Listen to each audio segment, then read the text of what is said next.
Good morning, ladies and gentlemen. The October 6th, 2008 meeting of the City Council is called to order. This meeting has been properly noticed and posted in compliance with the open meeting law. Before we proceed with the agenda, would everyone please rise for the pledge? Pledge allegiance to the flag of the United States of America and to the republic for which it stands, one nation, under God, indivisible, with liberty and justice for all.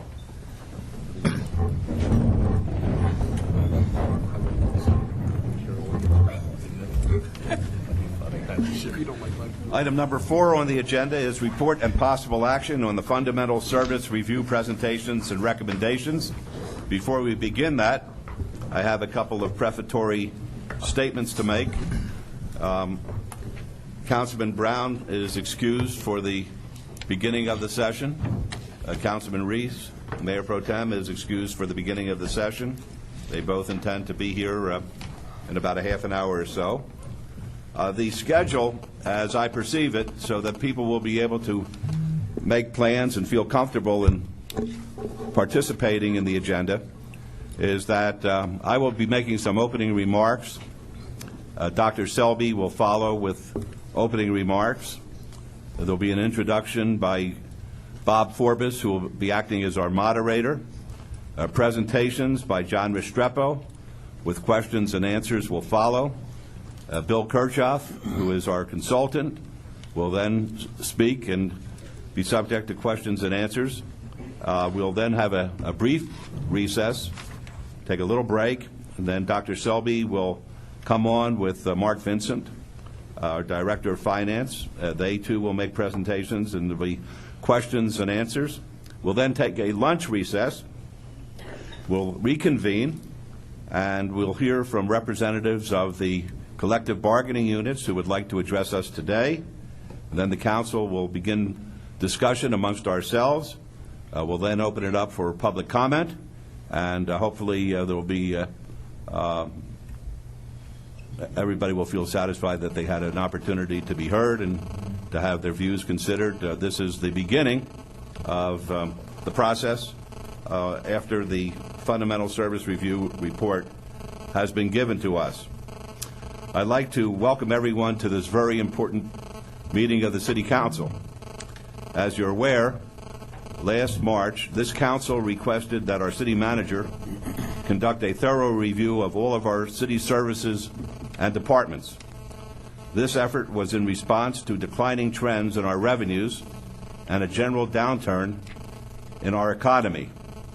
This review was to help identify for the Council areas where services might not be as necessary as before or might not be in as high a demand.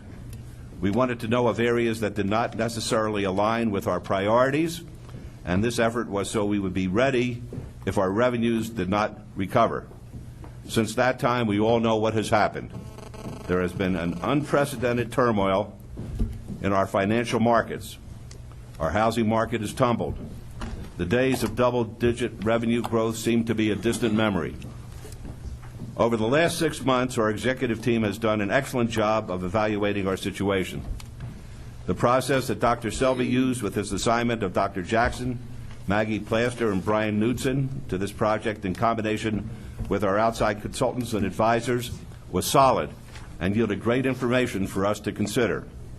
The efforts of the deputy managers, our finance director, Mark Vincent, and HR director, Ms. Ennis, were commendable and enlightening. What I found most compelling about the findings is that management laid out a thoughtful plan based on well-researched information about our organization. I think there was consideration for the Council's highest priorities in maintaining services that our citizens rely on and need. However, this plan still eliminates or reduces programs that are important to some of our residents, but these are tough times and they call for tough choices. And I know that none of the findings that would eliminate positions, the jobs of our employees, were taken lightly or without great distress, as it became evident that this was an essential option to begin to balance our budget again. I know this review has been very stressful for this organization and for all the employees, and we and our citizens rely for daily services.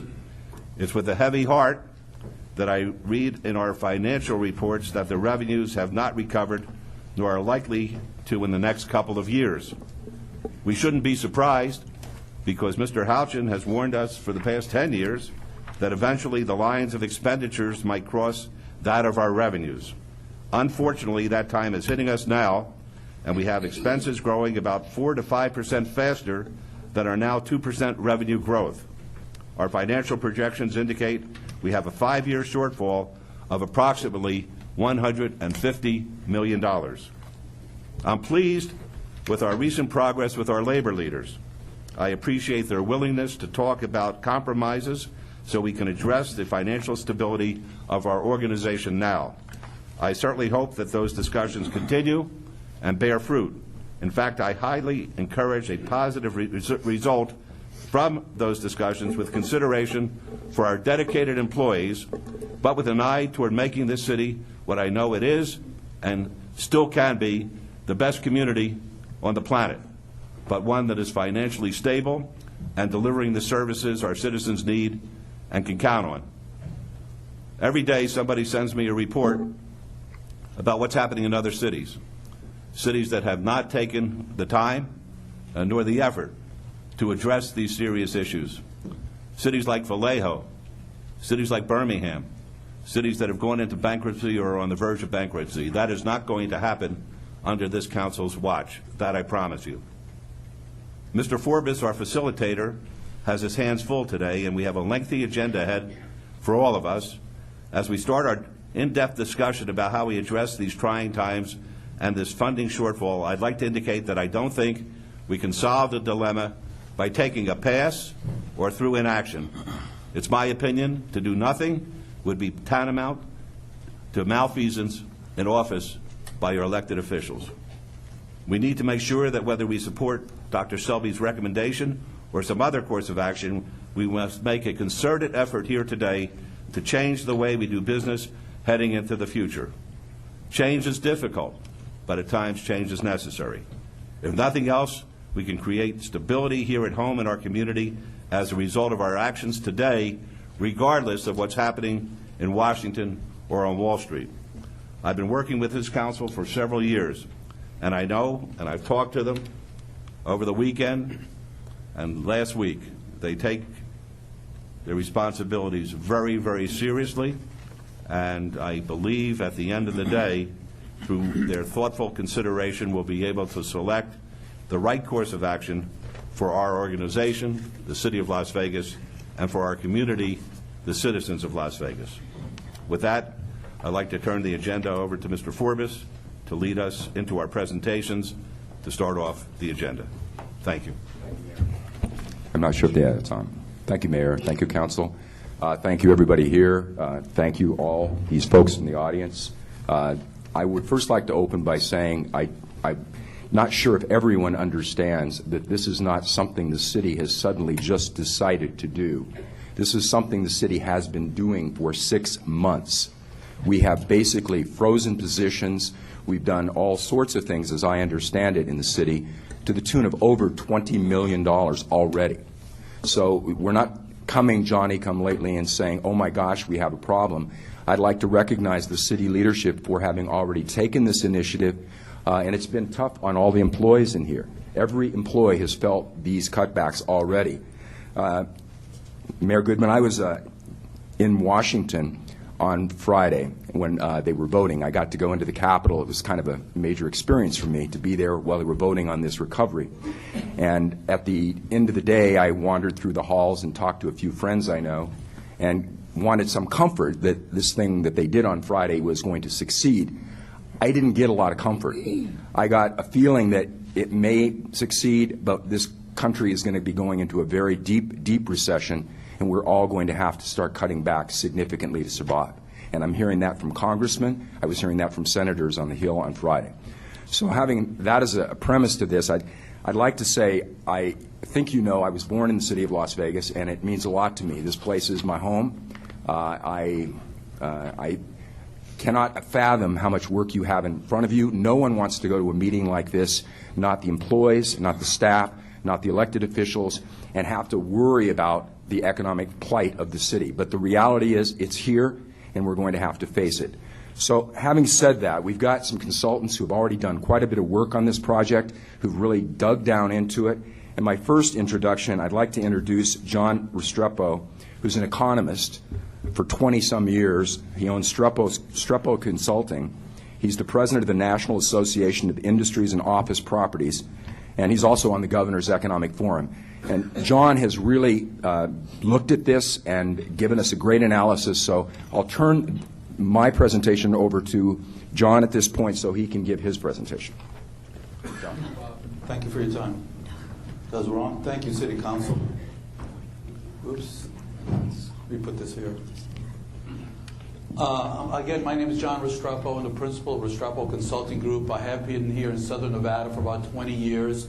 Prior to that, I was in New Orleans. I grew up in New Orleans, my hometown. And this is what we're seeing today is unprecedented in, I think, the history of the United States. And I don't think I'm overstating the case. You know, when you have folks like George Soros, a very famous investor, Warren Buffett, saying this is the biggest financial crisis in our lifetimes, and these guys are in their 80s, at least in their late 70s, you start seeing the dimensions of what we're dealing with today. We started seeing here in Southern Nevada a couple of years ago, we started seeing some of the cracks in the armor, so to speak, and we do face some challenges at time. That said, I want to kind of preface my presentation, before you guys look at me as the angel of death or something like that. I just want to preface my conversation by saying Las Vegas is not going to drop and blow away and become some type of Rust Belt city like you see them in the Midwest. We have too vibrant of an economy. We have too much of a resilient economy. We have too much of a great working relationship between our elected officials in the private sector. Something that's very unique in Southern Nevada, a lot of other communities don't have. And our local jurisdictions have managed their finances very, very well over time. We'll see some of those numbers here. But we are entering difficult times. I think now is the time for all of us to kind of put away the Vegas hype and look at things clearly in a sober way, understand where we're heading over the next couple of years, because it's going to be challenging for all of us, and we're seeing it in the private sector quite a bit as well as some of our public sector clients. So let's kind of go through some of these numbers. The economy. You remember this statement from 1992? James Carville, during the election, the campaign for Bill Clinton.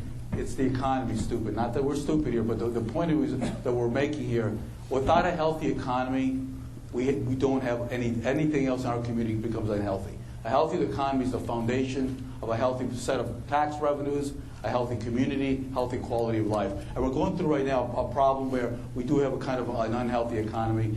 And it's not just here.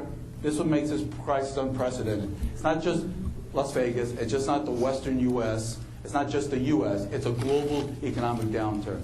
5 or 6 banks in Europe are struggling right now. The U.S. central banks are taking them over.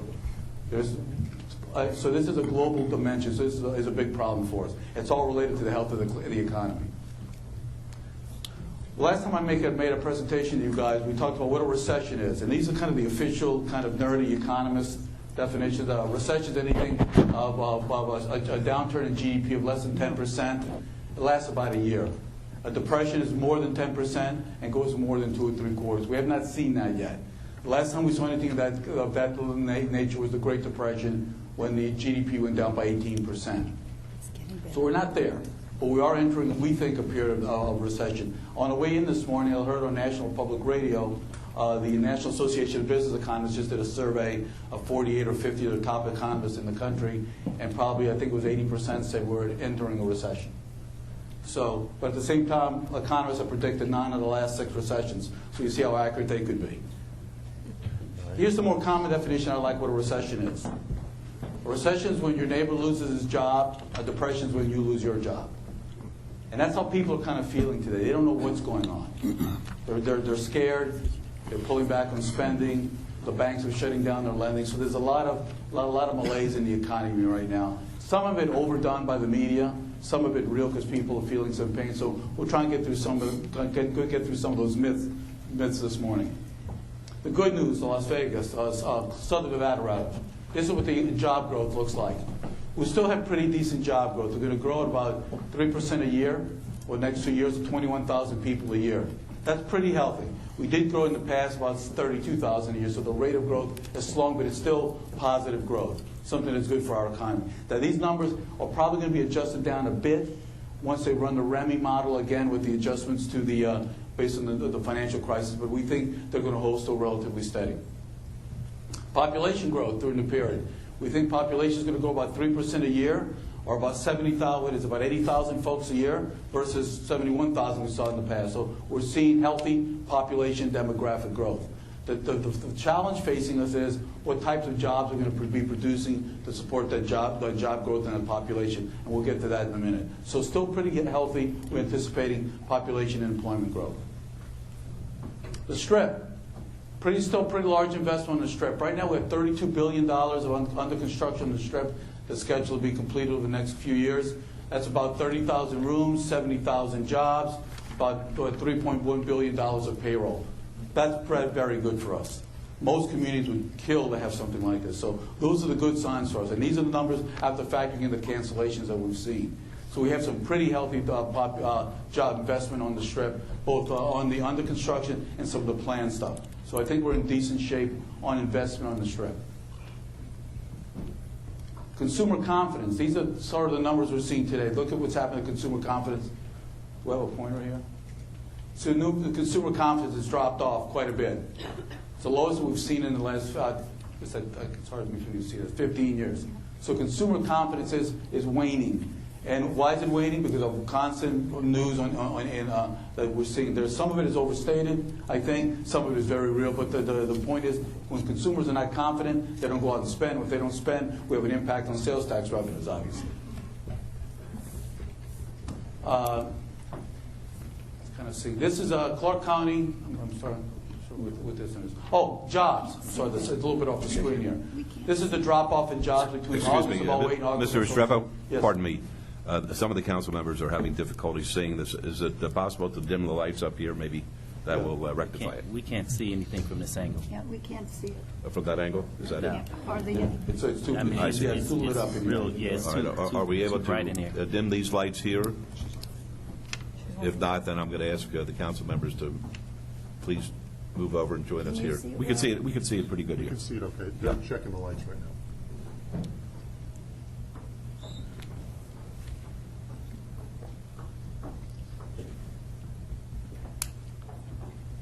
Okay. Why don't we do this?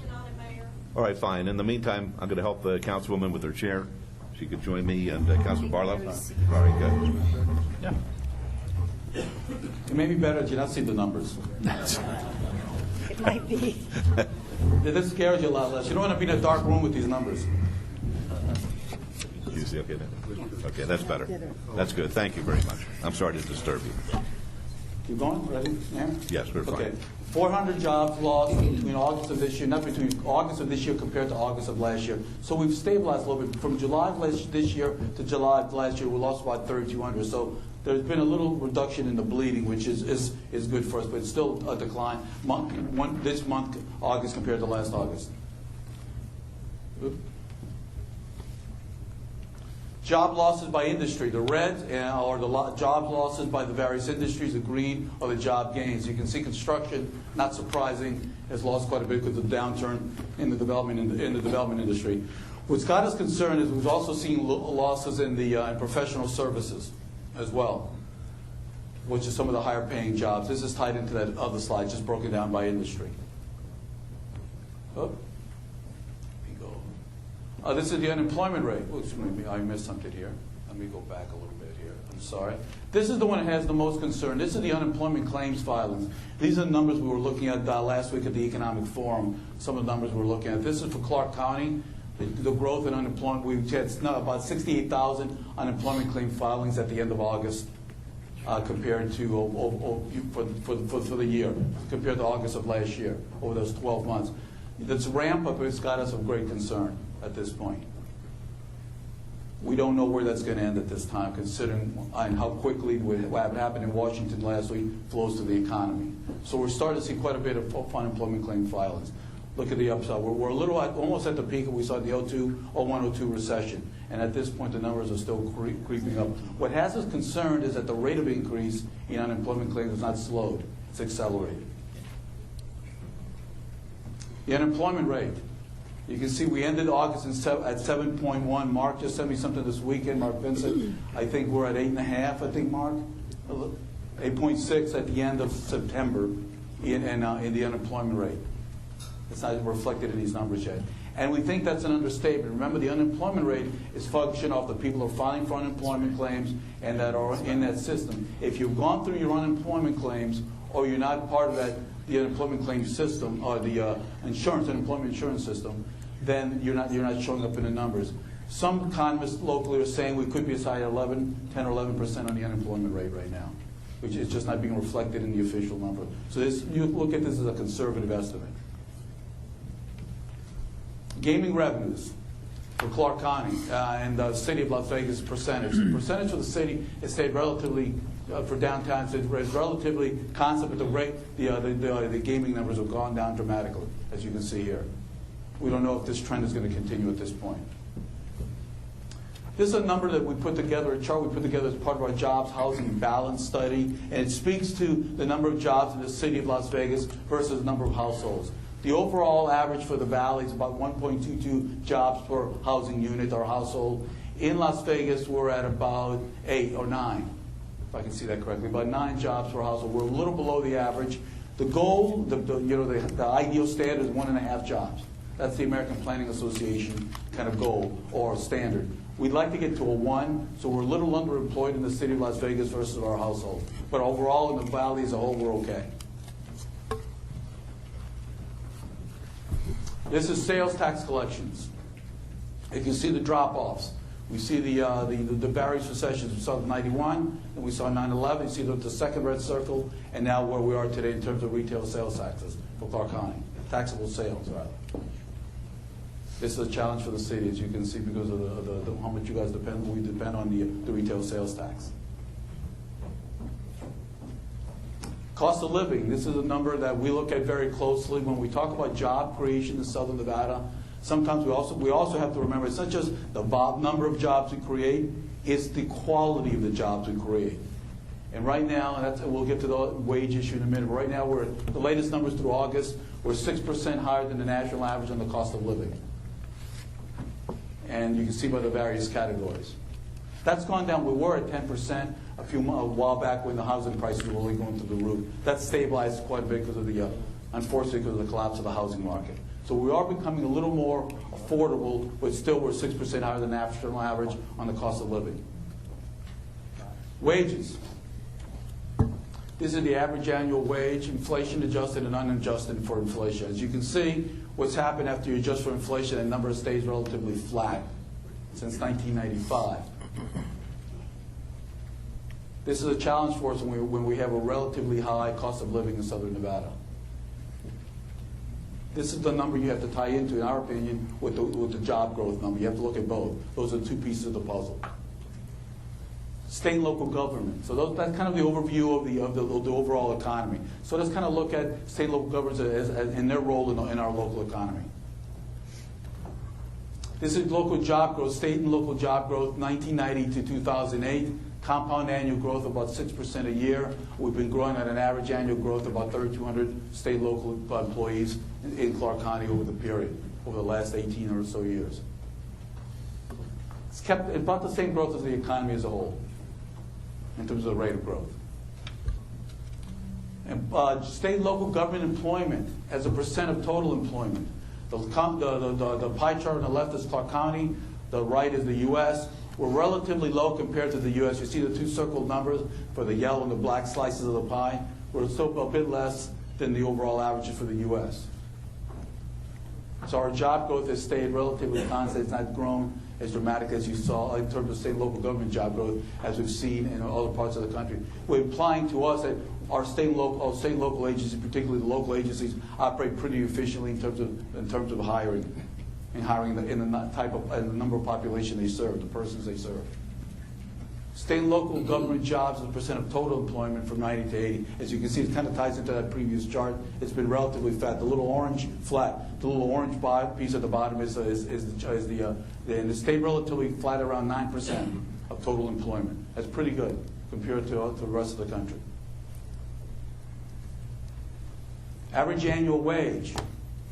local governments, local and state governments against the overall economy. That's what it looks like. There's about a 21% differential. 21 in 92, about 19% in 2008. So the differential has dropped a bit. This is before we adjust for inflation. The orange line is state and local government average wages, and the yellow line is the local government. I mean, the private sector.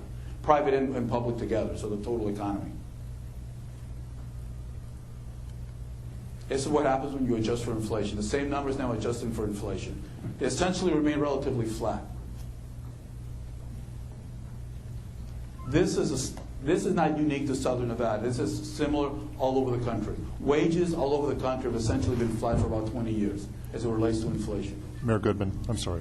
Yes, Can I Councilman. just ask a quick question? I don't know if my microphone's on or not. Yeah, yours is on. Okay. Are your slides numbered, John? So if you want to come back to the slides, Yeah, the numbers are slightly, unfortunately, it's being cut off at the bottom here, Councilman. what slide is this? 24? Thank you. I'm sorry to I'm interrupt. sorry, No problem. I have the same problem. They're being cut off for me as well. And the titles are a little cut off as well. So that's slide 24. So wages have been relatively flat. This is a number also that we talked about in terms of how efficiently local governments operate, in our opinion. These are the number of employees per thousand population. As you can see, it stayed one job per about 40 people, per 40 persons in the local economy, in our valley. So it's relatively, we've stayed relatively constant. We haven't seen dramatic increases in job growth as the population has grown. So we operate pretty efficiently, in our opinion, or these numbers would be going up much higher. So there's one government job for every 40 people. This is some of the challenges we're facing. These are the next set of charts are the various union contracts or the collective bargaining agreement contracts measured against the CPI. The numbers here were given to us by the city, and the orange line is what would happen if the CPI, if we continue growing at the CPI rate, which is about 2.77 a year, to 2023, and what would happen if we continue growing on the contract wage rates for the various unions.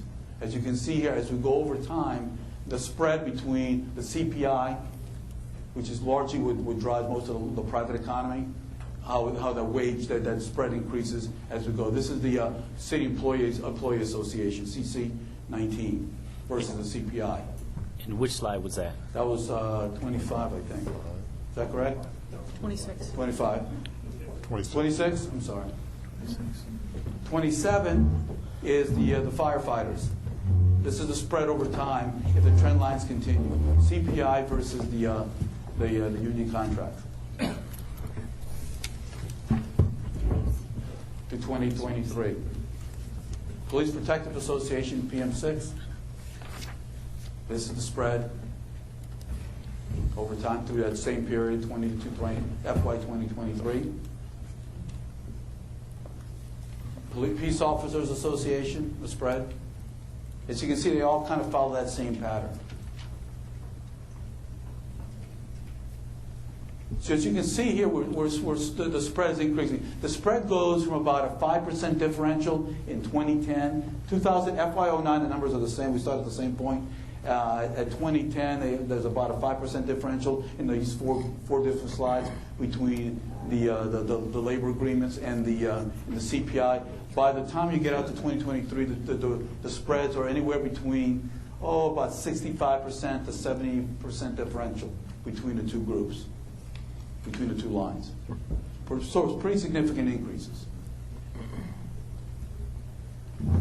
Mark asked me to throw this in. This is the PERS. This is the latest numbers, by the way, Mark. We called PERS the other day. They haven't published the new numbers, so you guys saw this last time. This is the active members of PERS, the beneficiary PERS, and the ratio.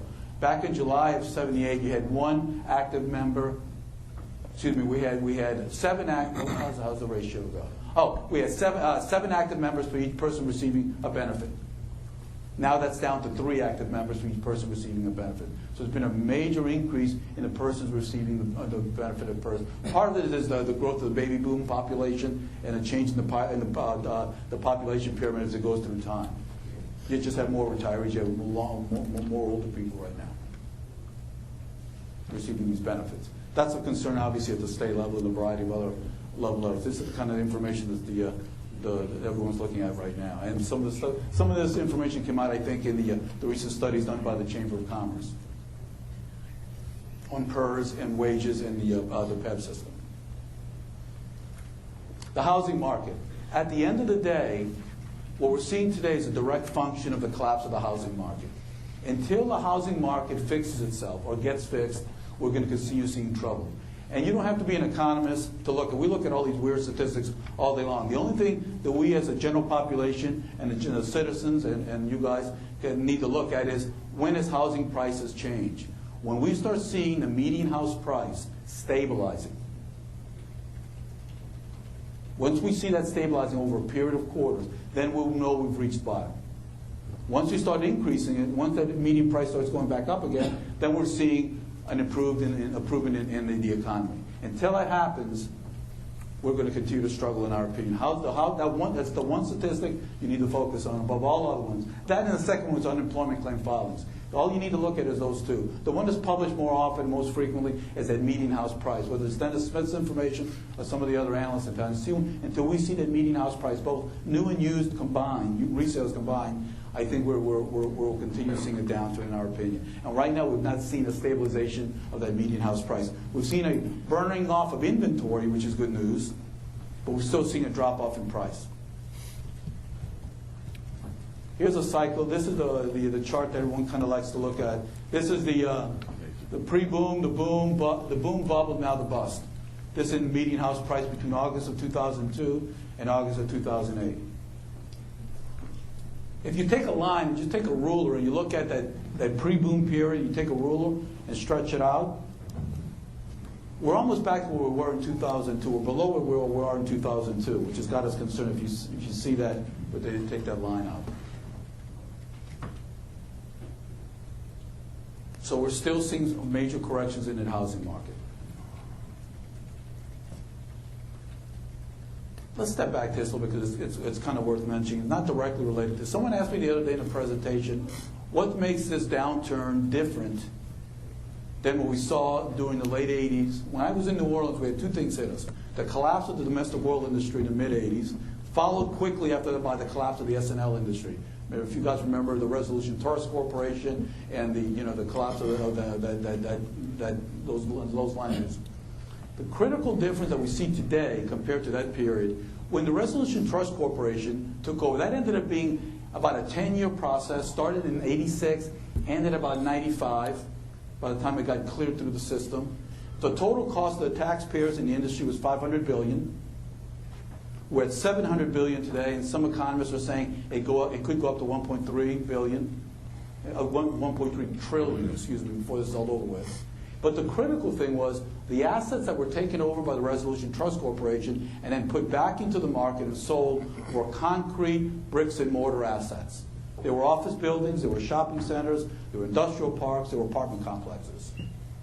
The assets that are being taken over today are things like reverse option mortgages, derivatives, a variety of obscure financial instruments, so obscure that I was watching last night on CNN that Wall Street had to hire mathematicians and physicists to create the formulas to see how these things were going to be carved up and resold and resold and resold.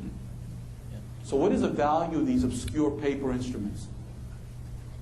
That's what no one knows about. It's easy to kind of figure out what an office building is. Come in and reappraise it. And maybe make it reappraised on 10 cents on the dollar, but at least you understand the asset. We don't know what these assets are at this point. That's what makes this very challenging. Just not only the dimension of it, but the types of assets that have collapsed. Foreclosure rates. This is a number everyone's pretty familiar with. This is the U.S. versus Nevada versus Clark County. So the numbers you have to look at is in that first column under foreclosure filings, or the number of foreclosure per household. The U.S. average as of second quarter of 2008 was one foreclosure for 171 households. In Nevada it was 43, if I could read that correctly, and in Clark County 35. This is what's got us at the top of the list, along with Florida and Arizona and California.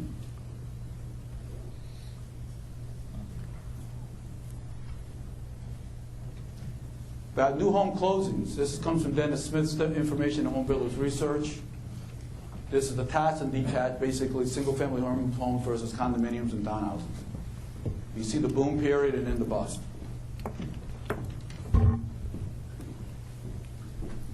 Monthly listings. This is kind of good news, sort of good news. We're starting to see a drop-off in the amount of housings being listed right now. They're being absorbed. They are being bought. In talking to the realtor community, though, this is kind of one of the challenges we're facing. Many of the homes that are being bought today, particularly the resales, particularly the ones that are in foreclosure, are being bought by investors. By groups of investors that come in with cash that are buying groups of homes to put for rent, possibly, obviously to put for rent and for sale. They're not being necessarily bought by homeowners that are going to live in them. Primary reason, because the homeowners can't sell their homes, some of them, to rebuy new homes, or they can't get the loans right now to buy them. Because the lending standards have really gotten tough. So it's very difficult to buy a home as a homeowner. So you're starting to see some investors with a lot of cash buying homes right now in Southern Nevada because they know there's a potential for growth in the economy, and stabilization of the economy is very high here. Nevada still has a lot of features to it, the Southern Nevada economy, that are causing people to look at us as a way to invest in the future. Yes, there are a lot of vultures around here right now, and vulture investors are called trying to buy real estate. But the reason they're here is because they see the long-term potential of Southern Nevada. You're not seeing this happening in Michigan, for example. Monthly resale closings. Again, from Dennis Smith, we're starting to see monthly resale closings go up. Resales are essentially used homes, if you want to put it that way. They are going up. Good news. We're all burning off the inventory. It's kind of a good news, bad news. They are burning off the inventory, but most of the buyers are investors, not necessarily homeowners or occupants, owner-occupants. But this is good. You have to have this happen before you can see that median house price go up again, as I mentioned earlier. Another good news, bad news story. This is the percent of households that can afford a house in Southern Nevada. This is data from the National Association of Home Builders based on standard mortgage criteria. Standard mortgage criteria would be a 6% or 7% interest rate, 5-10% down, 30-year mortgage. The sweet spot for us as a community for affordability is in that 70% range that we see at the top, that bar, that line that's squiggled at the top there. That's where we were when people are moving here. Why people are moving? Because we had affordable housing.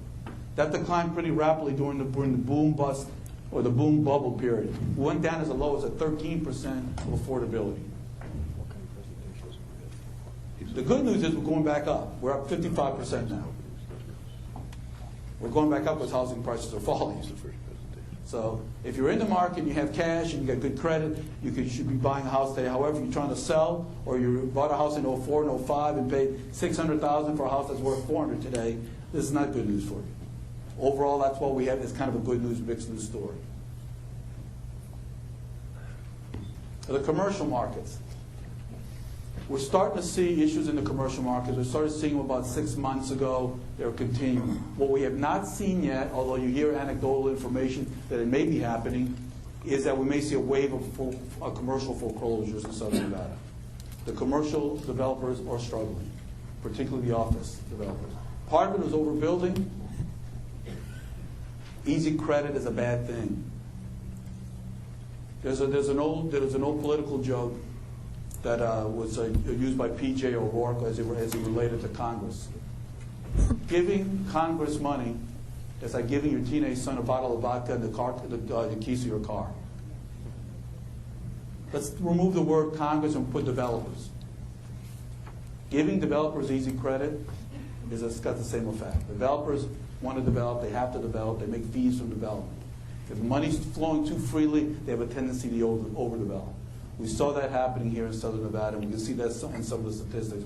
So we hear, through some of the folks in the industry, that they're expecting a wave of commercial foreclosure. We haven't seen it yet. The banks are still working with the commercial guys, but the lines of credit have been choked off.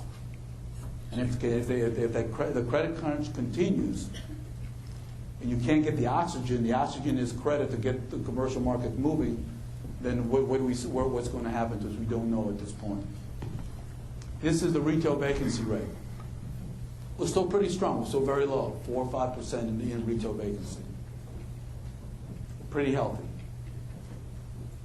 This is anchored retail. We do hear in the marketplace, we're hearing from the bankers that we're starting to see some problems in the unanchored retail market that could affect the vacancy in the retail, in the anchored market. But so far, we haven't seen it yet. This is the retail forward supply. This ties into property tax revenues to the city and real estate transfer tax revenues. This is the forward supply of retail products in the pipeline today. Pipeline meaning forward supply is anything under construction and to be built within the next 12 months. The yellow bar is overall county. The orange little sections of the city of Las Vegas. As you can see, there's been a dramatic drop-off in the amount of retail forward supply to be built in the city of Las Vegas. Part of it is lack of available land and lack of high-quality sites to attract anchored developers, anchored retail developers. This has an effect on you guys in terms of future growth potential. This is the office market. This is the weak one. We're almost at a 17% vacancy rate in the office market today. This is in the multi-tenant speculative market, the typical office building with a lot of renters. What we're not seeing here, and this is kind of a low number, I think, we're not seeing the creeping vacancy rate in the office condominium market. The office condominium products were you saw a lot that's being built, particularly in the Southwest Valley, in the Curve area, where you had an office park that was built. It was not for rent. It was all the little buildings were sold. A lot of folks bought little 5,000 square foot buildings, thinking that they would occupy half the space, and the remaining space would be rented out to someone else. We were seeing a lot of vacancy there. It's not reported in our numbers, so they're not a part of the official rental pool. We call that the shadow market. But we think if we factor that in, we're probably closer to a 20-22% vacancy rate in the office market today. Good news, bad news. Bad news if you're a developer. Good news if you're a tenant looking to move space out. You've got a lot more negotiable landlords today than you had a few years ago. Las Vegas vacancy is a bit low. It's a bit higher. Part of it is also obsolescence of product in the city of Las Vegas versus some of the other markets. So you have some older space here that's been affected. This is the office supply as a percent of total supply off in the Las Vegas market. Las Vegas versus the overall economy. The yellow, again, is the overall office market. The blue section of the bar is the forward supply for office product.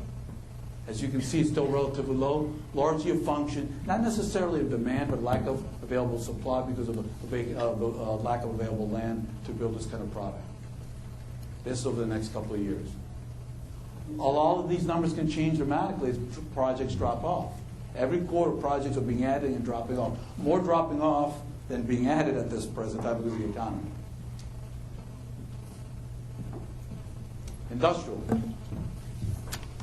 The industrial vacancy rate in Las Vegas is relatively low compared to the rest of the valley. Lack of supply. There's a shortage of industrial product in Las Vegas. Not, again, because of a lack of demand for it here. We just don't have the land in the city in the proper locations to accommodate the kind of industrial product we build here. And when we say industrial product, it's not obviously manufacturing, it's warehouse distribution.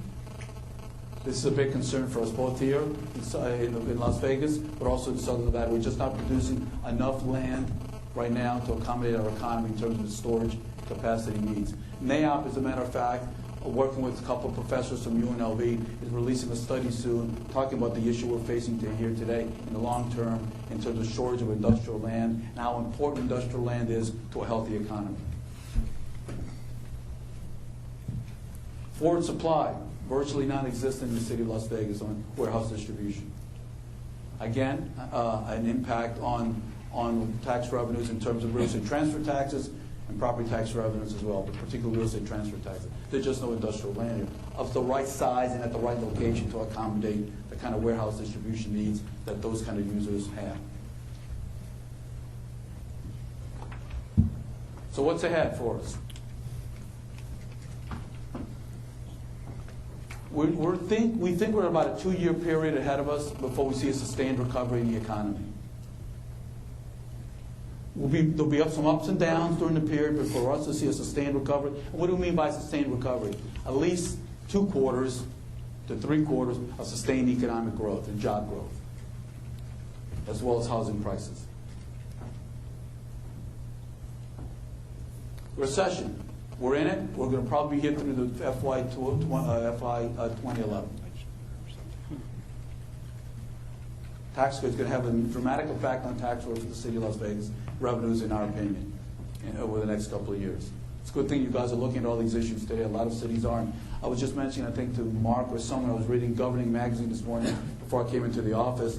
The state of California has just asked the feds for a $7 billion loan.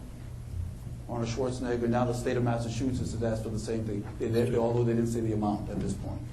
So state governments now are being affected by the credit crunch. And so as this thing spreads, I think we get a period of really significant downturn in the tax revenues the city of Las Vegas is going to see. I agree with the mayor completely. The days of double-digit growth in those revenues are gone, at least for the foreseeable future. Consumer confidence is very scary at this point. No one's shopping. That's being reflected in your consolidated tax, particularly the retail sales portion. There's been a dramatic drop-off in those purchases. You saw the media reports a couple of weeks ago. The state just rolled out their taxable retail sales numbers. They're all significantly down. Tougher lending standards. We talked about that previously. We're starting to see that. It's been seen in quite a bit in the residential markets. It's now spread to the commercial markets. Essentially, the pipeline of cash or credit has been shut down, at least for short term. Or they're making credit available, but at such high interest rates that no one's going to borrow that kind of money. So we're going to see a period of tight credit for a while until we burn through all these problems. The question that everyone has is, when is the effects of the $700 billion going to be seen? We don't know if it's next week, next month, or 6 months from now, before all the regulations are put in place and we see things happening. With the purpose of the $700 billion was essentially to put a tourniquet on the wound. So most analysts think we're going to see a bit of a downturn before we start seeing the effects, the positive impacts of the bailout or the rescue plan, depending on your political affiliation. Weak employment growth, strong demand for rental housing. The one bright spot we still have in Southern Nevada right now is the rental housing market remains pretty strong. A lot of folks are renting instead of buying right now. And there's a shortage of apartments.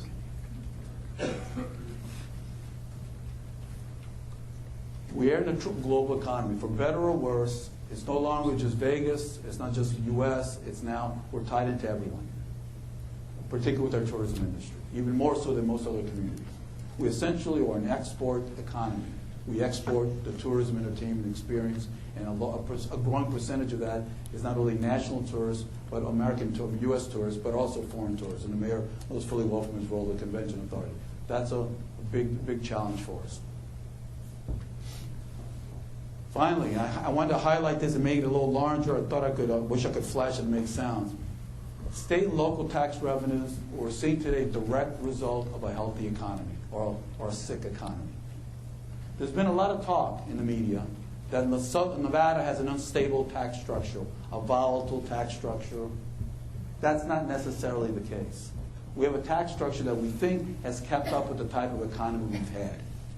Now, if we have a different type of economy or a different set of needs, social service needs, we can talk about a different tax structure. We've not necessarily had a volatile tax structure.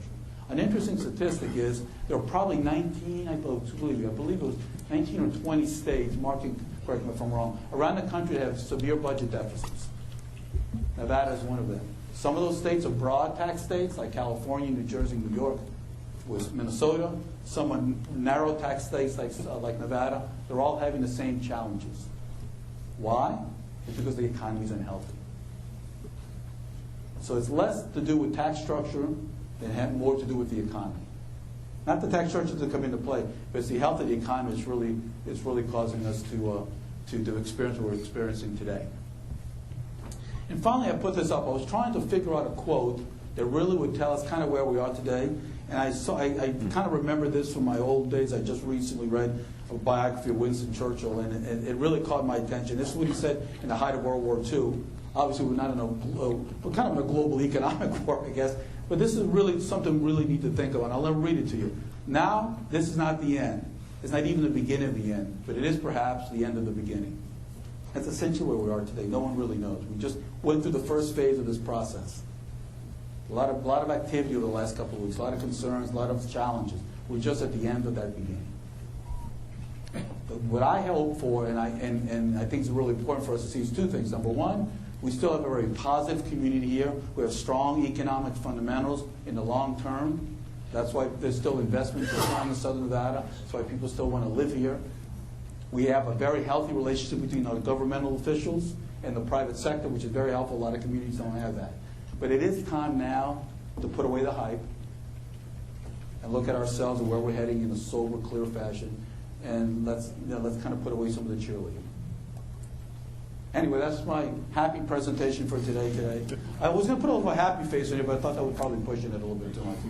But my presentation, I'll convert it to PDF. I'll give it to Mark and his staff, and they can circulate it to you guys. And I'm here open for any questions you need, if you have any. All right, thank you. Thank you very much, Mr. Restrepo. I just want to know how many people here thought that was a happy presentation. Sorry. I think what we'll do now is, Mr. Restrepo, if they could join Mr. Forbes up at the mic, if the council has any questions that they'd like to ask of you before we hear from our next speaker, this would be the time to do it. Any of the council have any questions for Mr. Restrepo? Steve? Yes, sir. You got a question? I do. Steve. John, I remember the last time you addressed the council 8, 10 months ago, whatever it was, you talked about the differences between the employees that we were recruiting 10 or 20 years ago and today's environment. I think you said in yesterday's times we needed to offer certain incentives, or we needed to attract people to come to work to the city of Las Vegas, whereas now it's different. Talk to me for a couple minutes about the differences. I'd like you to go back to yesterday. And when is yesterday? Is it 5 years ago? Is it 20 years ago? And talk to me about the way it was then versus the way it is today. Yeah, let me use myself as an example. I moved here 20 years ago in December, from, as I said earlier, from New Orleans. When I talked to my wife, we had never been to Vegas. We were not gambler people. We didn't come here to Vegas at all. And I mentioned to my wife that, we're going to move to Las Vegas. We got a job offer. She started packing her bag up to go back to Connecticut. She thought going into New Orleans to the south was going into, some foreign country, being from the Northeast. So when I said, let's come to Las Vegas, it was a big challenge. So we came here thinking we were going to leave within a year. We weren't sure we were going to like the whole Vegas experience. And that was, I think, was the general tone for a lot of people that moved into town back 10, 15, 20 years ago. Over time, we have changed. Largely a result of how the resort industry has diversified itself. The community has diversified itself. We've gotten over the years, a lot better press in the media than we've had bad. We've had some bad, but there's also this discussion of Las Vegas being a city of the future, Las Vegas being Nevada being a low-tax state, low-cost of living environment. Remember that? Great climate, a more diverse population, more diverse cultural offerings here, but largely, I think, driven by the resort industry. So we owe them a lot of debt of gratitude in that result, in that case. So we don't see today, while there's still some stigma by being in Vegas by some people who have never come here, never even bothered to come here, particularly New York Times reporter types. Overall, we've seen a massive change in how the stigma of Las Vegas has been reduced dramatically. It is not seen so much as a place that only gamblers move to and everyone lives in a hotel and has a pinky ring. That has changed quite dramatically. And so we don't see that demand, that requirement, in our opinion, for inducements to get people here that you may have had to do years ago. We don't have to induce people. A few months ago, actually, we put an ad in Monster.com for an analyst. We had probably 600 people apply for one job from all over the country. At a time, that would have been very difficult to get people to come. We don't see that in what we do in our professional world. That has changed quite dramatically. Is it true the same for the private sector as the public sector? Is that a statement you can make across the board? Yes, definitely, in our opinion. Okay. If I may, I just have a couple more questions for John. John, I think you said in one of the slides, I don't remember which one, it was before I said what number is what slide. 24, 25, something like that. Well, but before that, I think you said that the population growth, about 70,000 in Clark County. Go back to that? Let's see if we can go back to that. And my question is that a net number? That's not after all migration. Okay. That's this one right here. There it is, that one. That's, yeah. So we have continued to grow? See, it's hard to read your slide. Yeah, I know, it's because of the lighting here. Yeah, we're anticipating growth of about 80,000 people a year between 2008 and 2020. Down, up from 71,000. So we're expecting an increase We're over the expecting next an increase. 12 years or Now so. this, again, the numbers will change a little bit with the new numbers that Keith Stewart may be rolling out soon with the economic downturn, but we're still going to see, in our opinion, very positive population growth.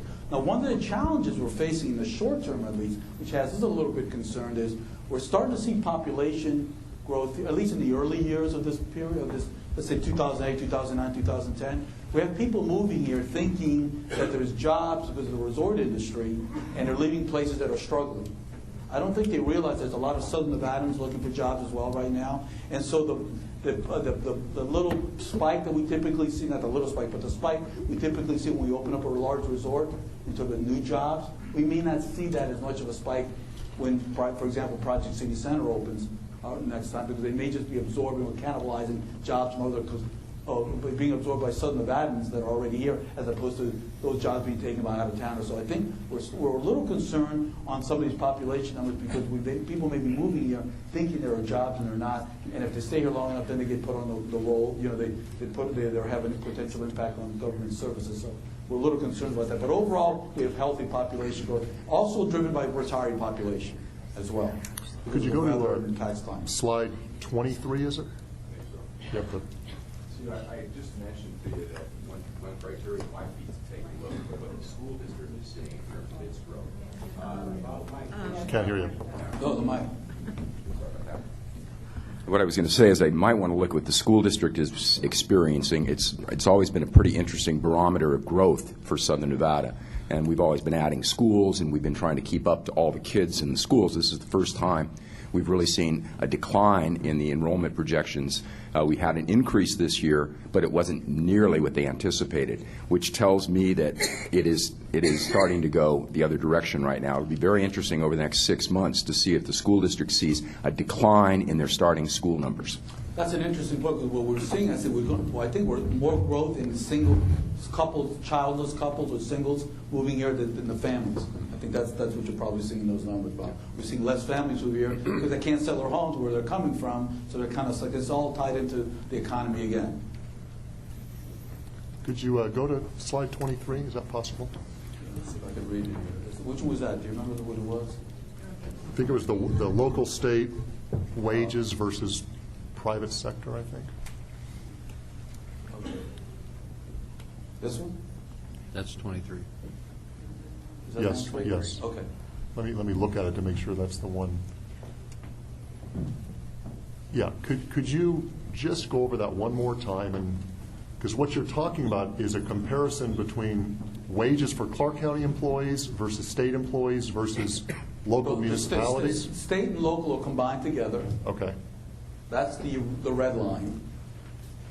The green line is all jobs together, including state and local folded into the total jobs. Now, if we took state and local out of the green line, I think the green line would be a bit lower. If we just look at private sector jobs versus public, state and local public. So jobs. what are we supposed to derive from this slide? That overall, when you look at this, the state and local jobs there's been about a 20% differential of state and local jobs versus the total economy in terms of its job growth. Well, wage growth, I'm sorry. Wages in the total economy have been less in 1992 and 2008, about a 20% differential than they were during that same period for the state and local jobs. Wages, not including benefits, just wages. That's all I have for now, Bob. John, just one question I have. In that number there, does that include teachers here? Yes. That includes all the teachers as well. If you took the teachers out, how would that look? The red line, I think, would probably go up a bit. I think that since teachers are relatively lower paid than some of the other jobs, I think that would drop off a bit. But Okay. at least they would drop it off. Councilman Ross. Yes, sir. Mr. Restrepo, go to the next slide for me, please. Okay. This one? Next. I think it's 20. Keep going? You want 26? Do it again. All right, let's look at that. The next 3 slides, this is a CEA, then I think you've got the police officers. Then we have the firemen. And the firefighters. And then the Police Protective Association. In your analysis, Do these numbers differ in any other municipality our size in regards to the collective bargaining This agreements? level of difference? Yes.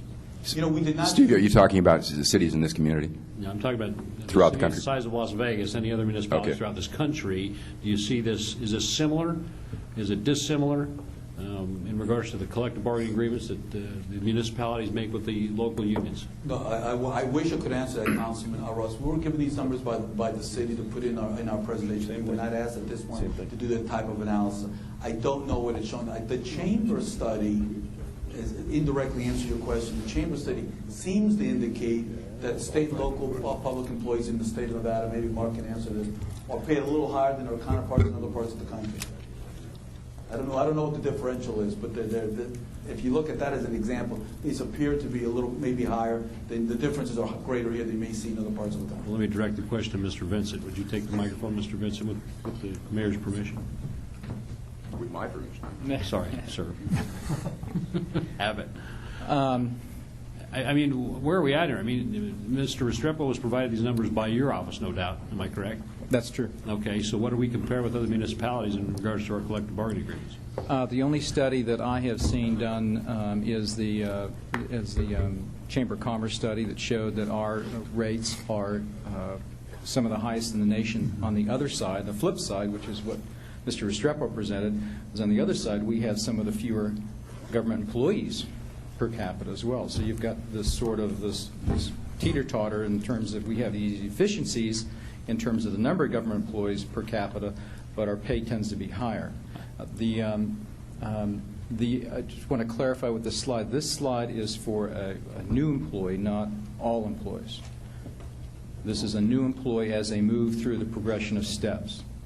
Okay. Okay, so this is not a representation of all employees. It's not a representation of the average wage increase. It's for a new hire.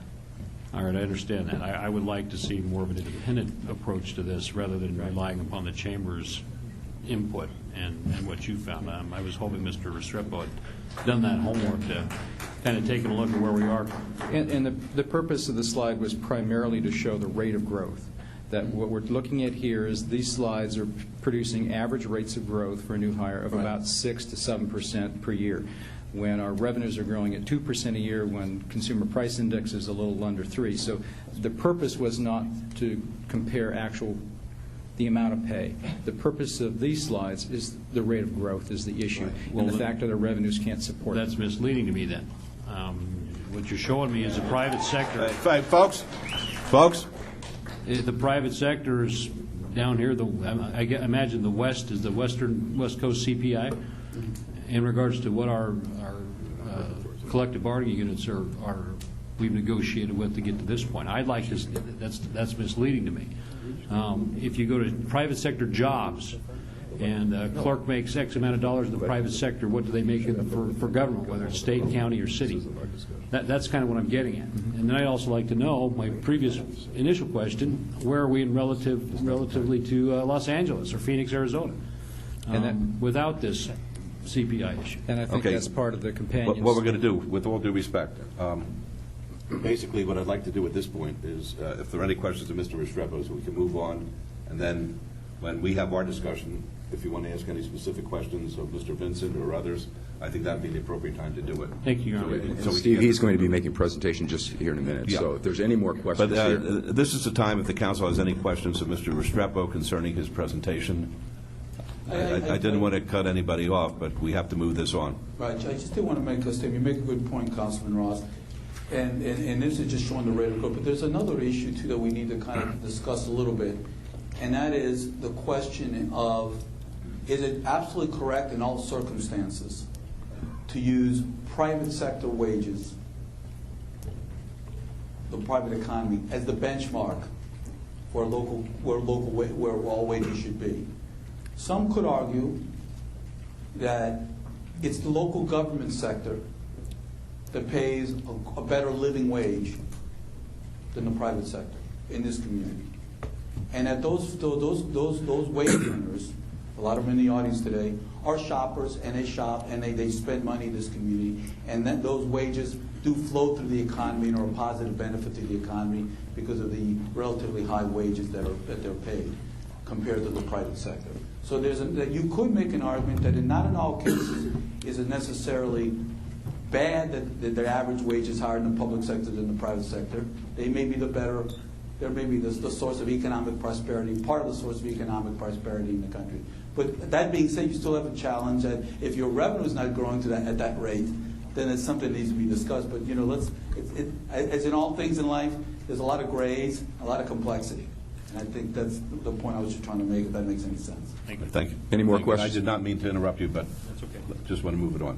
Any more questions? Any other questions of Mr. Yes, ma'am, Restrepo? I do. Yes, Yes, sir. Councilor Barlow. Mr. Restrepo, Oh, yes. if you will go to the next two slides This one? and the next, and one more. Okay, yeah, then no, you're right. Yeah, just the last two that you just shown.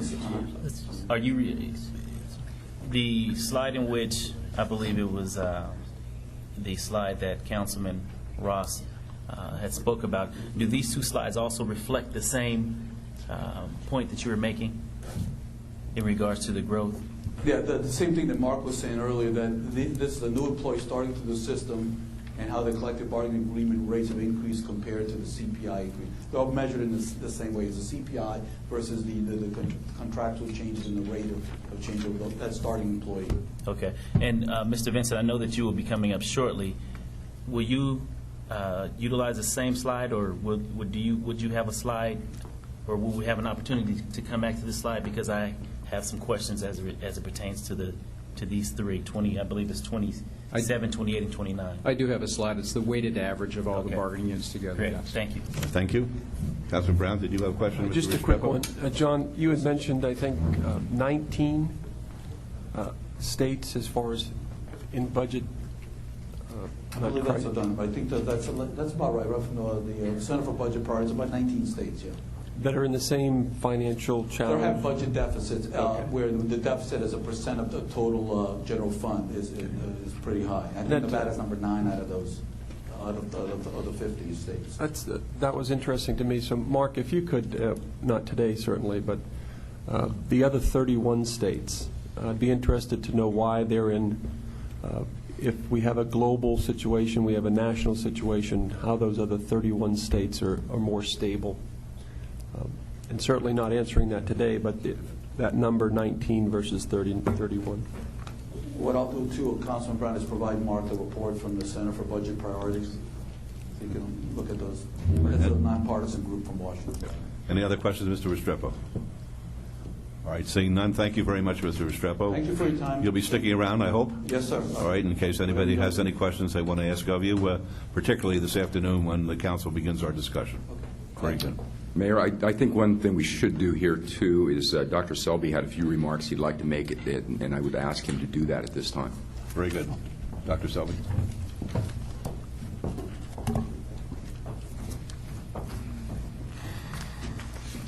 Thank you, Bob. Good morning, Mayor and Council. I just want to add a few introductory remarks. Some of the material that we've covered already really gets into the meat of what we're here about. And I just wanted to say that we are, as has been stated already, not immune to what's happening in the country or around the world. It's affecting us directly. And part of what we're here to present to you today later is what those impacts are on our revenues and how we really don't control our revenues. And the whole purpose of our workshop with you today is to talk about our rate of expenditures. And to also acknowledge the significant amount of work that's been done by our staff over the last 6 months to get here. We've done more in this period of time, more intensively and more widespread analysis and assessment than in any of the 9 years I've been with the City of Las Vegas. And that's thanks to our staff throughout the city, but in particular, people like Barbara Jackson, Mark Vincent, Claudette Enos, my deputy city managers, Orlando, Betsy, and Steve, Brian Knutson, Maggie Plaster, David Riggleman, and his staff helping us communicate what's been going on for the last few months with our budget and our fundamental service review. Leisure Service for setting up this forum for us in a setting that's more in a workshop setting than in our city council chambers I think they've done a great job. And our employees and our labor leaders who have had dialogue with me about this issue, who've been patient and patiently awaiting this workshop here today. So I just wanted to make some opening remarks to kind of set the stage about what we've been doing and why we're back here with you today. So I'll save the rest of my comments until I come up with Mark and we talk to you specifically about what we've been doing and some of our findings and our recommendations. Thank I you. apologize for not calling you in order. Quite all right, Mayor. No problem. The next speaker here today is a former city manager, someone who is a professor, a consultant, who's worked with numerous studies with cities, has done an excellent job of analyzing where we are at today. I'd like to introduce William Kirchhoff. Thank you.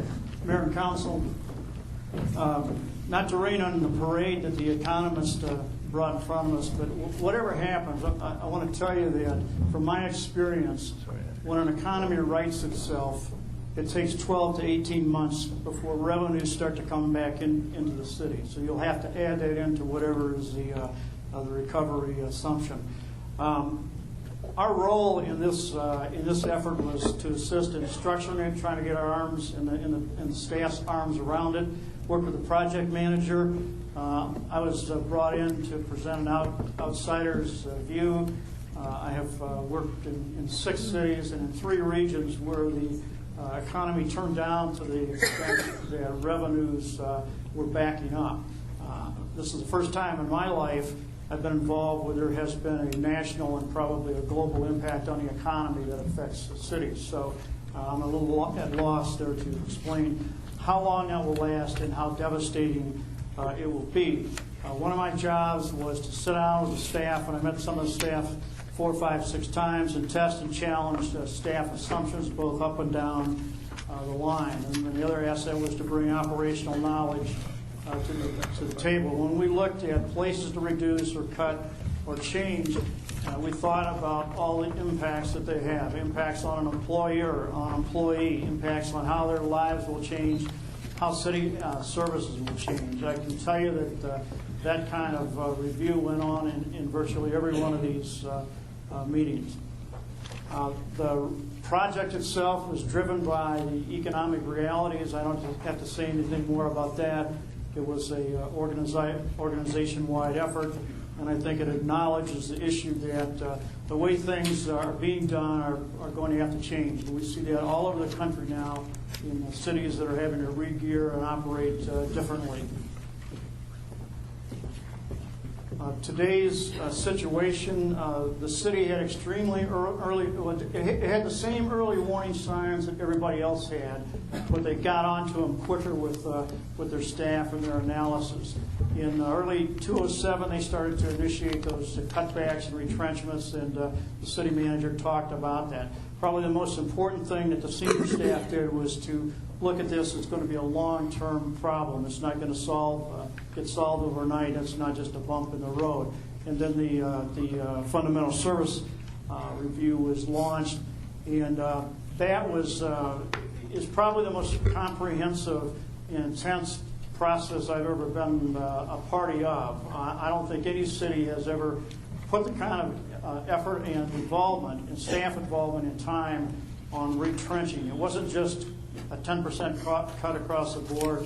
It was a well thought out and often agonizing process. It was completed in a fairly short period of time. There was, despite some people's feelings, an extensive communication effort up and down and back and forth and all around. And employee involvement was encouraged, and managers were asked to think outside of the box.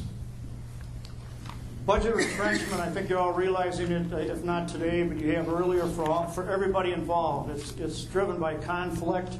It upsets, stresses out the workforce. It's a negative takeaway process. There's no fun, there's no growth, there's no glory in it. It affects people, it affects careers, it affects how citizens live, and it can radically change the priorities of the community as to who gets what and how things are handled. There are 3 laws in budget retrenchment that are going to occur.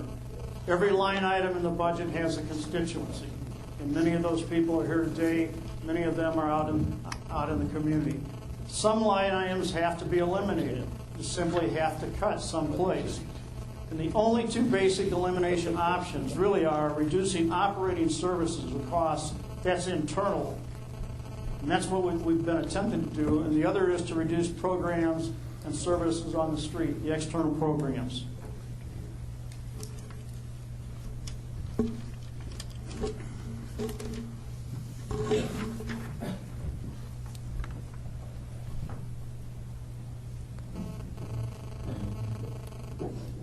I've somehow moved into somebody else's slideshow.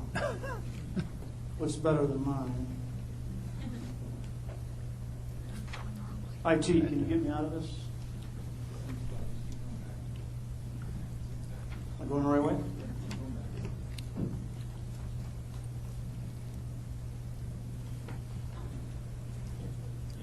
Yeah, big jump.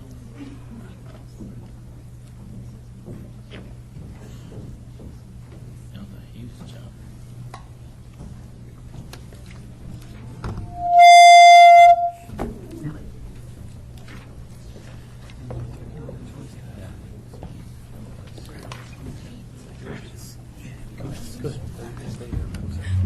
Got it? Okay, I'm sorry, thank you.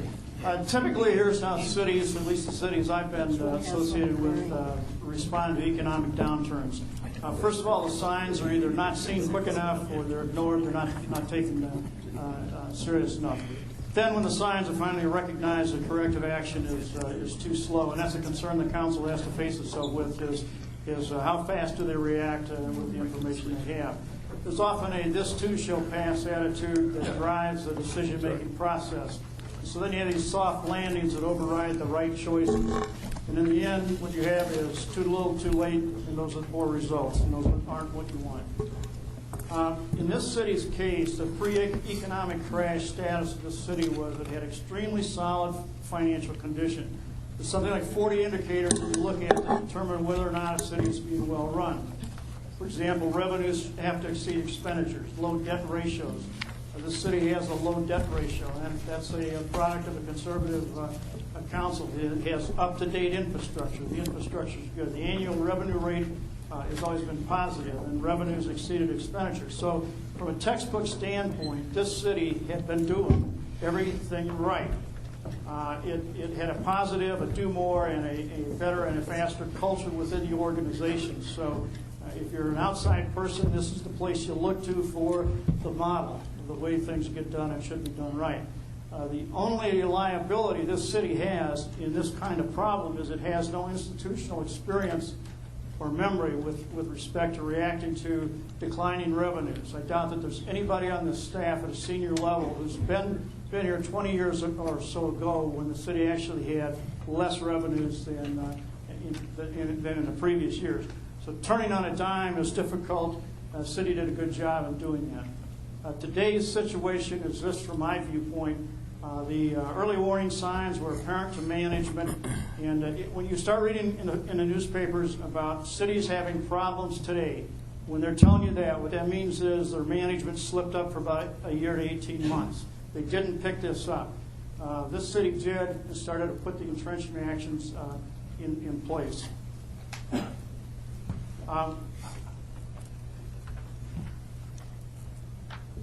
The bottom line that's important is that once you've done all of the scrubbing out of the inefficiencies in an organization, you think you can do it better, quicker, faster. Retrenchment is then you're forcing yourself to balance workforce needs against community needs, and that's what faces the city council at the end of the line when you deal with the retrenchment program. In the report that we prepared with the staff's help, I want to point out two things. That for the most part, I do, at least as an operating city manager who has to concern himself about the public, the taxpayers, the employees, everybody in the organization, of the whole show. Top of the line, I believe that this city, the report, these are doable things. For example, staff stationary posts with contract security people. Go to right-sizing the fleet. Centralized PIO functions. Those are tough, they're difficult, they're not the thing you always want to do, but I think they're in the can-do zone. The recommendations presented to the City Council, I believe, did not push on down into the tough zone. Increasing outsourcing, for example, was not recommended. Use of risk management criteria to determine fire department response. So the point I'm trying to make is I believe these were tough, done with a lot of thought and a lot of hard work put into it. I don't believe that we went into a zone that will cause the city to have to change itself radically, particularly in the service delivery area of the city. And to the person who says, why didn't you dig deeper, I would say this is as far as I think we can dig without making significant social and political changes and operational changes in the community. Conclusions, this city has been and still is ahead of the curve when compared to how other cities are dealing with the economic crisis. The city's 18 months ahead. This meeting shows that, and the information the council has, the workshop process is way ahead of what we find most cities. Now is the point where... Just 1 second. If there's a buzz in here, it's because a cell phone is next to your microphone, so move it. Mr. Ross. That wasn't an admittance of guilt, by the way. From my view, just about as much staff work has been done on this, and now a policy direction is necessary to keep the city ahead of the curve, and that's why it's before the City Council. And I think the fact, the bottom line is without additional taxation, future revenues in this city, at least for 10 years, are not going to be capable of supporting the existing personnel practices. That's just a mathematical fact.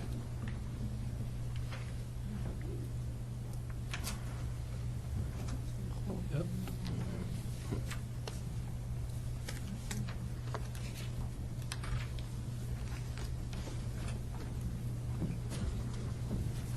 I gave my recommendations without the slides.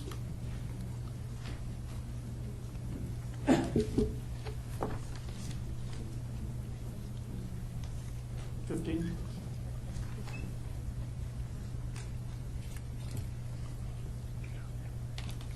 $16. $17.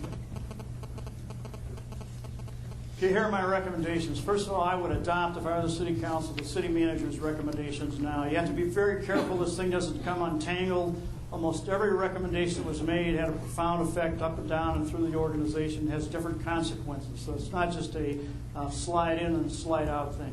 I'd use the Performance Plus process that the city is using. I transition into a program performance budget. The third thing I'd do is rebalance labor costs to a lower percentage of the operating budget. That doesn't necessarily mean reducing salaries compensation, but it just says somehow the labor component of the budget has to be a less percentage because there simply isn't enough revenue growth in the future. Can you go to the next slide? Thanks. I'd increase the city manager's data collection and analytical and budget capacity oversight. I say on this thing all the time. In the past, you were able to use trend analysis and then do the budget forecasting, pass the budget, and move on for another year. And most things didn't change significantly. This will happen on a regular basis. I'd review and adjust budget expenditures. I'd come back to the City Council on a quarterly basis because I think the economy will be that volatile, and I think revenues coming into the organization will come in spurts. And finally, there was a number of recommendations from the employees in different manners. There's a report I've read of 200 or 300 recommendations. I would go back, if the staff, I would review the council staff, I would review the employee input, and I'd also review the employee input that you receive today along with the report. Thank you. Thank you very much, Mr. Kirchhoff. Does the council have any questions for Mr. Kirchhoff? Councilor Ross, you get your chance again. Thank you, Your Honor. Mr. Kirchhoff, in the back of your report, Chapter 7, Summary Recommended Options, just one statement kind of concerns me, and I'm left unsettled with it. Caution must be exercised against any additional picking and choosing that might unravel the effect of the Fundamental Service Review Report, recommendations, services, and programs. You want to make a comment about that? Yeah, it's a good point, Councilman. When you go through an effort like this with as many people are involved and many issues are involved, There is no way that we can say everything in there is right. Because it represents different views and ideas. And then we know that our policymakers are different and have different priorities or whatever.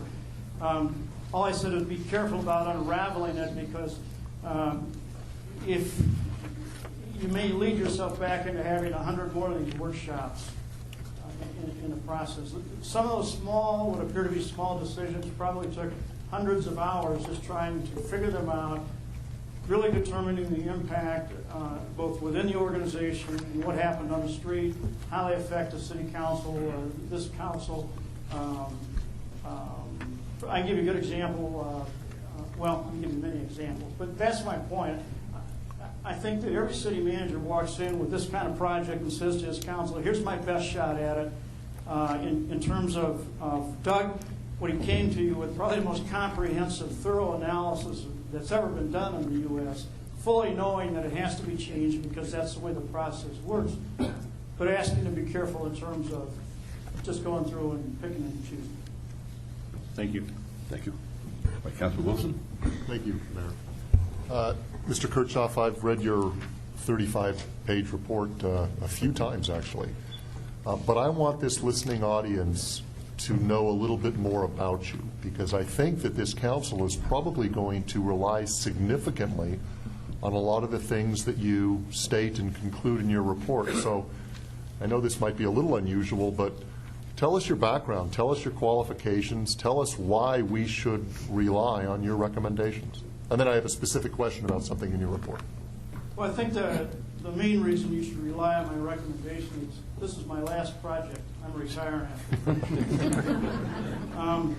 What I have given you is probably not right, but it's based on experience. I was a city manager at the age of 27, and for some reason always inherited cities that had financial problems.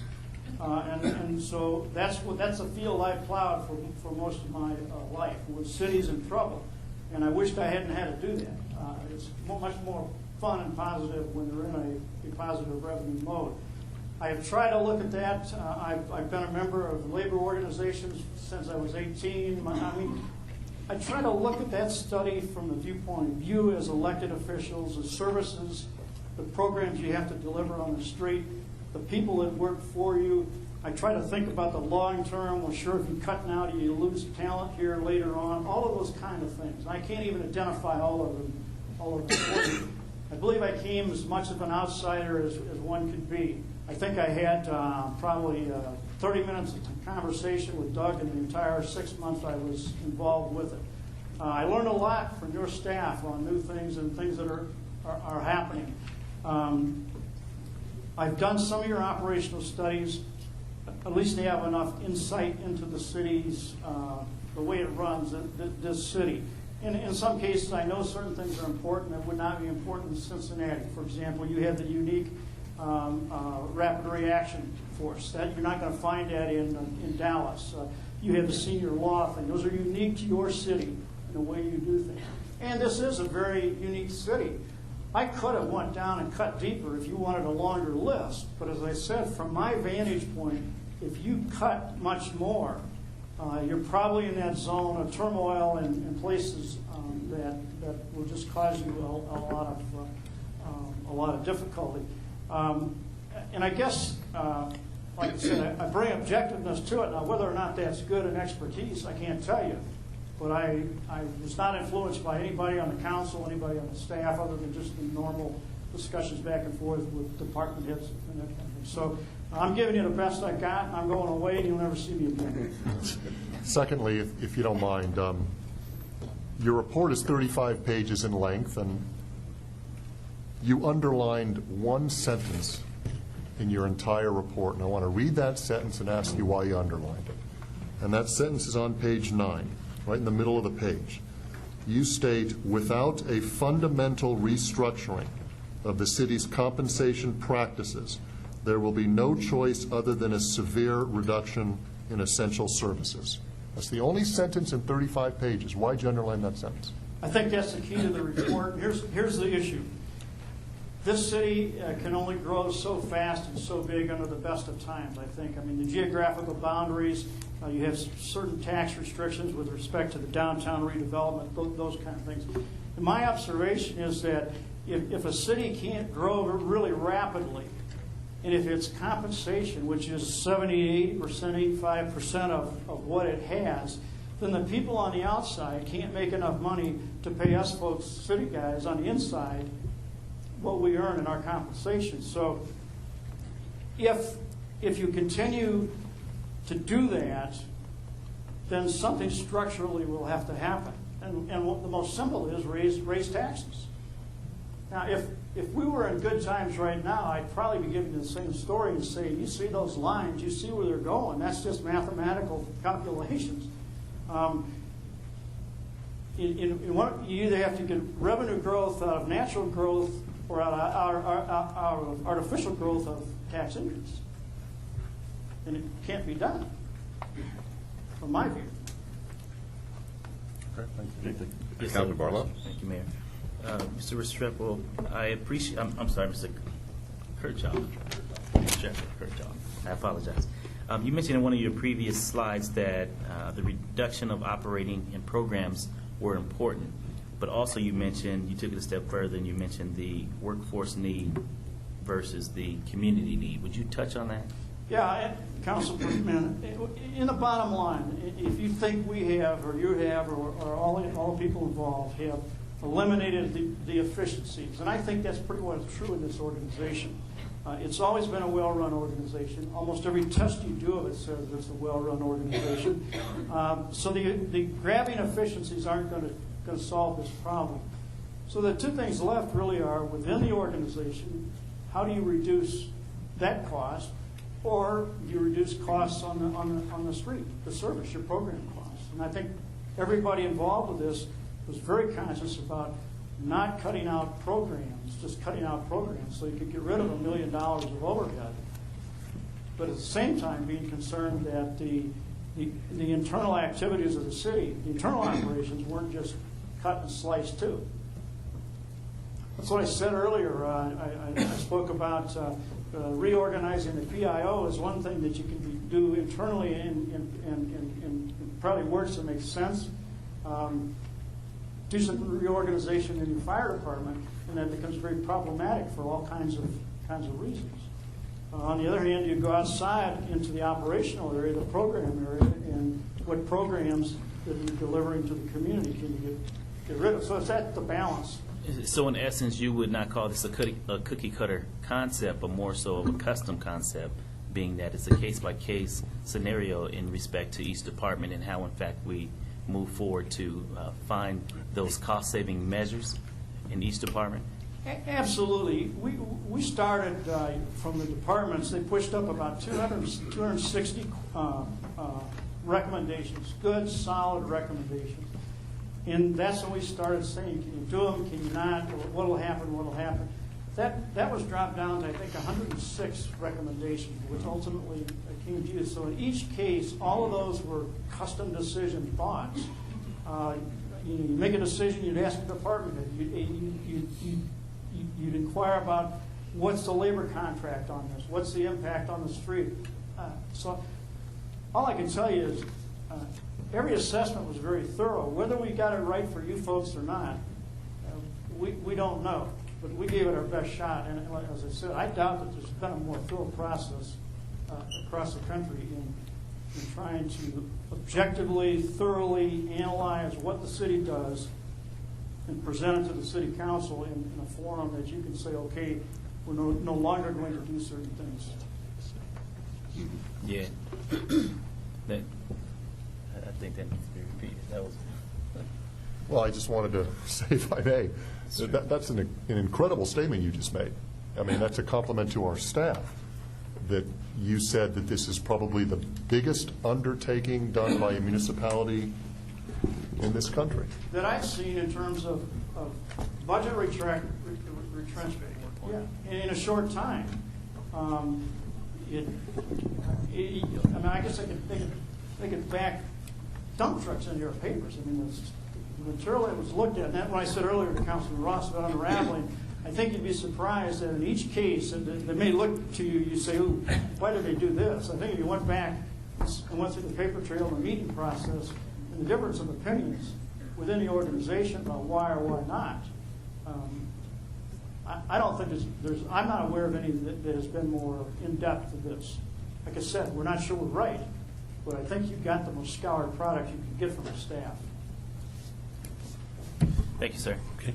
Any other questions? Yes, Councilor. Mr. Mayor. Throughout this, and I don't know exactly what page it was on, but it was mentioned that we have $400 million unpaid in benefits as far as our employees are concerned. I'm talking about benefits in the future. Ma'am, I don't think that's in my report, but I think they're talking about the actual. Mark is going to be doing that in his presentation in just a minute. Okay, then I'll hold that one off, all right? So 71.9% of the 2009 budget, you did mention that that was salaries, right? Compensation. Compensation, that was compensation. Then in your talk, you go from 71.9 and then you say to 85 perhaps. Are you bringing then in the metro budget over which we don't have that much control? You weren't. I didn't know how you got from 71.9 to 85. What I'm saying to you, and you can kind of discount those numbers, is that your revenue flow doesn't carry your workforce costs and other things, because if it did, we wouldn't be here today cutting and looking at other things. And that's the reality. Okay, and you were just using that as the flexibility that might occur, but Right, as it and occurs, right, okay, thank you. Okay. Any other questions? All right, thank you, Mr. Kirchhoff. We appreciate it. At this time, Mr. Forbes, I'm going to take a 5-minute recess. No. Yes, of course. You're fired.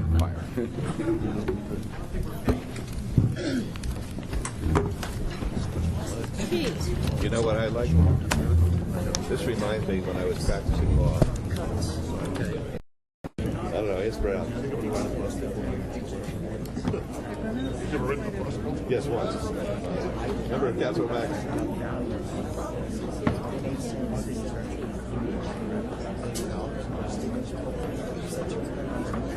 Oh, okay.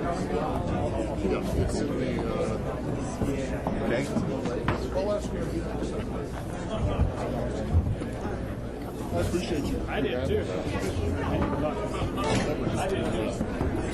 All right, if everybody... Yeah. Yeah. I'll ask questions. Hi, Kevin. Okay, well, we'll have to see. We'll have to see how it looks.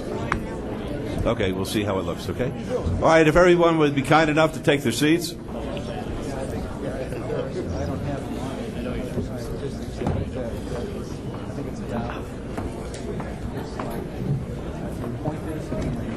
Executives make up 14%. Memory was about 50%. Really enjoyed the 10 years in. Probably not another 777 day again.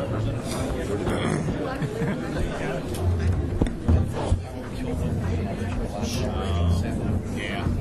They'll probably be up another 400. They'll probably be up 400 for the days low. All right, folks. We'll declare the recess over and recommence the council meeting. Mr. Forbes? We have a presentation by Doug Selby and Mark Vincent now to talk about and zero in on the issues as they face the city directly with a great presentation, and I bring Doug up here to start the presentation. Thank you. Dr. Selby. Thank you, Mayor and Council. What Mark and I will do is kind of tag team this, where I'll give you some introductory background on what we've done, and Mark will talk to you about some of our financial revenue projections and our modeling, and then I'll come back with a concluding recommendation for your consideration and deliberation.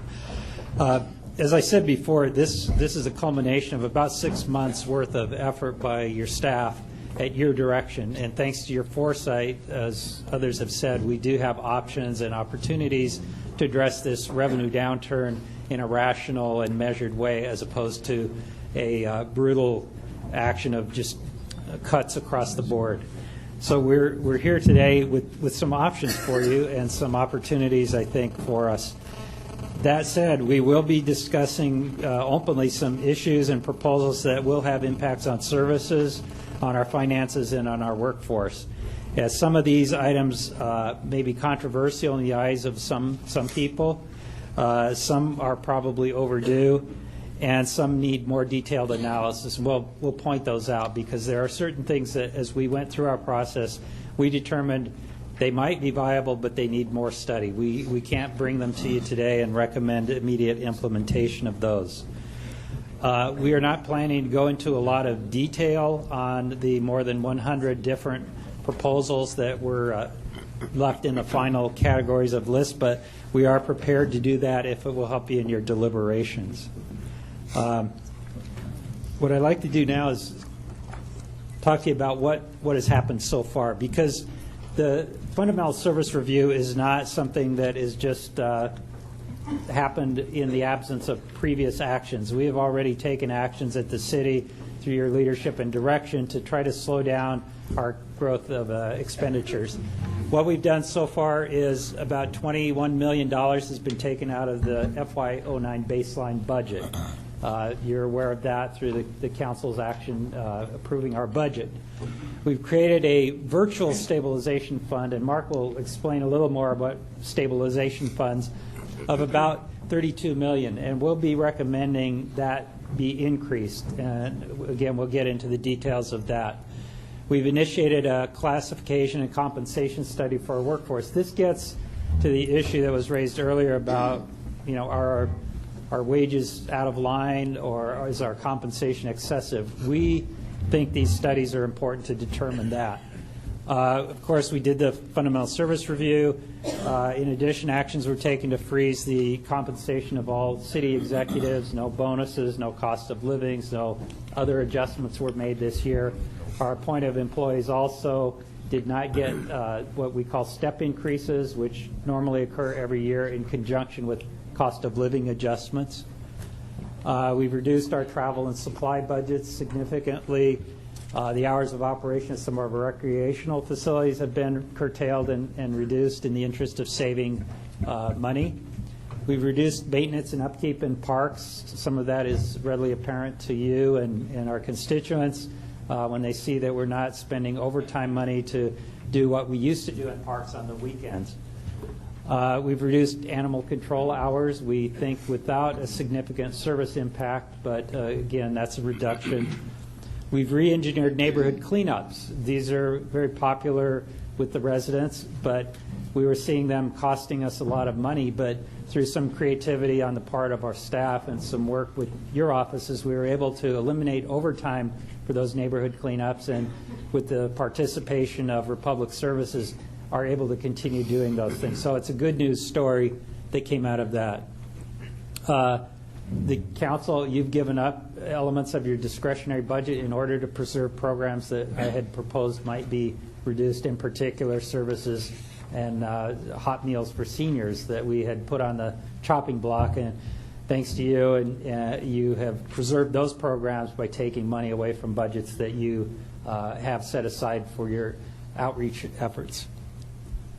Capital and equipment replacement have been deferred. We've looked at, do we really need to replace every vehicle on the schedule that we set forth back when times were good? Do we need to replace computers, phones, and those things as frequently as we have been? And we determined, no, we don't.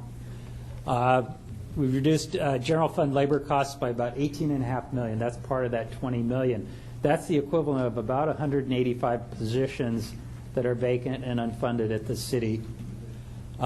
We have set a goal to reduce our vehicle fuel consumption of gasoline, diesel by 10%. This is not going to solve the problem of escalating fuel costs in totality, but it does take a measure of conservatism in how we approach our fleet and saving some money there.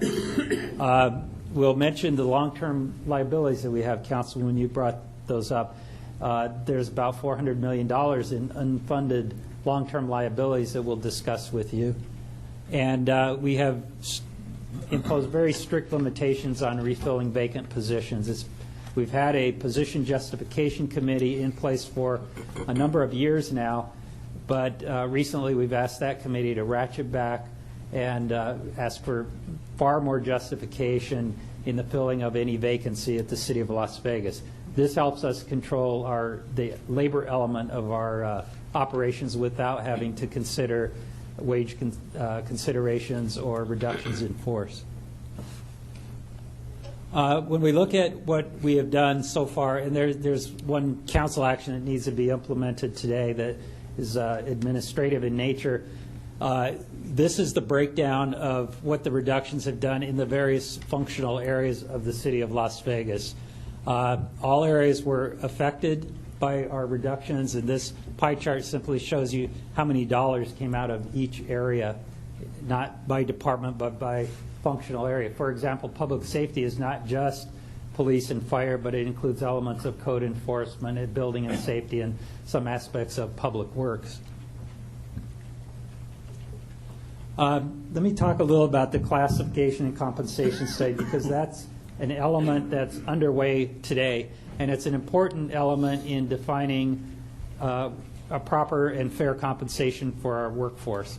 We've seen a lot of studies that we are maybe questioned because we don't know that they've taken a holistic view of compensation in the City of Las Vegas relative to other cities and relative to the skills and credentials that we ask our employees to have here at Las Vegas. We're seeking the best. I think we've been able to attract the best and keep the best, and we don't want to lose that edge that we have as a city in competition with other local governments. But that said, there is some indication that maybe in some areas we are overcompensating, in some areas we're undercompensating our workforce. The goal of this effort is to actually look at that, because it's 75% of what we spend our money on, and determine in a fair and unbiased way and a defensible way, is our compensation policies and our practices appropriate for our city. We completed the first phase of this actually already with the executives and the appointed employees. That first phase has been implemented, the recommended changes. We're seeing an annual savings of about $191,000 a year as a result of that. Nobody was hurt as a result of that. We have determined some positions need to be downgraded. Some were fine as they were, and a few needed to be upgraded. But the end result of that is savings to the city. This effort that we're undertaking right now is to look at the rest of the workforce, those who are represented by collective bargaining units. We've invited all of the leadership of the labor organizations to participate with us in the project committee that helps to look at this in terms of who do we compare ourselves to, what's reasonable to compare ourselves to. And I've even asked the committees, the teams working on this, what do we do with the outcomes of these compensation studies? What are their recommendations to me and ultimately to the council as to how do we deal with areas where perhaps we're not paying enough money, and we don't really have the budget to upgrade a lot of positions, or maybe in some areas our compensation is a little higher than the market or other governmental areas. The fundamental service review is what we're here to talk about today, and contrary to what you might have believed, I didn't pay Mr. Kirchhoff to say what he said. He is truly independent, and I didn't edit his report. I basically had brief conversations with him saying I wanted his independent judgment of what we were doing today. So I appreciate his compliments, but they were not solicited compliments towards our staff or the efforts we've undertaken to date. We had some guiding principles that I asked our committee to adopt as we went through this fundamental service review.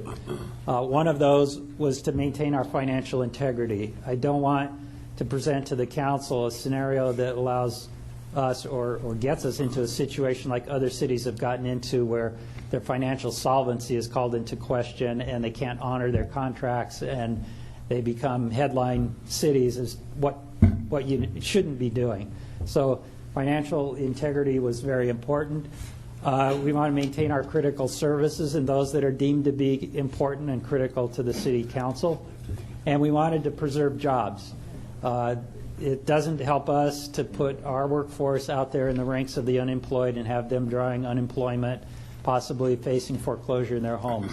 That said, this is a very challenging area to deal with because Labor is a big part of our budget, and while we want to preserve jobs, some of the options that we had available to us did result in cuts in services, which results in cuts in employees.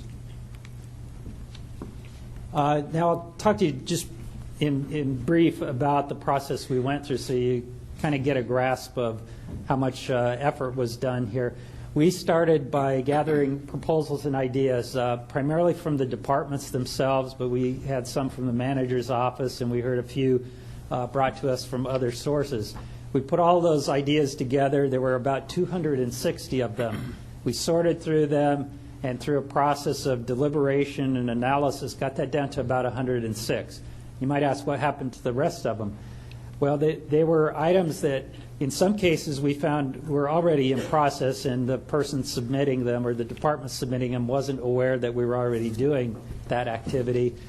They were areas perhaps where we saw that the financial savings really wasn't going to materialize. They were the kind of things that maybe we couldn't implement because we had regulatory or other obligations to conduct those services. They were things that I think in discussions with the council that would not serve the constituents well from your point of view and ours as well. So those gradually got distilled down to the 106 that we had left that we took a more detailed look at. Those finalists were then sorted into broad categories. One category called efficiencies or program modifications. These really had two elements. One part of that were efficiencies that didn't involve an effect on our workforce. Another part that had efficiencies that would result in a reduction in our workforce of some positions. We looked at organizational restructuring. Often organizations jump to let's reorganize as the solution to all problems. We looked at it from the standpoint of does restructuring our organization have any benefit to us financially? And that was the real test of whether something stayed in the reorganizational options category or not. We also looked at strategic service changes. These are things that our residents and constituents would see in terms of how we do business at the city. There are fundamentally different ways of providing services. And we also looked at revenue enhancements. And although, as you know from previous presentations, and Mark will share with you, your control of our revenues is very limited in terms of what you can generate, there are some areas that we felt might be appropriate for consideration. We took those finalists in those various categories through a process of refinement and analysis. That analysis involved a lot of our department heads and their senior management to look more critically at these items and help to better define exactly what we have in front of us to present to you in terms of their impacts to services, their impacts to the budget.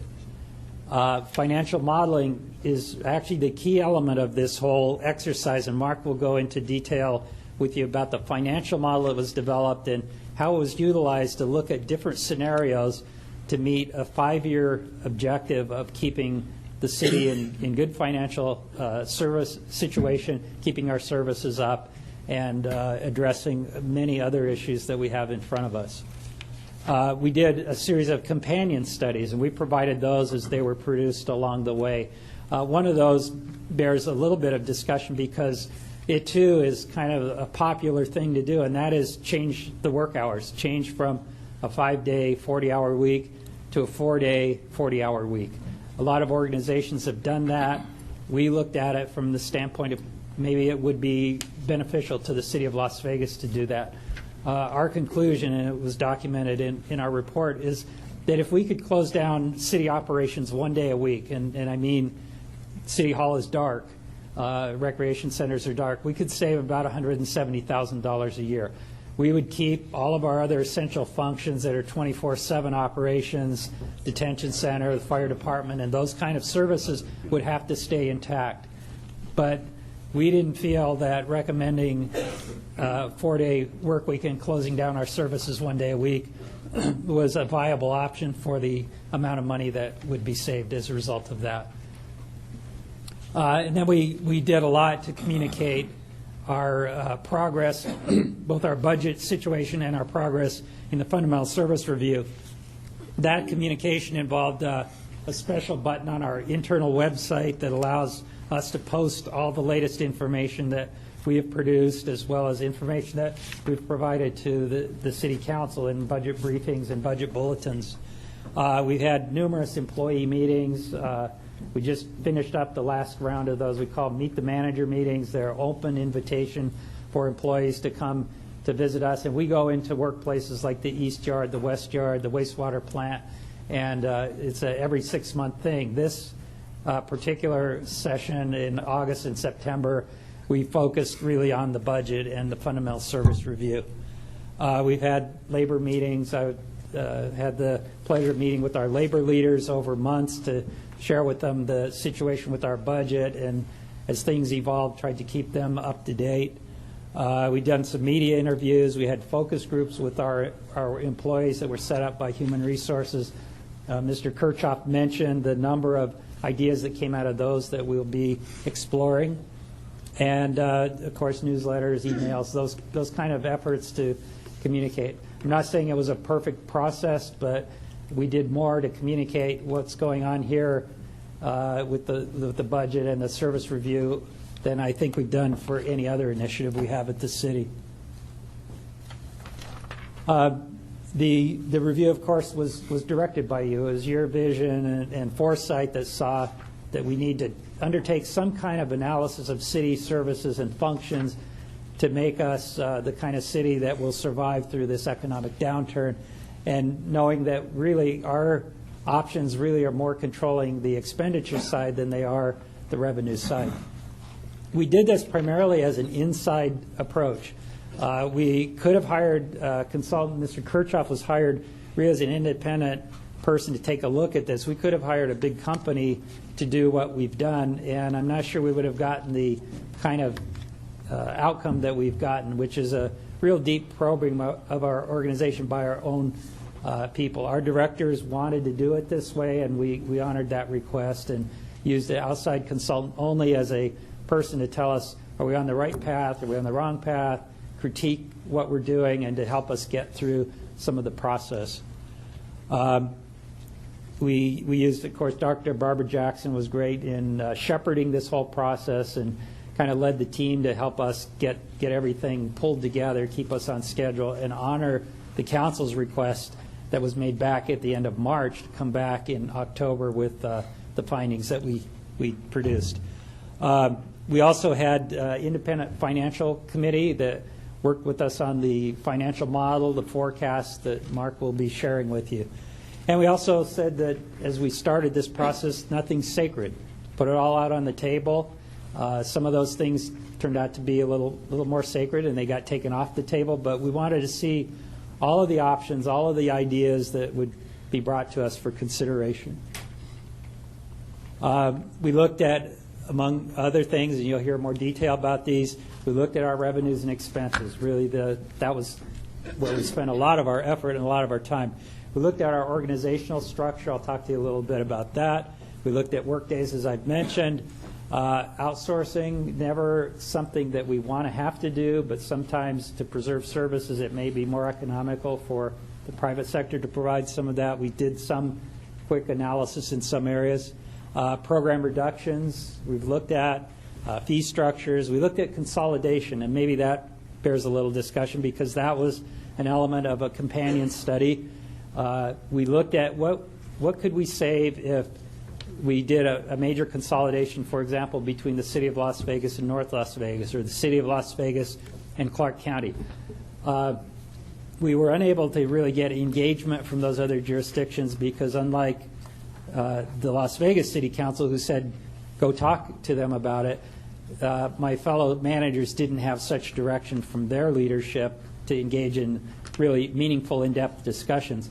That said, we went back and looked at some of the history of consolidation efforts in southern Nevada and elsewhere, and we concluded that while consolidation has merit for a lot of reasons and is not a bad thing to do, we couldn't argue that it would result in a cost savings.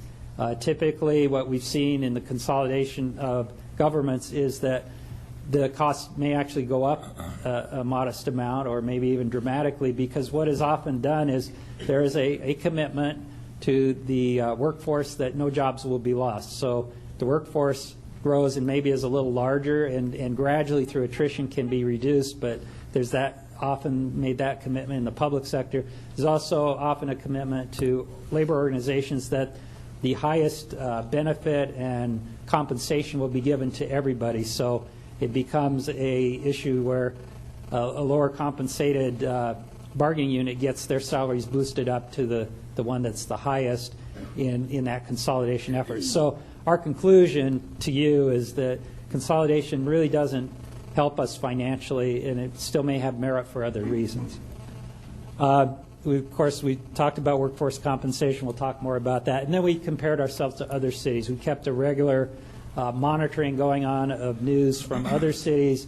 How did they tackle their downturns? What did they do that maybe we could learn from or we could implement?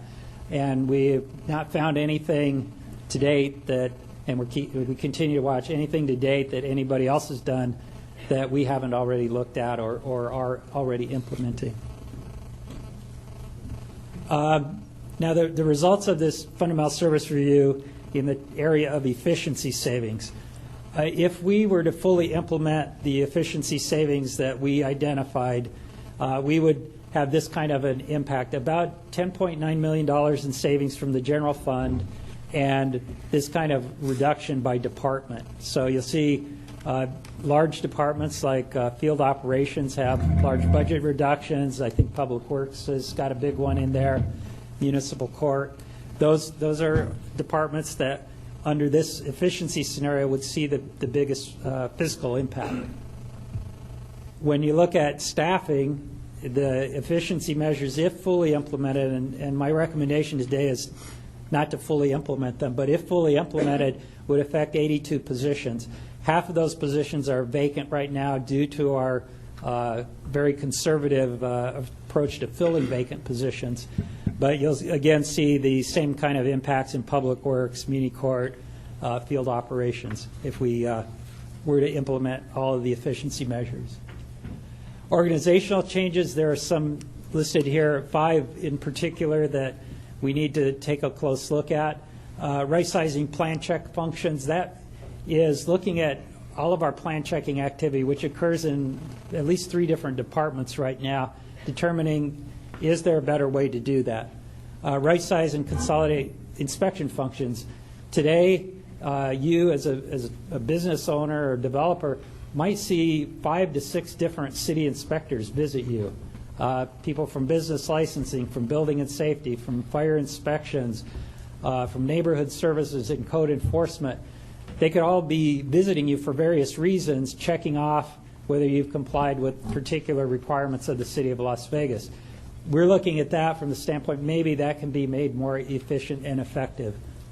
Consolidating vehicle maintenance functions. This is an area where we have 2 areas that do vehicle maintenance, fire department and our fleet operations. There's some reason to believe from looking at this that there might be some economies by blending some parts of those operations or blending them completely. Graphics arts functions, we've had the luxury when times are good of getting a lot of graphic artists, very talented people scattered through departments throughout the city, and that's certainly helped to improve the quality of our brochures and pamphlets and our outreach materials, but we think there could be some value in bringing those back together. And same thing with public information. In fact, the workshops that we had on these 2 topics suggested those 2 things are tightly linked together. There are some things that could be implemented early. They don't require a lot more study. Consolidating our special events functions. We have really 2 units that handle special events, and a number of events are handled at a department level by just by the staff. The issue here is that we might be able to be more efficient and effective and responsive to you all and get better control of our events costs if that was consolidated under one operation. Coordinating graffiti abatement efforts. Right now, 3 different departments abate graffiti. We think we can get that down to 2 departments. That would be cost effective and helpful. What are the outcomes of our close look at rapid response? That was suggested as well, maybe that could be reduced in some manner. When we looked more closely at it, we found that it's actually running at capacity and could use some more assets. So contrary to the direction we're trying to go with this effort, rapid response, and we know how important that is to neighborhood preservation and quality of life, that's an area where we saw a need to actually augment the staffing and the resources. Centralizing records functions in the clerk's office, fairly complicated but straightforward in the sense that this is handling all of our paper and electronic records in a manner that's consistent with Nevada revised statutes. Looking at our community service workers, we about 2/3 of the hours of community service workers are used for city purposes. About 1/3 of the hours are used for nonprofits. Without getting into areas where we might violate collective bargaining agreements where our own workers are doing these jobs, we think there's opportunities to expand the utilization of those workers who are basically working to satisfy requirements that judges imposed on them to provide community service. The citywide bus system, which provides service to the downtown area and to some of our senior centers, is a service that duplicates in many ways what the CAT bus system provides. I know it's a popular service, but when we look at it from the economic point of view, it loses about $1 million a year and could be transferred to the Regional Transportation Commission if the council thought that that was a reasonable thing to do. We've also conducted a review of our internal service funds, and we want to continue to look at those. Those are funds that are created internal to the city. They are funded by the general fund to provide vehicles, phones, computers, and those kind of support services. There are some things that I'd mentioned that need more study. These are things that have some promise in our eyes to reduce costs and improve efficiencies, but we're not ready to recommend them today. We would recommend that you ask us to study them further. They include our warrant service program, where we could probably increase our revenues by helping to provide more resources for that effort. Fleet maintenance might have some value in outsourcing some or parts of it, maybe some specialized functions. We could move the city enterprise fund into the redevelopment area. That right now is a general fund subsidized operation. We could move it to the redevelopment area where there are more revenues to support something like that. Architectural services is an important part of the city, but a lot of our architects and their licensed high-quality architects are doing more project management than they are actually doing architectural design. So there's a question about whether we might be better served by having those people just really be project managers. Evaluate the jurisdiction of the deputy city marshals. We have some overlapping issues with Metro, and getting some clarification of that might help to improve our effectiveness with the marshals. We have a wastewater plant that serves one golf course that was developed just to serve that golf course. It's called Bonanza Mojave. There may be an opportunity in the future to decommission that facility and actually save money. Our analysis shows that it's actually would be cheaper today for us to provide potable water to that golf course than it would be to continue to operate this plant. That is contrary to water conservation efforts and the drive to put all golf courses on reclaimed water, but nevertheless, it does show a cost savings to us. Custodial services, portions of that operation are already outsourced to the private sector. There's an option maybe to expand that. Sewer service billing, the way we bill now is by fixture count. We have inspectors that go out and periodically count the fixtures, and then we calculate how much sewage we think is generated by each fixture. There's another way to do this that we'd like to explore, and that is looking at water use. So if you use a lot of water, you probably generate a lot of wastewater. So we can tie those two together, and I can't say that it will enhance our revenue generation, but it would be a more fair and equitable approach to doing this sewer service billing. That requires quite a lot of work with the water district and some computer systems.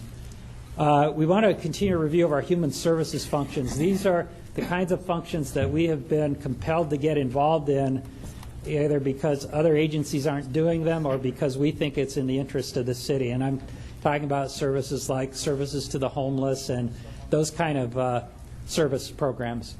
Those cost us about $5 million a year in general fund expenditures. Today, we cannot tell you if that $5 million is yielding, if it's cost beneficial to us. We need to study that and determine whether that needs more resourcing, less resourcing, or a realignment of how we spend those dollars. And finally, looking at community schools and how we're handling that operation. Community schools employees are not city employees. And one of the considerations in this study is maybe they should be. Maybe there is some economy and some liability issue that we can resolve by making those people city employees instead of being independent employees of members of their own nonprofits. When we talk about revenues, and that's the other piece of our recommendation today, we have 4 categories of revenue generation. Developer fees, we could generate about $4.6 million, we believe. Business licensing fees, about $2.5 million, and code enforcement fees, about $0.8 million. We do fairly well with code enforcement right now, but there is an opportunity for some additional increase there. And then there's some scattered categories where we could do some nominal increases to generate another $500,000. I'll tell you, even if fully implemented, developer fees are not going to generate revenue. We can raise them, but because of the development climate that we're in right now, they're really not a source of revenue that we think we can depend on. Now, I'd like to turn this part over to Mark Vincent, talk a little bit about our revenues, our expenditures, and some of the financial aspects of what we've done here. Thanks, Doug. I'm going to stand up here a little farther up front so I can see.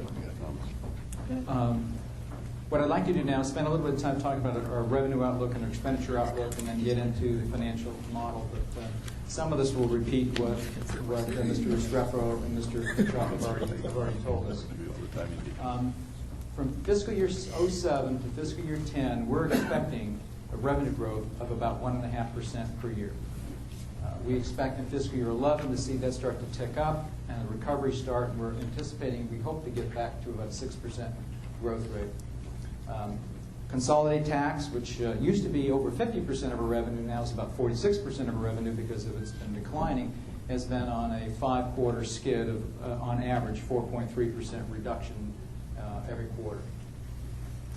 I mentioned the tempered recovery. I'd like to talk a little bit about where we think the future is. I've mentioned before that we think we're going to level off at about 6% revenue growth. And one way you get to that is you say, well, if inflation has been on average about 3%, so the prices of goods and materials and homes are escalating, that's going to generate higher revenues just because of escalation of consumer price index or the inflation. The other 3% is driven by population, and you heard Mr. Restrepo talk about into the future we're looking at perhaps a 3% population growth in the county. I caution you with that because in Las Vegas, we've not been seeing a 3% population growth. As of the last few years, it's been closer to 2%. And in fact, this year we're in today, planning forecast no growth in population. And some of that may be the exodus of the jobs in the construction industry, that maybe they come back. But the reality is we are somewhat landlocked. We can't have the kind of sprawling development that maybe the other cities can do. And so we're thinking that it's a little bit of a stretch, perhaps, particularly by year 4, to be back at about 6% revenue growth. But that's what the model forecasts. And as Mr. Restrepo indicated, all the indicators in the Southern Nevada are just negative. They're just going in the wrong direction. We do believe that this is going to be a rather extended U recovery. By U, I mean instead of hitting the bottom and bouncing back, it's going to be a little protracted for us. And in fact, again, fiscal years 07 and 08, we had some very dismal revenue performance. In fact, the unaudited numbers for fiscal year 08 show our revenue growth was 0.6%. As we've mentioned, we're not alone. Every day we're hearing new information. We understand that City Sparks is in some difficulty as well. Certainly, even we've seen some communication with the City of Henderson that now they're starting to recognize that they've gone through their reserves, and now they're going to have to plan for what we think is the inevitable extension of this sort of downturn. Mr. Kirchhoff mentioned that one thing you can do in a situation like this that you could do, he didn't necessarily recommend it, was raise revenues. As you know, I've told you many times that we are, unfortunately, or fortunately, in your perspective, but from my perspective, we're a Dillon's rule state. We're not a home rule state. And what that means is you as a board really have very little control over revenues. You really can't do anything about sales tax. You really can't do anything about room tax. You have a statutory ability to raise the property tax rate, but because of the impacts of the AB 49, the bill that was passed in 2003, if I have my dates right, that capped the growth of the tax bill at 3% for residential and 8% for commercial. If you raise the tax rate, that tax increase just gets abated, and that'll be the case. I think Jeremy Aguero, Applied Analysis, did a study. I think they did the study actually for North Las Vegas, and that predicted that the cushion that's in the abatement now will last maybe another 18 months. And so it won't be till that cushion is resolved that you could actually increase the tax rate and have some impact with that. And of course, you'd have to, as a board, you'd have to balance the raising of taxes given what's going on with the economy and the rate of foreclosures and things of that nature. But right now, you control fees. Fees for services is what you control, and as Doug mentioned, we have a study on that. So just want to point out there's very little that you control in revenue. If you can see this chart clearly, I know that the visuals are a little difficult, but the green bars represent general fund revenues, and they go with the axis on the left. Those are millions of dollars. The dotted red line represents the percentage growth over the prior year that bar represented, and it goes with the percentage scale, the axis on the right. And of course, what this shows is 04, 05, 06, those 3 years, we were having double-digit growth in our consolidated tax. And then, of course, it fell off the table. I think we had a situation where people who were living off the newfound equity in their homes, particularly land values in the valley, had used various forms of credit to get that equity out of their homes and spent it, apparently, on other things, which was driving up the growth rate. Because, by the way, when we were growing at double-digit growth in consolidated tax, our population wasn't growing at double digits and inflation wasn't double digits. And so you have to ask yourself, why was it growing at double digits during that period of time? And it's my opinion that was the period of the easy credit, particularly for homeowners and getting easy boutique loans. In 2008, you can see where the bottom is. That's a 0.6% growth rate. We're forecasting a little less than 2% growth.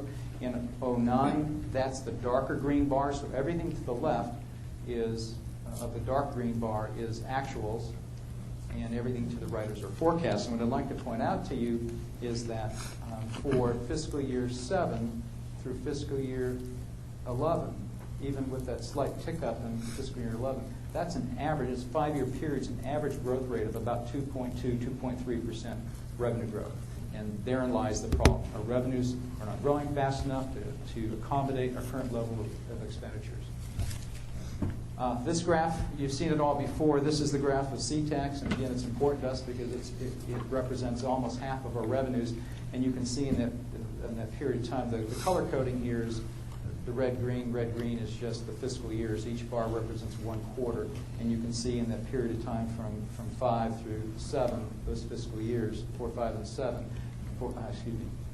5, 6, and 7, where we had double-digit growth. In fact, we had 11 quarters in a row of double-digit growth. Now, if you were looking at North Las Vegas or Henderson, I have to add another 10 points on this chart. They were growing much faster at this period of time than we were.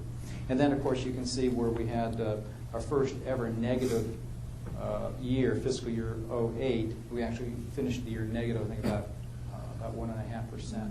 And then for fiscal year 2000, it was 2007. 2008, fiscal year just ended, we finished below 4% negative. You can see in fiscal year 2, where we had a mild recession and 9/11, even with those impacts, our CTAX didn't go negative, it stayed positive. Your Honor? Yes, Councilman. Just, Mark, if you could go back the last chart. Just a fundamental question. We talked earlier, I think Mr. Restrepo talked about housing and unemployment rates as kind of key indicators. And I've heard the analogy as far as the U versus the V, and yet projecting out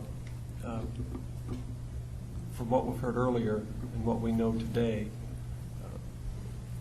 it looks like we're being very optimistic as far as years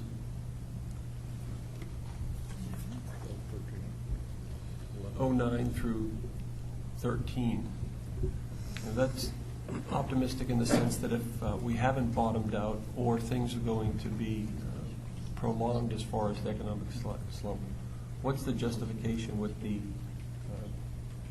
movement back up so quickly to 6% over 4 years? Well, as Mr. Restrepo talked about, he felt that the housing slump was going to last another couple of years, so that gets us through 09 and 10. We're hoping to see it start to come back up in fiscal year 11, which is was what this slide is indicating.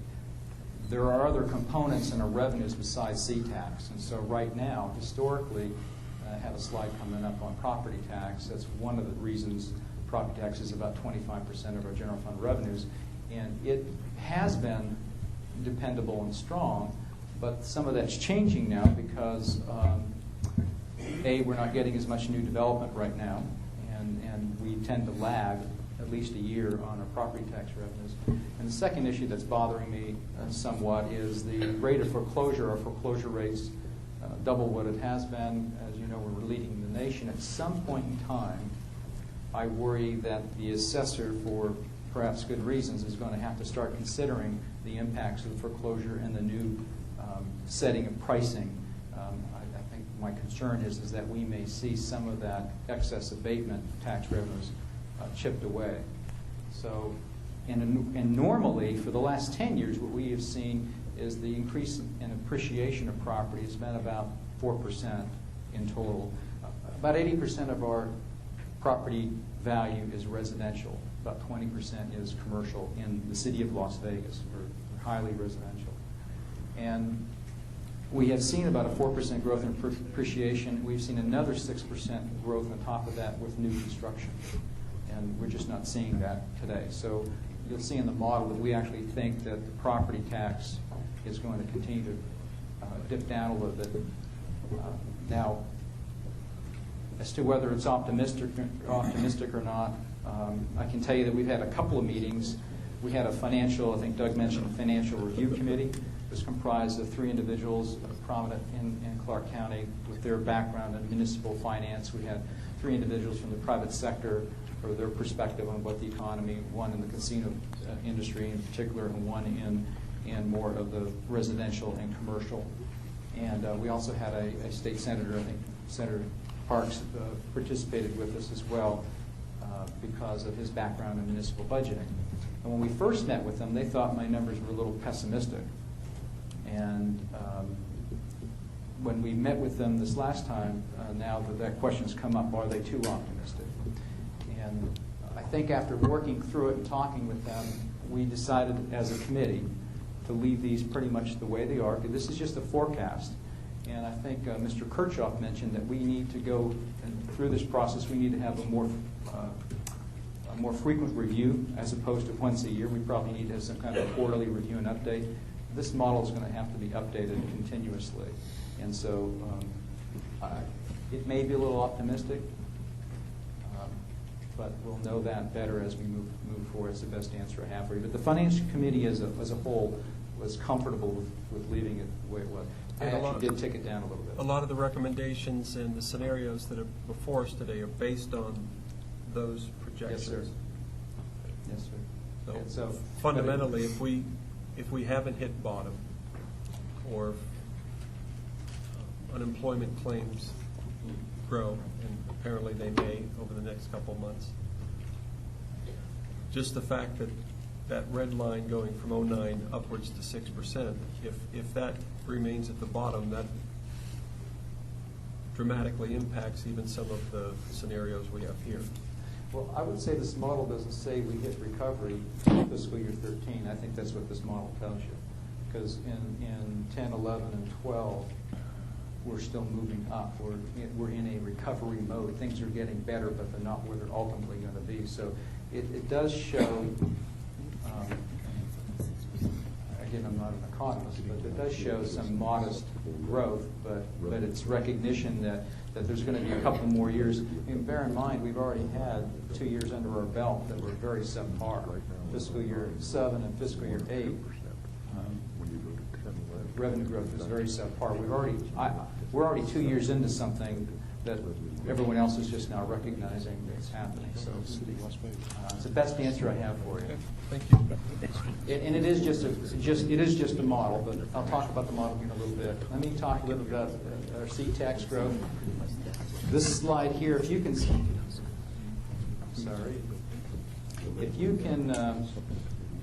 this is another one of these. I have several charts. You're going to have many charts that have 2 axes.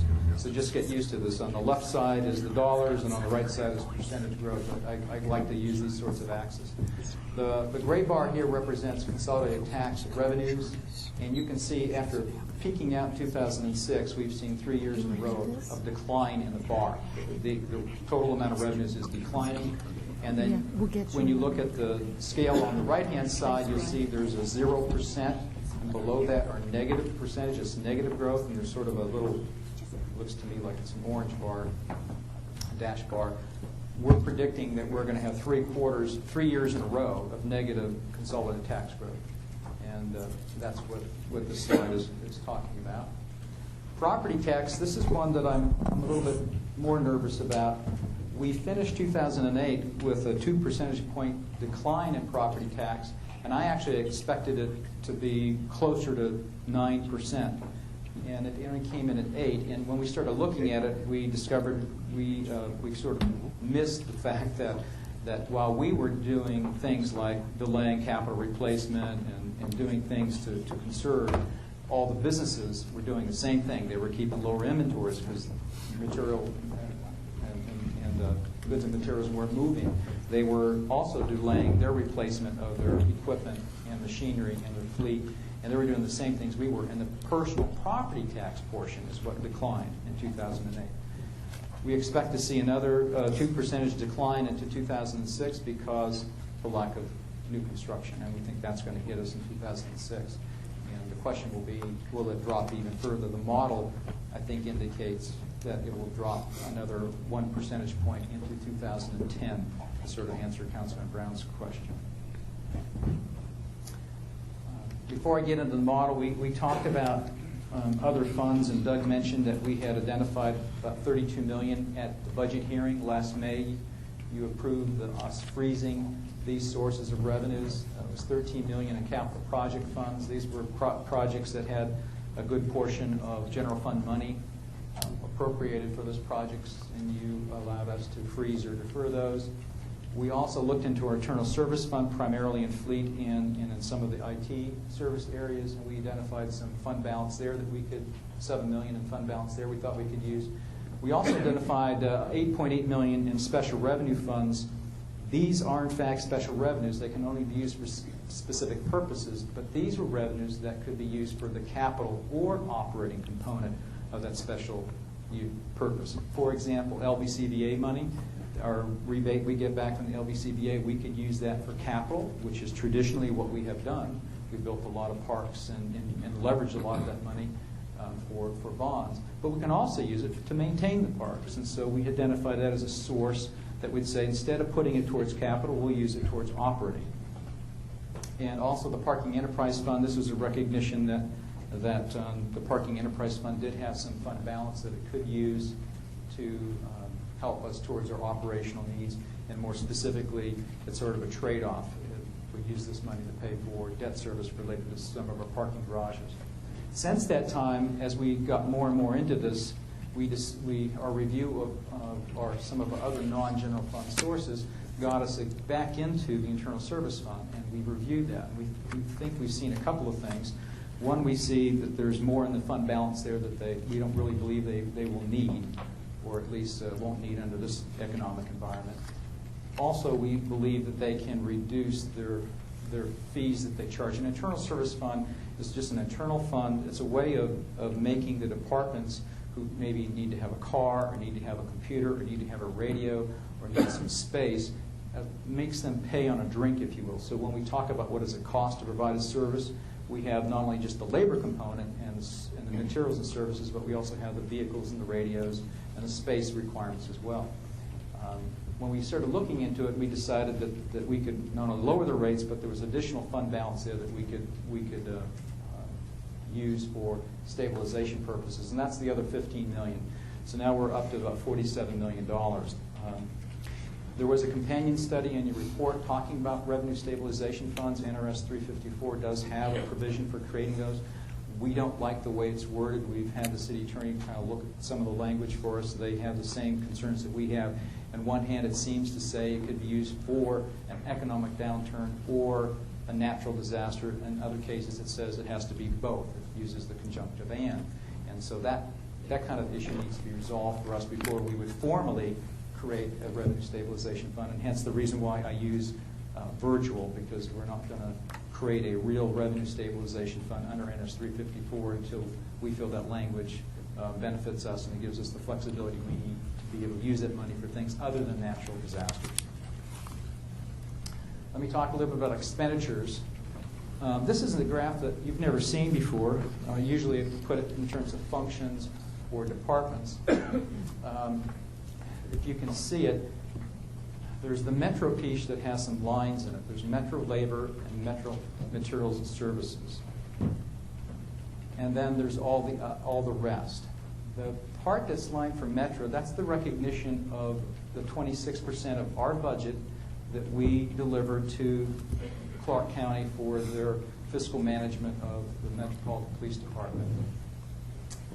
The Metro M&S does include some capital that we have interlocal agreements with Clark County on funding certain facilities and capital construction, and that is included in that M&S is a word I use, acronym I use for materials and services. So that's the Metro piece.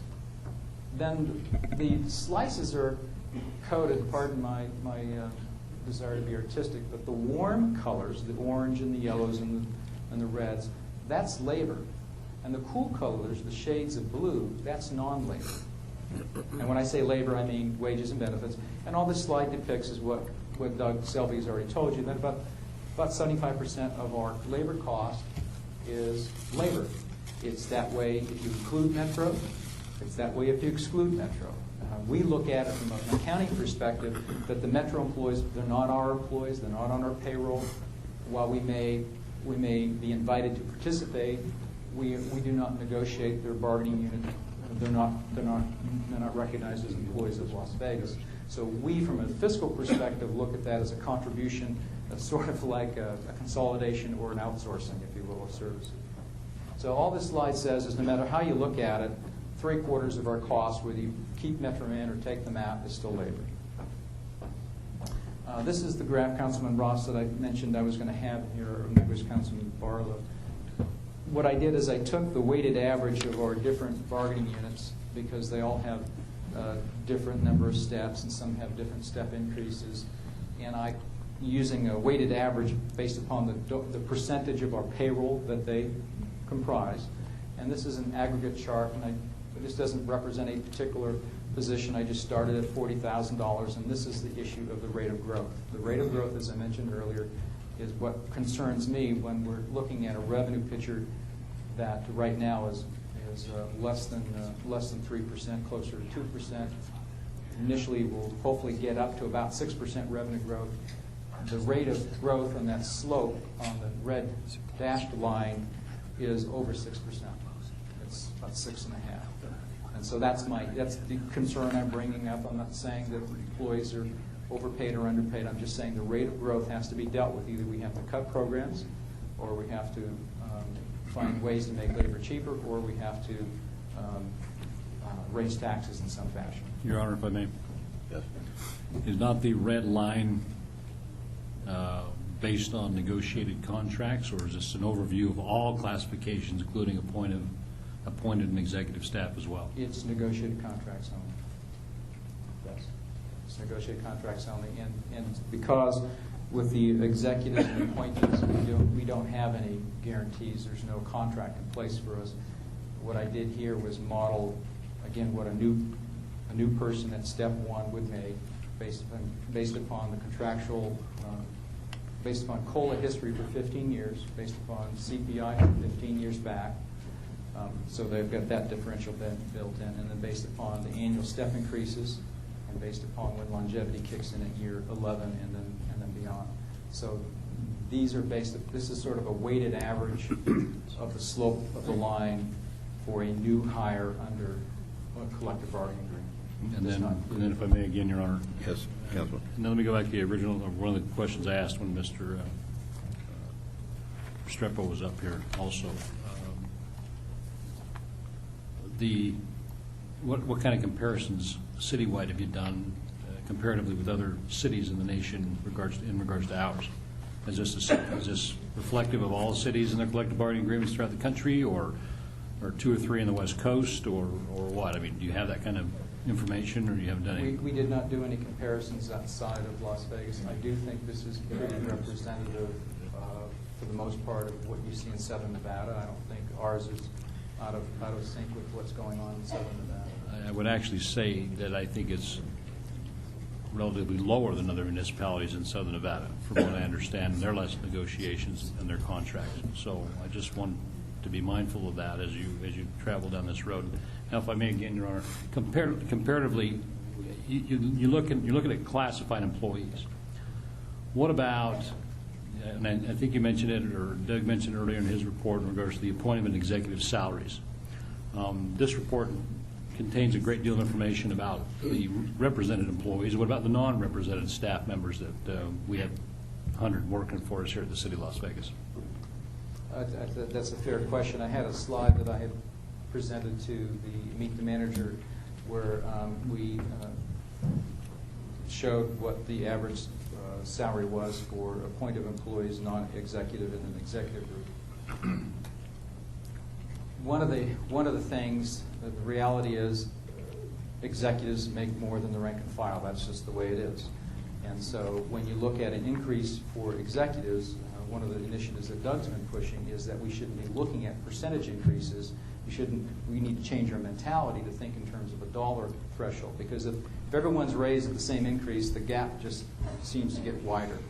And so the last few years, Dr. Selby has promulgated, we have a budget policy that we execute for executives and appointees, and as a percentage of growth, it is less than what you'd see on this chart as a percentage of growth. But that's not to say, again, it's a relative thing. When you're making $130,000 a year versus $70,000 a year, they shouldn't necessarily be the same percentage growth rates. Well, I understand that, but there's some executives in the City of Las Vegas who make some pretty healthy pay, and so far all I've seen in this fundamental review is cutting labor costs for those that are represented, not the executive staff.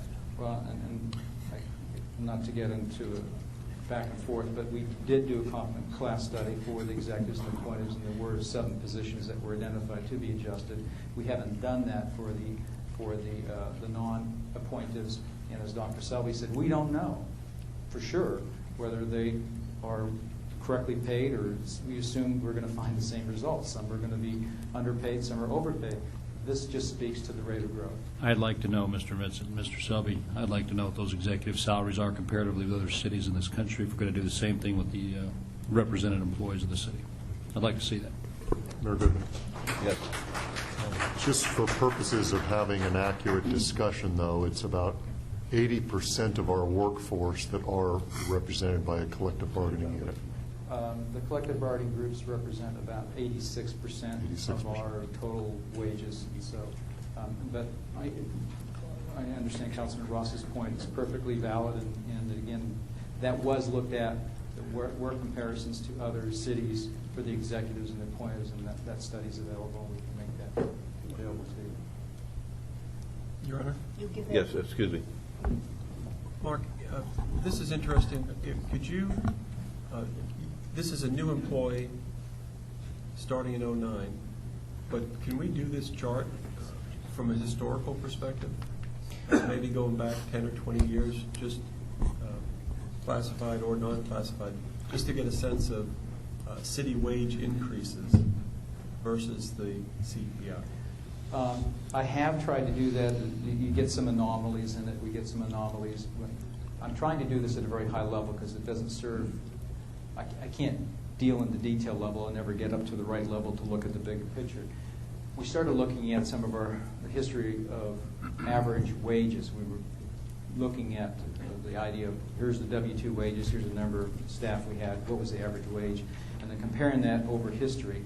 We saw some things, for example, one year when you look at it bargaining group by bargaining group is what I was looking at. And we have situations where we have new bargaining contracts that sometimes they're not always timely negotiated, so you have these retroactive issues that skew things.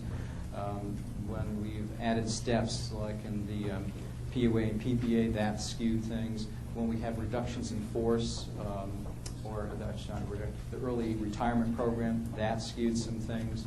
And so it's really, really difficult. But generally, I can tell you that when we looked at it over time, it looks to me that the average increase in average wage is about 4.5% plus or minus. That bounces up against the model assumptions, which I'm going to get to in a second, but just since we're on the subject.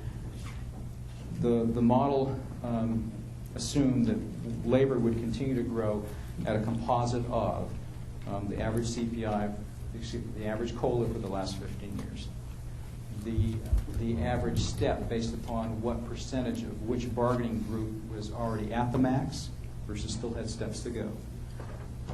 We also put in a factor for turnover. We know we have turnover, just normal attrition. Normally we have about 50 retirees a year, and we have other people that leave for other reasons.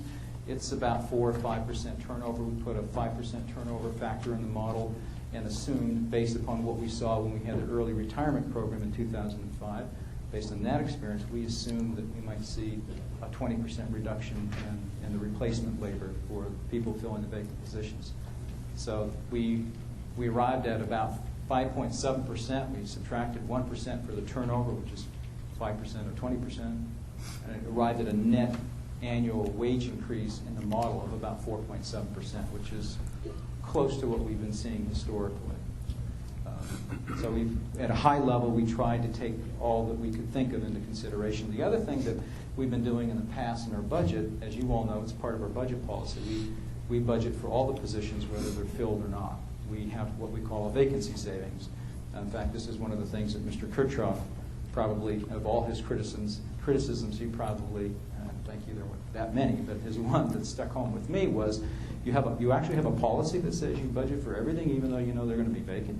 And I said, yep, that's our policy. And he said, why do you do that? And I said, well, because at the end of the year, when we close the books, there's fund balance left there, and that's how we generate the fund balance we use to fund capital programs, those that need to have general fund revenue. And he said, well, why don't you just plan to do that in your budget process? And I said, good idea. That's what we're going to start doing. So the model in looking forward assumes that all that vacancy savings isn't there. It's gone. If we make an assumption that a city salary, collective and non-bargaining, has always been historically above the CPI, the wage growth, is this indicating that that differential is going to increase, or is it just a statement that we've always been there and this trend is going to continue? Yes. I mean, I this is a tough graph to put up because I know it means different things to different people, and this is based on historical information. It's certainly not an indicator of the future, and I can't predict what CPI is going to be in the future, nor can I predict what's going to be bargained at the bargaining table. So it was just intended to be just a recognition, and history proves that. When we go back and look at average wage growth in the city, the data supports that our wages in general, even with the caps, even with being stepped out, even with turnover and replacement, even with all those things, that our wage cost is growing faster than inflation. And as John, I'm trying to put a value judgment on that, as Mr. Restrepo pointed out. In some cases, that's probably a good thing. But the reality is, If it continues to grow faster than our revenues, then you have no choice but to cut programs or cut staff or cut something, because the numbers have to add up. They have to add up and be balanced. Mayor Goodman, I'm sorry. May I just ask another question that's kind of consistent with this discussion? You said 86% of our employees are governed by a collective bargaining unit. But what percentage of those 80%? 80% of our labor wage costs, not the employee. About 10% of our employees, I think roughly 10% of our employees are not represented. Those 10%, which have a high number of executives, and they constitute about 14% of the labor cost. Okay, I think Sorry. that just answered my question. So 80% of our employees are covered by a collective bargaining unit, and they represent about 86% of our labor cost? 90% of our employees are covered by a bargaining unit, and they represent 86% of the cost. Okay, one more time. 90% of our employees are covered by a collective bargaining unit, and that represents about 86% of our labor cost. Okay, thank you. The non-represented is 10%, and they represent about 14%. Got it. Thank you. Mayor Goodman? Yes, Councilman. Okay. Mr. Vincent, taking into consideration the economic budget crunch the city of Las Vegas is currently undergoing, how does what I consider the unknown factor play into this, and that unknown factor being the state, being that they began the session in 2009, how does that play into the numbers that you have presented to us today, being that the C-Tax, we don't control nothing more than 13%, as I understand, of the C-Tax, and if in fact the state cuts into that, where does that leave us? That's question number one. Thank you for reminding me. When I had that slide up, I meant to remind you that this model assumes no impact from the legislature. So I can't predict that. I'm worse at predicting the impact of the legislature than I am the future of the housing market. But it assumes. Well, let's just it assume assumes everything we have, all the revenue streams that we have today stay as is, and nothing is diverted to some other purpose, nor are any unfunded mandates hoisted upon us more than we already have. So it assumes status quo, no changes. Now let's assume the worst. Well, that's why Mr. Kirchhoff suggests you've got two things going on here. You got a bad economy, and the economy is affecting not only Las Vegas and Clark County, it's affecting the state. If the state decides it needs to do something for its purposes that impacts us, all the more reason that we're going to have to be looking at this model on a quarterly basis more frequently. All the more reason why, as you'll see down the road, that we recommend that we don't use all of that $47 million in virtual stabilization money to plug any gaps, because as Councilman Brown points out, these numbers may be a little optimistic. Correct. As you just pointed out, there may be issues happening in the legislature that could affect us that we didn't plan for. So we need to be able to react to those, and we need to have enough cushion to have enough time to react, because as fast as we put this together, it still took us, it's been from May to October, it's 6 months, and we were working crazy to get all this analysis done. So typically it takes time to decide what you're going to do and where you're going to cut if you're going to do it intelligently. So we need to have some cushion someplace. And my second question is, you mentioned that looking at this slide, this will mean different things to different people.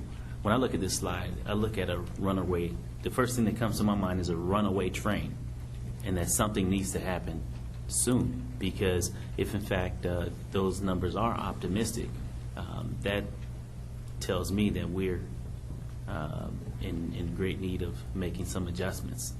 And for that, I believe that the city has stepped up to the plate from May until now, realizing that we're in a crisis right now, and that something has to be done. Thank you. Can I move on? Please. I want to talk a little bit about some of the unfunded liabilities that we have, and these are all driven by Nevada revised statutes that require us to do certain things. 287, the public employee benefits, other names, it produces the PEBS, the Public Employee Benefit System, PEBS. it required, the law change required us not only to begin to subsidize the insurance rates for retirees who opt to go out of the city system into the state system. Now, SB 544 terminated that. That is no longer the case anymore. But nonetheless, we have retirees that are in the state system because they opted in during that period of time. Under new accounting rules, the Government Accounting Standards Board promulgates rules that we have to abide by in our accounting principles. It's just professional standards. And they now have said that we have to begin to recognize the unfunded liability for what they call as OPEB, or other post-employment benefits. It's a fancy word for subsidized retiree health insurance is what that means. And the actuary study that we did this summer said that our unfunded liability for all the prior service and the current year's service to get us caught up is $201 million, and that if we were to fund it, and this is what the GASB 45, the accounting rule, says we have to do, we have to now recognize a current liability that considers not only the current year liability for the service this year, but an amortization, if you will, of all the past service. It's very common in pension plans where you do an amortization of past service to catch up. That liability, if we were an ERISA privately funded plan, we would have had to contribute $26 million, $25.7 million into a trust of some sort. We're not doing that necessarily. We didn't do that. It's just I have to report that. The GASB 45 doesn't require us to fund it. It requires us to report it. And what will happen is the financial markets, the bond raters and people that invest in municipal debt, they'll decide whether or not at some point we'll get news from them and the raters. They'll start telling us whether or not they feel we should fund these things and at what level, but we're watching it right now. Also, occupational diseases, NRS 617. One of the things that it requires us to do is recognize certain diseases for our public safety employees, cancer, hepatitis C, lung disease, heart disease. We are in the process of doing a similar GASB 45 study. I don't have the numbers yet. 3 years ago, we did an analysis. We had an actuary do an analysis of the unfunded liability, and they came in at $206 million. I don't know what it is yet, but my educated guess, my professional guess, is the ARC for the 617 liability is going to be also around $25 million, right around there. So there's $400 million in liabilities that are going to show up on our balance sheet as a local government, and we're going to have to say, we're going to have to report that there was roughly $50 million in ARC costs that we either funded or didn't fund. And at this point, we're not, well, there's a recommendation coming up later. I'll wait for that. And then finally, the other big issue, which isn't a direct liability to us, is the public employee retirement system. The issue there is that the last year's report that was issued, I think, in January of this year, reported that the PERS had a $6.3 billion unfunded liability, that it was 77% funded, up from 75% from the prior year, and that's good. That didn't necessarily put them well up high, but made them pretty comparable with other state pension plans. Of course, that all preceded what we're seeing with the markets today. The PERS board is able to invest a little more aggressively than local governments. They have special rules on how they can invest, and I'll dare say that I think that they're not going to have quite the earnings this year that they had in years past because of the way the markets are. Having said all that, even before the markets went in a downturn, they have to have an actuary study, just like I had to on OPEB and workers' comp. Their actuary study that they released back in January said that based upon the actuary study, the regular employee contribution rates had to be 21.3%. We're currently at 20.5%, so they're obviously recommending a slight increase there. And on the public safety side, we currently contribute as an employer paid plan 33.5%, and they're recommending that we go up to 39.4. It's almost a 6 percentage point increase. So this is only pointing out that even with the PERS system, even though it's not our liability, when it's underfunded or when it doesn't do, when the investments underperform, which you're likely to do in this market, it has to be made up through contributions by the employers, and we're no different. And so we and our employees that share in this with us will have to pick up this increase when the state legislature approves it, which I suspect that they will do something significant this coming session. All right, before we go into the fiscal scenarios, Mr. Vincent, we're going to take our lunch recess, and we'll come back here at 12:45. 12:45.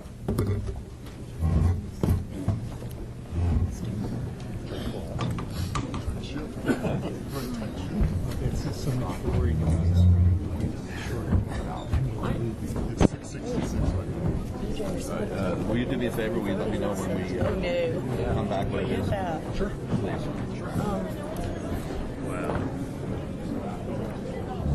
See? See? And these people, they took a 5% cut. Everybody can go to work and be safe, and they're acting like children out there. See, we all turn to you.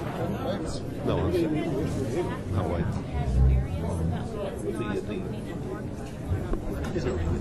Yes, possible. Okay.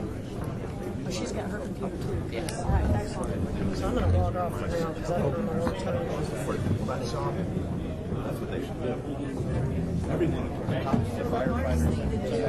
We got, you know, the City Hall street fee today because every janitor was City Hall street. Like you, it was on. Terry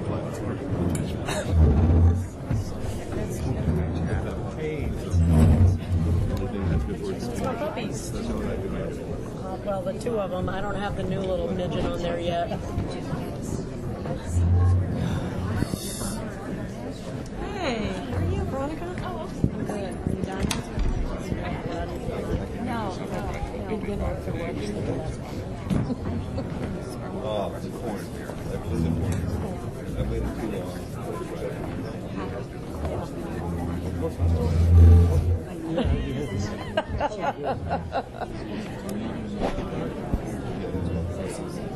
I'm going to tell them you're here. What we're going to do is and then the idea is to get somebody and then have the council dialogue. And then there'll be somebody come. Put your sign here. This is where I found your card. I mean, what is it? This is an initial here, and initial here. Sign here.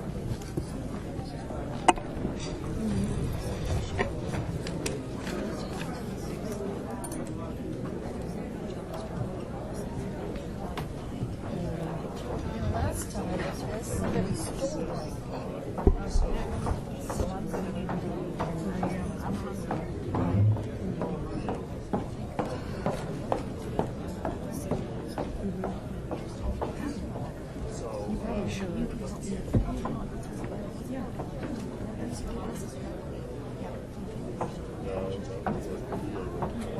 I don't know, just try and find out more information.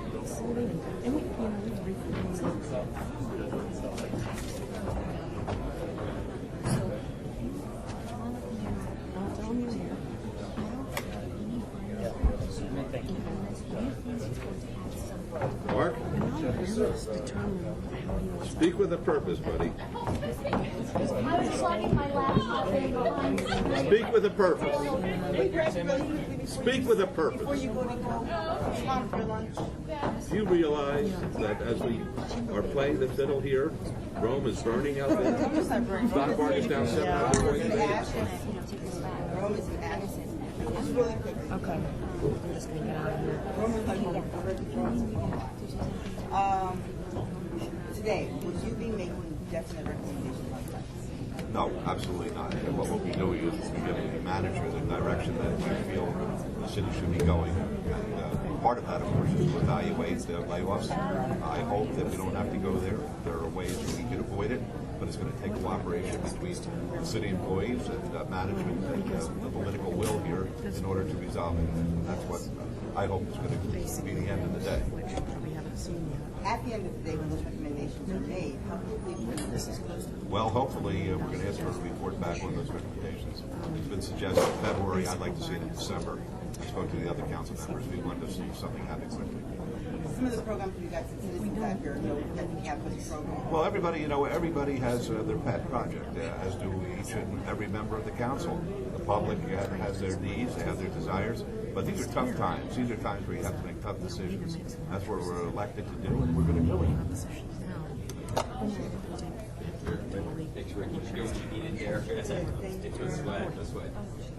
So, this, gets us on the next 3 or 4 months. I hate this form of Make some government. adjustments It should be a strong mayor form of government. As long as I'm a benevolent dictator, I should be able to come in here and tell everybody what's going to happen. If they don't let them, if they don't like it, impeach me, remove me, elect a new mayor. Or some But this generally, grandstanding crap. what it does is it helps us kind of level things out a little bit to buy us some time. We still have a deficit out here, and it requires that we find, an additional reduction in our labor costs. So, if we don't get this piece of the puzzle by February, even if it's not implemented until later, we won't know which way.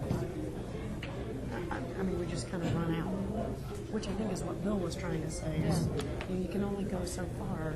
There's only 2 pieces of puzzle that you can push on to make a difference. It's either stop doing something you're doing completely and eliminate positions associated with that, or make adjustments in your overall labor budget to accommodate that service level you want to attain at a more efficient cost or less costly approach. So.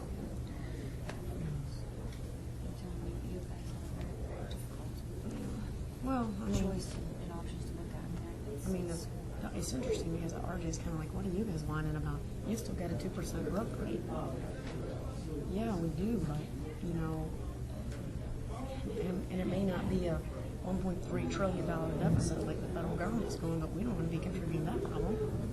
And we can only fix our little piece of the pie, and so, I don't know. I just know they're going to have really tough decisions to make over the next few months, and I know they're trying to do the right thing, balance the needs of our workforce, keeping morale high, keeping high-quality people employed, so that we're delivering top-notch services to our citizens.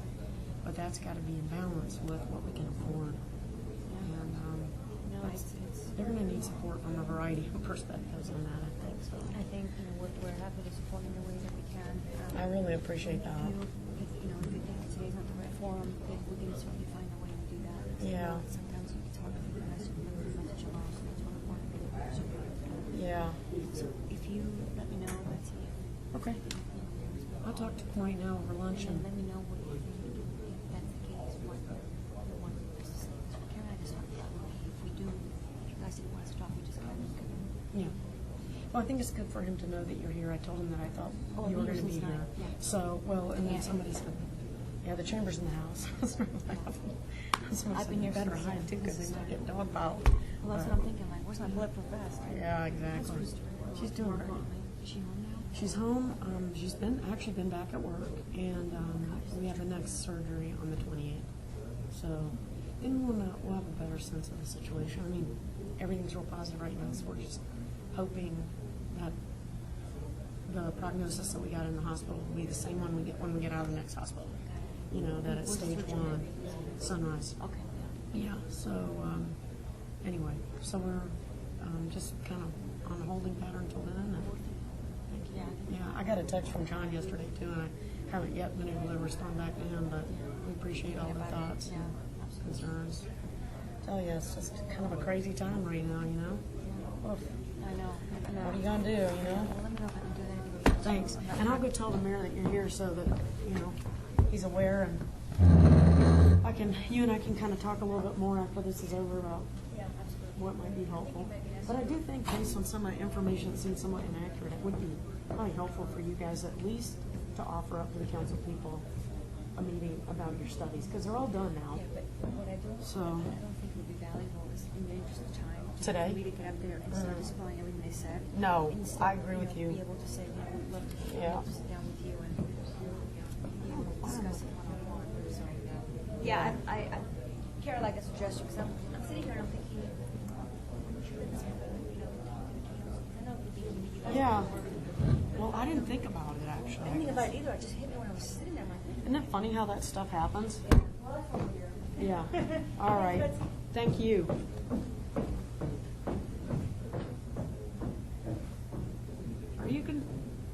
Are you gonna be hanging around here? Yes.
you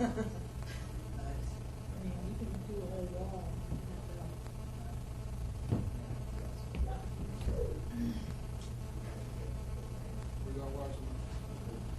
Not what we're setting up.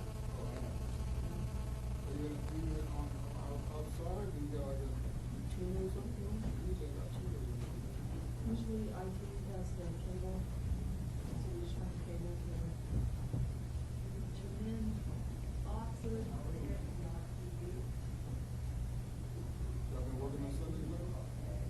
Not here lately. We did yesterday. Dancing. In the theater part.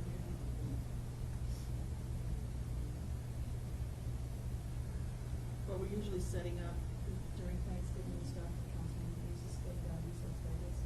And we always bring that on Sunday. Cowboy Sunday.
I'm good, Chrissy.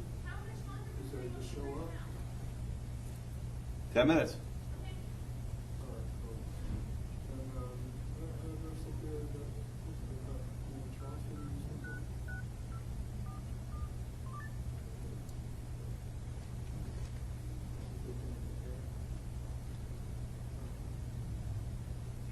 Hi. Everything all right? Okay. Any calls that I should know about? Good. And I'd also like to find out what my schedule is tomorrow. Good. Thank you.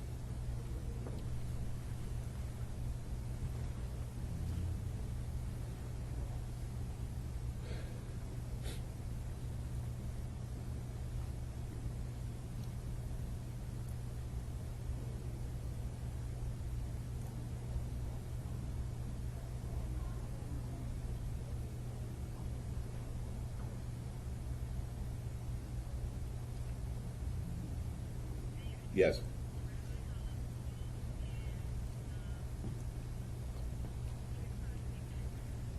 Okay. What? Yes. For what?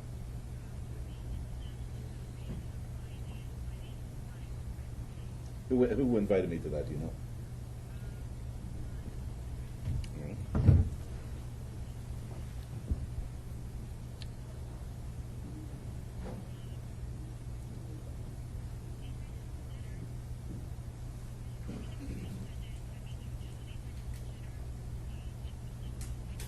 What am I supposed to do there? Just welcome them? 10-minute welcome.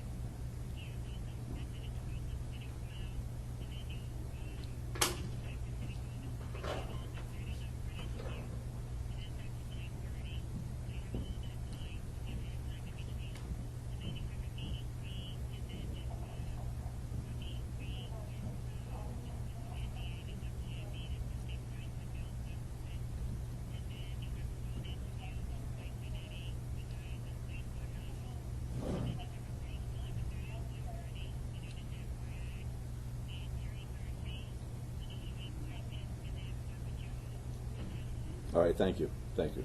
All right, bye. How you doing, sir? How am I doing? I just asked for my schedule, and my office told me, yeah, this and that and this and that and this and that and this and that and this and that and this and that and this and that. That's all. That's all. It's another day in the office, huh? That's it. Derek knows what it's like. How was the food back there? The pool? The food. The food's good, particularly the chicken noodle soup. It's the best.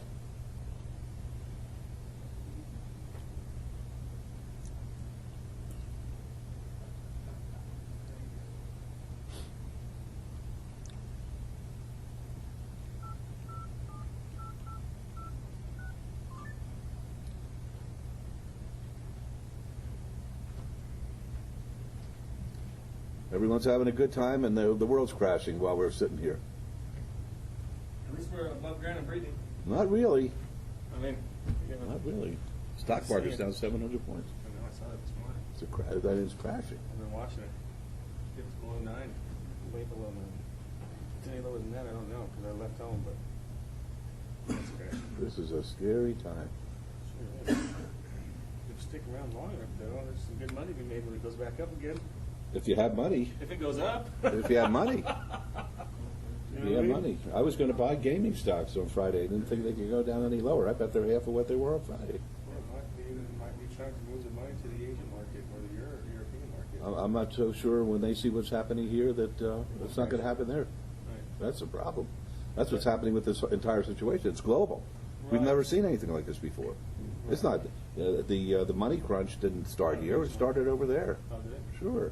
We were getting all of our money from foreign countries and foreign investors, and they said, we're not going to give it to you anymore because you're not as good as we are. Right. Which is that's a great way to look at it. Well, hopefully there'll be some sort of a rebound in the next 15 years. In the next 15 years. How old are you? 38. You'll be 53. If they allow me to retire from here, I'll be 58. I'll be 52 years old at that time. 30 years in. 30 years in, and we won't have 2 cents to pay out of the retirement fund if we keep on going the way we're going, which is not a good thing. But I wish these guys would speak a little faster. Well, Mr. Vincent, talk with a purpose, will you please? That's a problem. You put everybody else half asleep. half asleep. I mean, everyone's snoozing up here.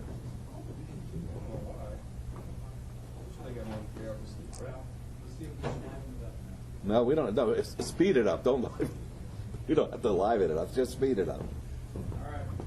I tell them I got divorced last year, and I got soul physical and soul legal custody of 2 little ones. Oh, that's amazing. And their mother doesn't have visitation at all, right? Boy, she must have been a bad lady. She didn't. She had failed drug testing, but she didn't. I see. I wanted them, and she didn't pass. And so she had plenty of time to clean up her act, but she didn't do that. And I mean, my kids are at school now.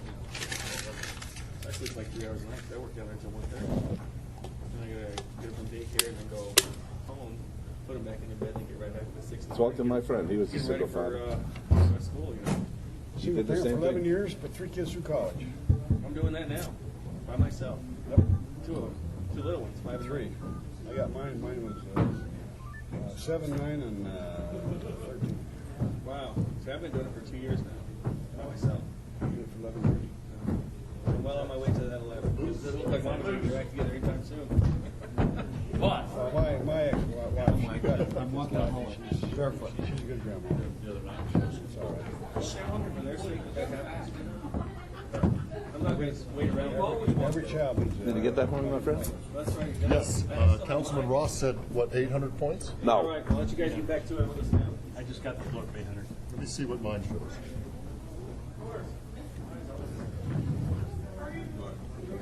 Where'd the Channel 8 dude want to talk to me? Boy, oh boy.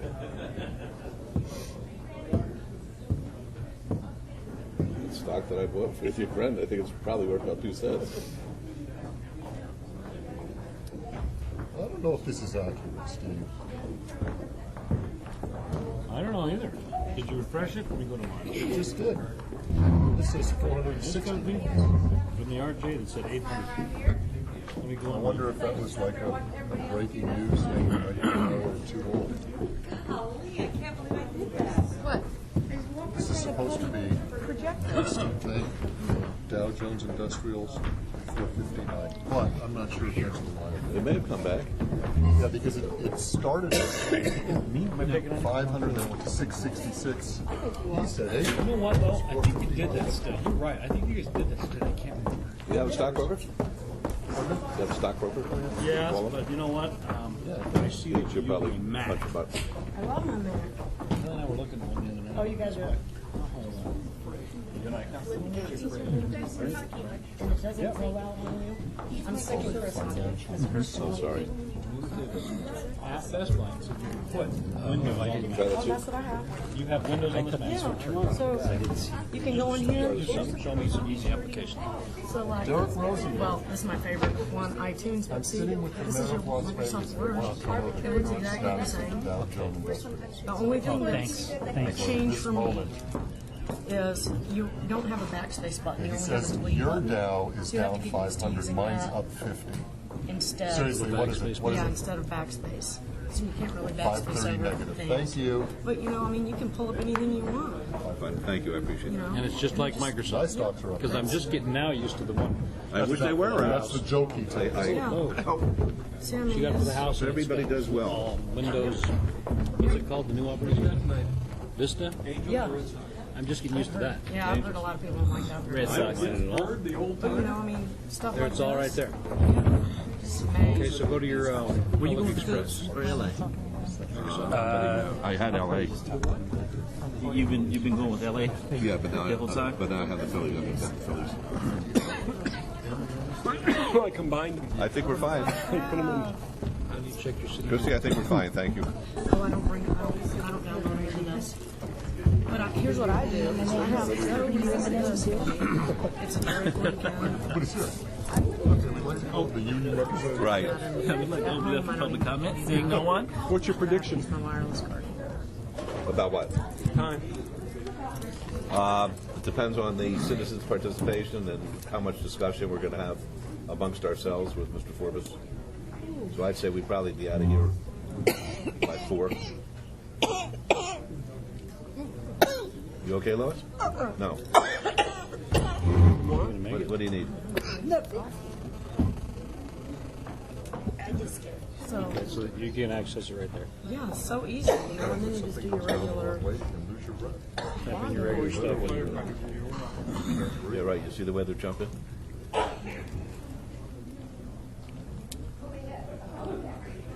And you're And there. it's just like your regular desktop, and you can get to anything. You Where'd can get all everybody the go? files, you can get to your email. I guess we weren't feeding everybody. Well, that's exactly it. They went up to lunch. I mean, Okay, let's start. Let's wind this thing up quickly. well, they're gone. 12:45. 12:45. What I was having trouble with was our PCs at home were not reliable. They were down more than they were. That's wonderful.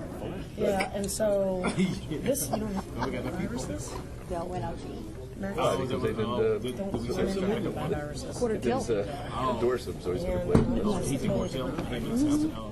And for things like videos, music, pictures. Does that? We're good. He's got a. Oh, is it? Brings up the stock returns. It's only down 400 points. So it's His stockbroker said at 12:40 that it was at 5:30. Yeah, and I'm looking at it right now. It doesn't say 8. It's 5. South Jones 5. Work for another 20 Probably years. right. Down. Where are you at? Did you guys watch CNN yesterday and all the stuff they attached to that bailout bill? Did you say quarter of one All or the 10 pork of one? spending.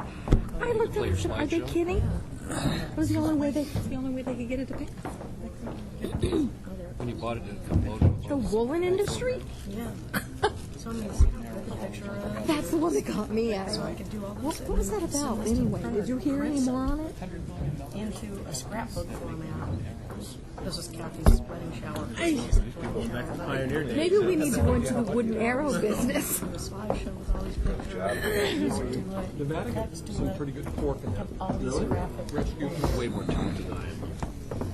Picture, you know, because if you played with it a little bit, it's a blast. I don't think it's the font. The screen's about this big. Oh, yeah. Shelley, About what? Shelley Burke. And I'm like, where's the tower? Just there, right there. Got the boys in the That tower. was it. It had a camera and a microphone. Yeah, it's, That was pretty slick. yeah. But I was playing with it, and I think I The got other cool thing is like I can Makes no difference as far as we have our issues. And maybe you add it into the toilet paste. talk to her. All the kids can come in. I do the same thing every night with my daughter who's away in college. You do this? I have a Mac. My youngest daughter has a Mac. My oldest daughter who's away in Way college. out of has my one. pay grade. Jackie just got one yesterday. Oh, see. And so I think there's actually ways that all four I save every receipt, But I think you get a, isn't there a minimum, a certain minimum of claim? Yeah. but I always go over. So I save every receipt. I save everything. I have boxes of receipts. That's cool. And I throw out the ones that don't have Field sobriety sales tax. Oh, okay. And then I add up the always more than what they get. Always. Always. Wow, you shuffle. Because the minimum is like $2,300 or something Oh, like yeah. that. I usually get like 26, 2,700, so I always add my own.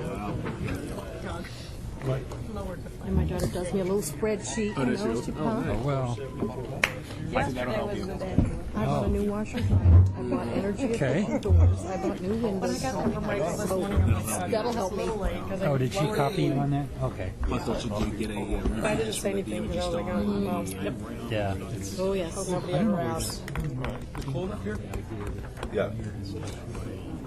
And I lease my car. Bigger savings on my car. Yeah. Yeah, I'm going to tell the council people. Okay. the right things to do during this time. Contributing to okay, keep doing such I talked to Richard Renary, and he goes, Beverly, just keep putting it in. Oh, you I know know what when you see suggest? the statement, I you know, freak I out. But don't even look at my statement. I don't even look at it every month. I can't. You know what I mean? We haven't had one complaint about the air quality out there with the smell in all the years that have been.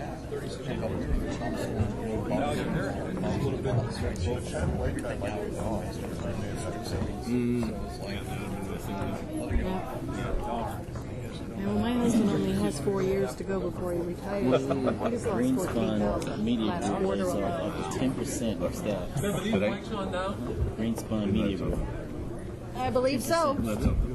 It shouldn't be. See, people have Where are they on?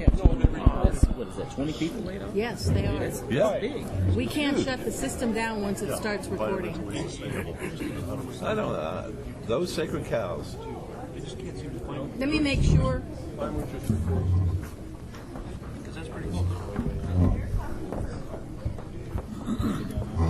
All right, we ready? Yes, we are. Oh, okay. Are we on electronically? Oh, okay. But it was 7, like it was 7. Ladies, 7:40. are we on electronically? All right, folks, if you'd be kind enough to take your seats, 7:77, yeah. we'll declare the City Council meeting back in action and ask Mr. Vincent to continue. Thank you, Your Honor. Again, I mentioned that we created a financial model to kind of run through the scenarios, and I wanted to go through that real quickly today. These are all in your rebudgeting report study that we provided to you, but I thought it'd be helpful to see. This is just no one can read this, obviously, but this is just an example of elements of the model. It does look backwards 5 years, looks forward 5 years. It's got some calculations and looking at things at a very high level, just trying to see how we can balance the budget. And there's 2 yellow columns in the middle. One is our budget as we filed it back in May, and we've already revised some of that. I think one of us, Doug or I, might have mentioned that we had identified some additional cuts that we think we could make in our budget that represented cushion or vacancy savings. I think I did mention that earlier. When it comes to this chart, the issue is the pink line in the middle, all those negative numbers. The numbers in brackets are negative. You add those numbers up, they add up to $150 million starting in fiscal year 10 at $23.7 million and culminating at $29.4 million in fiscal year 14. So that's the issue. I'm going to run through these scenarios pretty quickly. The baseline scenario is, again, the do-nothing scenario. We maintain the $20.6 million in cuts that we've already done.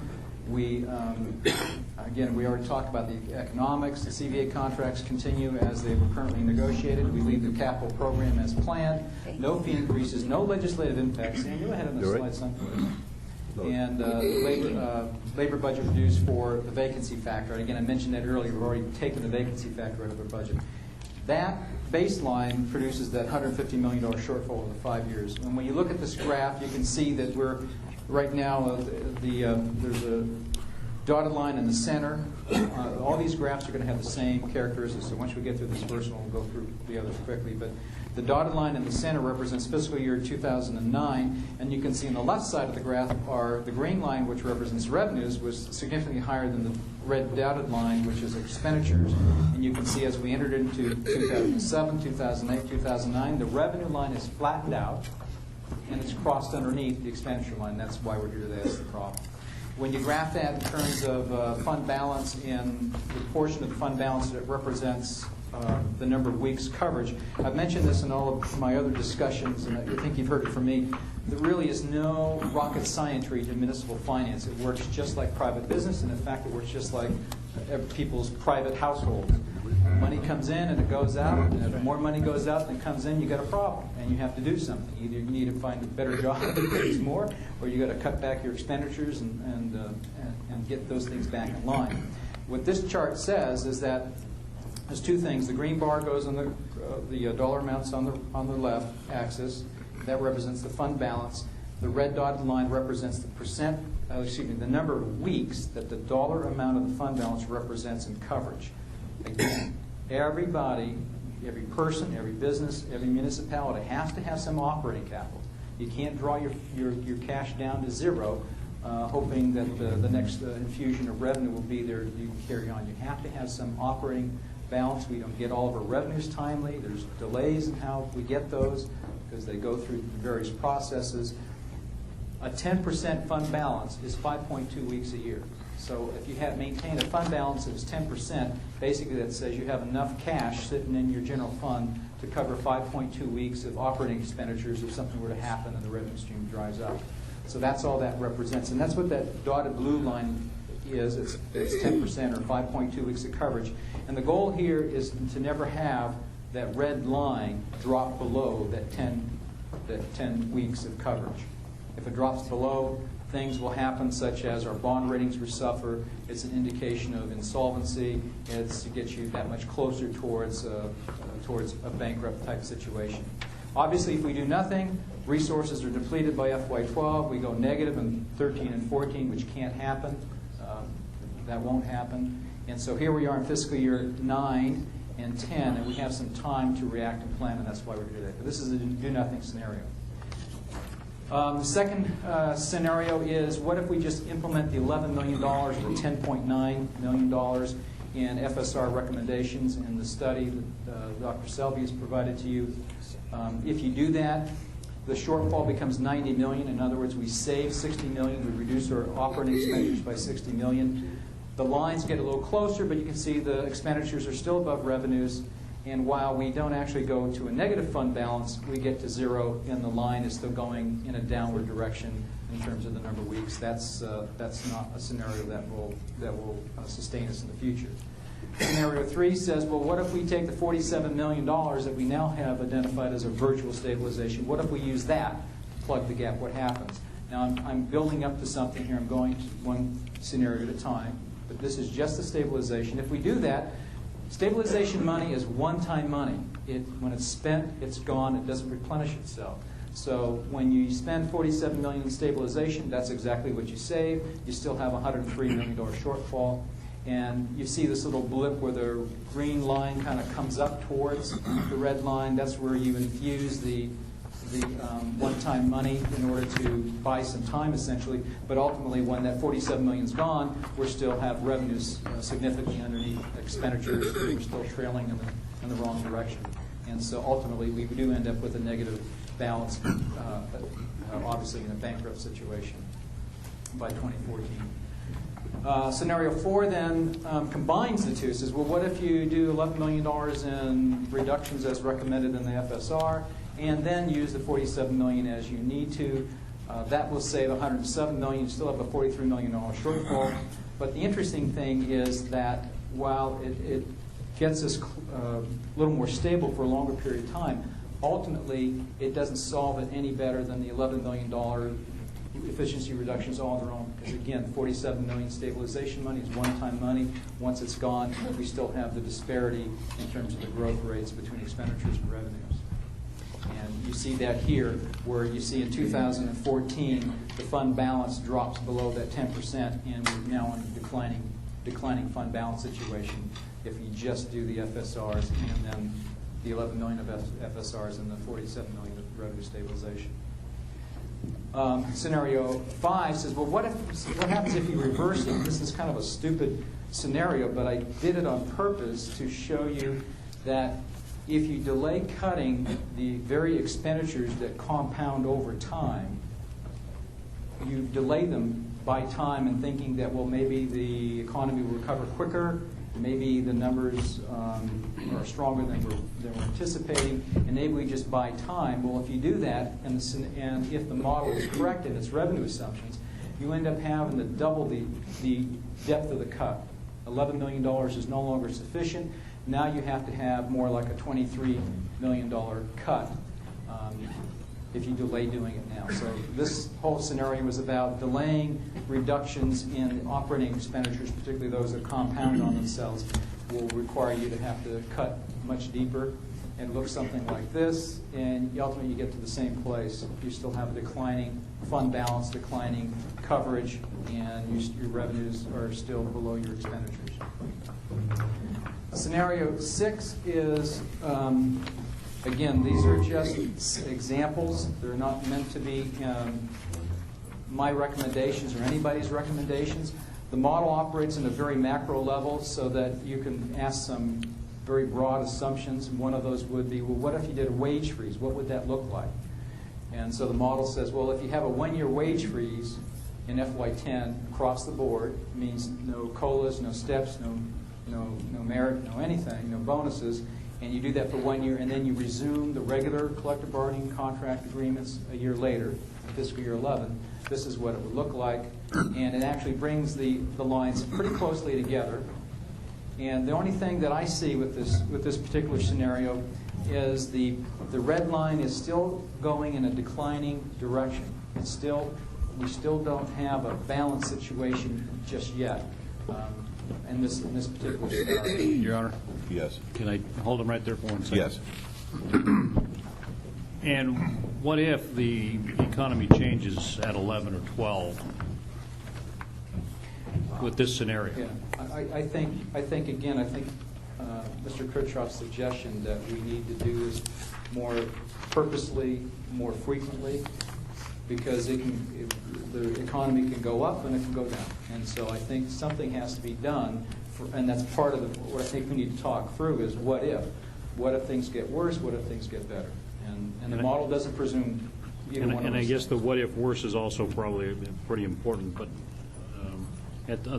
in your scenario 6, you've also stated it does not bring the labor growth rate into balance with the revenue growth rate. But that revenue growth rate, should it change, that these graphs would change. Once you get through the freeze, what you're doing is you're dropping salaries and wages and benefits through some fashion through this freeze down here. But then as soon as they pick up with fiscal year 11, you're going to resume the same rate of growth. You're just resuming from a lower point. Okay, and also we still retain that revenue stabilization fund. Yes, yeah, and this scenario assumes that you retain the $47 million in revenue stabilization. I'll talk about that a little bit later. But scenario 6 does reduce that $150 million shortfall by $131 million. Still leaves $20 million short, but again, it doesn't. You can barely see in this graph that the red line. I don't even know if I can see it. I think the red line is still just slightly above the green revenue. And again, I don't mean to predict the preciseness of these. These are, again, at the macro level. We're looking at 5 years. A lot can happen between now and 2014, good and bad, and we just need to be prepared how we're going to deal with it. Scenario 7 is same as scenario 6 in terms of the FSR reductions and not touching the $47 million. But instead of a freeze, it says, well, what if you could find a way to slow the rate of growth? And this 50% issue on step increases was just because the model works at a macro level, I can't be really fancy about how I work with it.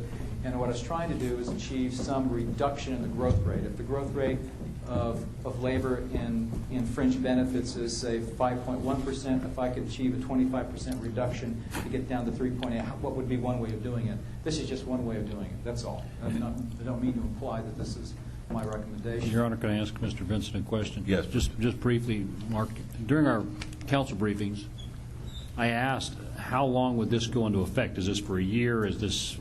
And you said forever, and I think that was incorrect. That's correct. I was incorrect. This goes on at least through the 5-year scenario. It doesn't necessarily assume that condition exists beyond that. Well, then let me make one more comment, Your Honor, if I may. Whatever scenario, should we go with any of these scenarios? You mentioned earlier that we're going to probably have to monitor this on a quarterly basis to see what direction it's going or not going, and may need to make necessary adjustments to keep us headed in the right direction, correct? So, all right, thank you. Well, and I think as we work through some of these things, these recommendations, I think we need to keep that in mind, that there may need to be triggers for us, whether things are getting worse or better. There needs to be additional triggers, and some of those triggers may be to restore or redo things. So I'm mindful that it can go either way. Just lately, it doesn't seem as it's going in one direction, but what goes down has got to come back up, and ultimately it will. Scenario 7 looks very much like scenario 6, but the difference here is when we go to the graph on the fund balance and the number of weeks, you can see it sort of bottoms out in 12, and it's actually coming back up. It's rising up in fiscal year 14, and again, that's because it has more. The reduction in a rate of growth has a much longer lasting impact than a one-time reduction like a freeze or the use of of one-time money. So long-term, while it may look like it dips below the 10%, and it does for a few years, it goes a long way towards getting the growth rates of revenues and expenditures much more in alignment. We've talked about fee increases. Doug mentioned that about half of the $8.4 million in fee increases that were in the companion study, about half of those are developer related, which are unlikely to be seeing those anytime soon. Some of those are, a good chunk of those are business licensing related. Some of those probably have a lot more logic, I don't want to say logic, a lot easier implementation because of the issues like relating to re-inspections and things of that nature. In other cases, we have license fees we just haven't raised for 10, 15, sometimes 20 years. Again, it's difficult to raise those fees in an environment where businesses are struggling. So we assume we would phase those in over 5 years. If those were just spread over 5 years, a slight fee increase every year, I think it was about $1.7 million, it would reduce the shortfall by $26 million. It would look like that. And obviously, we still have fee increases alone. This is just what you already know. We can't tax our way out of this or raise fees enough to get out of this. Scenario 9 is an interesting scenario. A lot of questions come up. Well, what about the impact of all these capital projects that we have? We have about $1.5 billion in capital projects that are on our books, in our plans, and many of those, not all of them, but many of those have operating impacts on the general fund. The general fund either has to program the resources to run the facility, or there are utility costs related to that, or there could even be just maintenance, facility maintenance to that. So the question was, well, gee, what would you save if you deferred all the capital and just said we won't do anything for 5 years, or if we have to build it, if it's in process construction today, we'll just mothball it. And again, I'm not suggesting that that's a good thing to do or a bad thing. I'm just merely saying this is what the impact is. You do save about $58 million, and it does help because some of those facilities are very labor intensive, like when we talk about planning the construction of a new fire station. Very, very intensive labor costs to man a fire station 24/7. It's just the nature of what that business is about. And so if you defer the building of fire stations and push that out, you then save those labor costs and that related growth back. Your Honor? Yes. Before he moves on capital projects, Mark, if we stop doing the capital projects, we're also impacting the economy. Yes, sir. I mean, in other ways, not mentioned in the report. You want to talk about those for a minute? Sure. Again, I wouldn't suggest that it would be a good idea to stop all of our capital projects. Right now, in this economy, the municipal government's probably one of the few people that are actually constructing things or trying to work with the private sector to construct things. Some of the projects that have a better chance of going forward are projects that are probably partnered with government. So to delay our capital projects would, I believe, have a pretty negative impact on the economy as a whole. And so, again, I'm not suggesting that that's a good idea. I'm just responding to the question, what if? What would it look like if you delayed all the capital projects? I don't think that's... I could perhaps see deferring, maybe, a little bit, or deferring particular projects, but I would think doing across-the-board deferral would probably be a bad thing for the local economy. I think my economists would probably agree with that. So again, that it helps, but it doesn't solve the problem. Scenario 10 says, what if nothing else happens? We don't raise fees, we don't defer capital projects, we don't use the $47 million. We just try to balance the budget on the backs of program reductions. Again, it's not a suggestion, it's just answering the question, what would it look like if we tried to balance the budget by 2014 just on the backs of program reductions? And you can see from here we're talking about a $25 million reduction. Now this is on top of the 20.6 we've already done to date, starting in fiscal year 08, and on top of the other $20 million of funding that we have gleaned out of the budget process. It's a huge, huge cut. It's more than twice. It's 2.5 times the size of what the FSR process identified as far as the $11 million. But that would bring the lines in balance, and it would keep us to the point where our budget would be balanced by 2014. That's what that would look like. Scenario 11, the Financial Review Committee suggested that I come up with a scenario. They gave me some ideas, but gave me some leeway to design it. They said, well, what if you do a smorgasbord of several things? Let's look at deferring capital a little bit. Let's look at using some of the $47 million. Let's look at implementing fee increases over time. They also were pretty skeptical about how much of those fee increases would actually generate revenues. But you can see in this scenario, these are the things we did. If you do the first 4 bullets, then the 5th bullet becomes the target. How deep would the reductions have to be in order to get to a balanced budget by 2014 if you did the first 4 things? And I thought I had it on the slide, but I don't. Let's see if I have it in my notes here, what that had to be. What we ended up, the equivalent here was I reduced the rate of growth by 10%. Remember the model, I said the model had about a 4.7% rate of growth assumption. I had to reduce the rate of growth of wages by about 10%. It was about 0.45 percentage points. So that could be the equivalent, for example, of dropping a step increase from 5% to 4% annually. That would be roughly equivalent to what that would be. But that's what I had to reduce the rate of growth by 10% to get a balanced budget. And that's what that looks like. And then I'm going to turn it over now to Doug to talk about the recommended actions and the scenario that is a result of that. Before you do that, Mr. Vincent, could you tell me, in your opinion, could our deficit be more than $150 million in 5 years? It could. It certainly could be. $150 million is the best guess I had as of last week. Right, but you know what kind of volatile world we're living in. Yes, as sir. we've been sitting here today, I don't know whether these folks are aware of what's happened in the stock market, and I may be off by a couple of hundred points one way or the other, but it's been on a virtual roller coaster as we've been sitting here. Rumor has it that it went down 800 points at one point, and now it's bounced back to 300 below on a negative basis, and that's the kind of world we're living in. So we can't even take as a guarantee that the worst scenario would be a $150 million deficit in 5 years.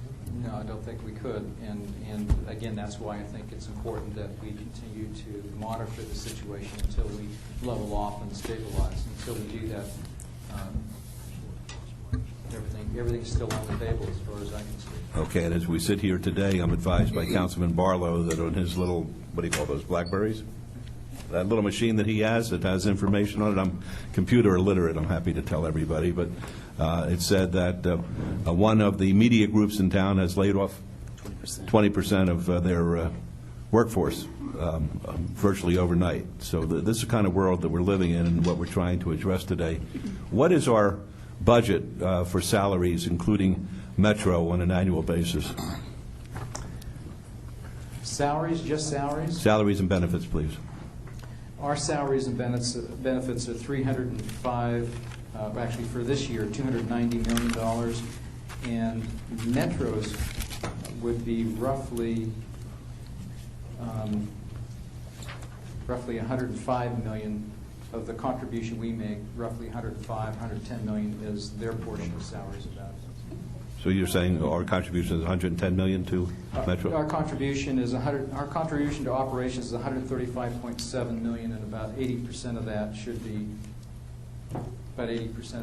so probably closer to 115, somewhere around there. So basically, we're talking about $400 million a year on salaries and benefits. Is that a fair statement? Yes, sir. Okay. All right, thank you. Dr. Selby. Thank you. What I'd like to present is what I think, and in consultation with Mark and others, think is probably a reasonable scenario for you to consider. Before I do, we were looking at some numbers on the issue of executives and management versus rank and file staff. Just to catalog for a minute, the positions we're currently holding vacant in the executive ranks are an administrative services director. That was Chris Knight's position. He's now acting in the Building and Safety Department, a Quality Assurance Manager in Finance, the ASED Manager in Muni Court, an Assistant Fire Chief in Fire and Rescue, Right-of-Way Supervisor, a Deputy Director of Public Works, Deputy Director for Leisure Services, Park Maintenance Supervisor, and a Deputy Director in Building and Safety. So we're looking at our executive ranks and our management ranks and holding positions vacant. In a few cases, we have people acting in capacity, but they haven't been promoted into the position. So it gives us some flexibility with regard to that. If all the efficiency measures that we put forward were to be adopted, that would have an effect on about 11% of the executive and management ranks, and the cost there is about $970,000. The issue of staffing ratios in terms of how many managers we have versus frontline employees, we have a staffing ratio in, when we look at department heads and above, 1 executive for every 71 employees. And if we look at all of our supervisors and above, including directors and deputy city managers, our staffing ratio is about 1 for every 12 employees. That compares favorably to Tucson, who's about 1 for every 5, much higher than ours. Denver, 1 for every 8. Henderson, 1 for every 4. So we're in line, although these numbers fluctuate widely as to how you count executives and managers, but I think we're in line with the staffing ratios as far as that goes. Mr. Mayor? Yes, Councilman. Could you just repeat that, please? You said 1 executive for every 4 employees? There was a little noise, so I couldn't hear it. We have, in terms of deputy directors and above, the senior executives, we have 1 for every 71 employees. Okay. In terms of supervisors and above, so anybody that supervises a member of our workforce and above, which goes from supervisors to top executives, there's 1 for every 12 employees. Those ratios are comparable to what we've seen for some other cities, and in fact lower than, for example, Tucson, Arizona, which is like 1 for every 5. So, but we'll continue to look at this. That is something that's a big question in the community, Dr. Selby. Well, we did a little bit of a survey and got these numbers from that. Certainly we'll continue to look at it. And it isn't just our community, it's other places that you might have surveyed. I just wanted to say, as I've gone through some of the concerns, they've been voiced in other places too. I just think we have to look at that carefully also. Sure. Yes, Mayor Pro Tem. Thank you, Your Honor. I've been sitting here most of the morning keeping my mouth shut. I certainly appreciate, what Dr. Selby and his staff has done so far today in these presentations. We hear a lot of these comparisons now, and I don't really know what's happening in Henderson. I don't know what's happening in Connecticut. I don't know what's happening in Iowa. I'm concerned about what's happening in the city of Las Vegas. And I really believe that this city's on the cutting edge. Again, I think that we're out there setting an example to Clark County, Henderson, North Las Vegas. The decision we're going to make here today is going to have, to me, a widespread effect, maybe even in other areas that they do comparisons also. And I think that we need to really do what we have to do today. And I know that going over some of these recommendations, scenario 1, scenario 3, that's good. But the bottom line is, folks, we're out of money. Our expenses are more than what we have. And we have to do something. And I know, for one, I can make decisions. And I really have enjoyed listening to the choices that I have. And I know that when we went to lunch today, my food hasn't settled like it should have. I think I'm still a little bit nervous. I'm telling you, we really have to bite the bullet today. And Mr. Mayor, Yes, could I just add, we have to bite the bullet together. It has to be all of us together that bites this bullet, from the council to executives to unions, everybody, because what Councilman Reese said is absolutely very true, as we can see even what's happening today. Okay, thank you. Dr. Selby. What I'd like to do is to just briefly run over a recommended scenario for your consideration. This depends heavily upon our ability to negotiate with our labor organizations for some considerations. In exchange, this scenario does not call for any of the reductions in force that were called for in the efficiencies or the organizational restructuring. Those would be set aside. I will tell you there are certain areas in the city where the work doesn't exist for some of the employees, and that is not a financial issue as much as it is a lack of work, and there may need to be some considerations for reduction in force in some limited areas that are tied tightly to development. But this scenario basically would call for the elimination of currently vacant positions. Remember, there were about 83 recommended under the full implementation of the efficiency scenarios. Half of those were vacant. We'd recommend those just be held vacant and unfunded. And then we would have another $1.9 million in non-labor related efficiency savings that we can implement. So the efficiency reductions would not directly impact staff and would set aside the initial recommendation under Scenario 7 of a reduction in force. It would implement an additional $20 million in non-labor budget reductions this year, which is what Mark Vincent mentioned to you. Those are some funds that we can take money away from and put them into the general fund.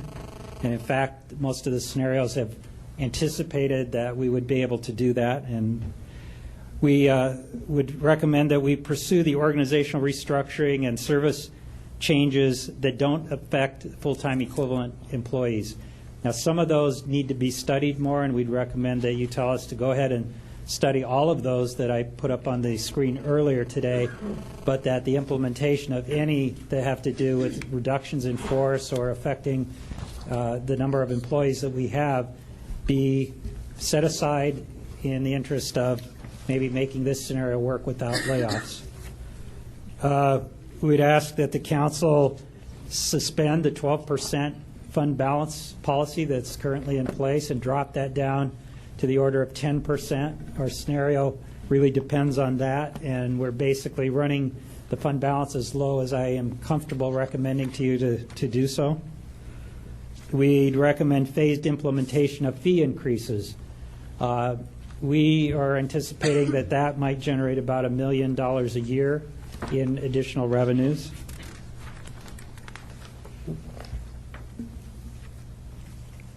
We recommend that the stabilization fund be used for three purposes. One, to create a trust and start funding our unfunded liabilities. Two, for revenue stabilization. And three, to maintain the 10% general fund balance that we've set as a criteria under this scenario. We would use about $10 million of that stabilization fund under this scenario for that purpose of maintaining the general fund balance. So that would basically leave us $37 million for the unforeseen contingencies and to set aside some amount of money to start funding these unfunded liabilities. We'd recommend that we delay CIP projects only 1 year. When we did this slide, we weren't sure about how long that would be, but only 1 year for projects that require staffing, new staffing for operations, maintenance, or programming. And then work with our labor units to reduce the cost of labor growth to be in balance with our revenue projections. Under this scenario, that is estimated to be about a 19% reduction in the rate of growth of labor. No, doesn't consider a rollback or any other considerations, but a slowing in the growth of increase. A question, Your Honor, from Doug. Yes. Can you go back one slide, Doug? The delay CIP projects to avoid increased labor costs. How will that affect the CIP projects where we have mixed funds, ours, the Department of Transportation, the counties, and that sort of thing? We'd recommend many of those go forward. Some of them don't really have a large impact on us from having to add staff to operate. But, for example, a new fire station, which requires new staffing, a new recreation center, which requires staffing, a new park that isn't SNPLMA funded, those kind of things. Councilman Wilson asked about a swimming pool cover that will be added. those kind of projects could continue under this scenario because we don't anticipate additional staffing required to operate that facility when it reopens. Thank you. So, Mayor? Yes, Councilman Barlow. So, Dr. Selby, am I hearing that as long as it, the operating function of a project isn't included, that will be something that you would either recommend or not recommend? Correct. From a labor standpoint? Correct. Yes. I think a good example would be, to me, would be the new community center over at Stupak. We're not building it, we're building a new one, but we're just replacing the old one, so the employees would just go from the old to the new. Exactly. That one would not be recommended for a deferral. And again, we're only talking about 1 year until we can see how this whole scenario unfolds. All right. This is a favorable scenario from the fact that we get our budget back in balance over the long term. It runs our fund balance down pretty low, and it drops slightly below 10%. But we're comfortable in that the trend is leveling, and we think that with some additional considerations and maybe savings in the next 5 years, we can get that starting to go back up again.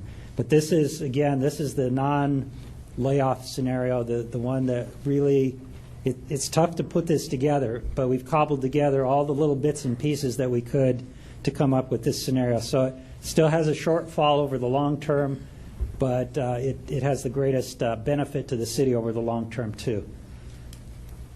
Now, there's some uncertainty about our ability to do this, uncertainty about our ability to negotiate some considerations from our labor organizations, uncertainty about the revenue generation potential, uncertainty about legislature. And if we, by February 1st, I kind of picked that day, we need to come back to the council and report on our progress. If we're not making progress towards getting this whole thing balanced, we want to come back to you with an alternative plan, and really our options at that point primarily are reductions in services and programs. So we don't want to go there. We're going to work very hard if you adopt this recommended scenario to make that implementable and achieve the objectives. But again, we don't want to run and wait so long that we get into a true crisis situation. So we need I'd recommend a fallback consideration plan that we come back to the council for discussions. And as has been indicated, I think periodic reports to the council in the interim about where we're at are very important. Mr. Mayor? Yes, Councilwoman. Could I just ask, when you say that if we don't have all the assistance you've listed here, that including that from the labor unions, that we then would have to cut programs and services, was that a nice way of saying that we would have to cut people's jobs? Yes. Okay, thank you. Excuse me 1 second, please. Ms. Bridges, what's the first meeting in December? February 4th. No, December. Oh, December or February? I mean, as I said, there's doom and gloom, but Yeah, not doom and that gloom. there. We're not going to miss a couple months. Well, in December. The 17th of December. Is that the first meeting? Second. First meeting? Third is Third? Third. December 3rd. Yeah, February. I'd like to ask you, Dr. Selby, because I have a sense from the council here that we really want to take action. We want to take action that is effective and immediate. And I really hate to put this thing off for 4 months. Do you think it's possible, assuming that we were to adopt a directive to the manager's office, similar to that which is suggested by you, that you could report back to us with some certainty by December the 3rd? You certainly met the date that we set for October the 6th, and everybody busted their behind in order to affect that. But I think that's the way we have to look at these issues. I don't think we can wait. It's a volatile world, and I really would like to get, whatever we're doing, I'd like to get it resolved as soon as possible. We certainly can come back. I can't tell you today what kind of progress we'll have made by that point, but we come back. But and I'd give you a like to report. suggest that as the date that we get a resolution of this. Okay. Oh, earlier than February then? Yes, December the 3rd. We'll do our best. Okay, well, that's all we can do, is our best. Thank you. I think Councilman Wilson. Thank you. Dr. Selby, I certainly appreciate your current recommendations, and these came to us Friday afternoon, I think, officially. And I'm just very concerned. Nobody wants to lay people off. And under scenario 7, which I think was the recommended scenario up until a few days ago, that incorporated laying about 40 people off. Nobody wants to do that. I don't think any of my colleagues that are sitting up on this table right now want to lay people off.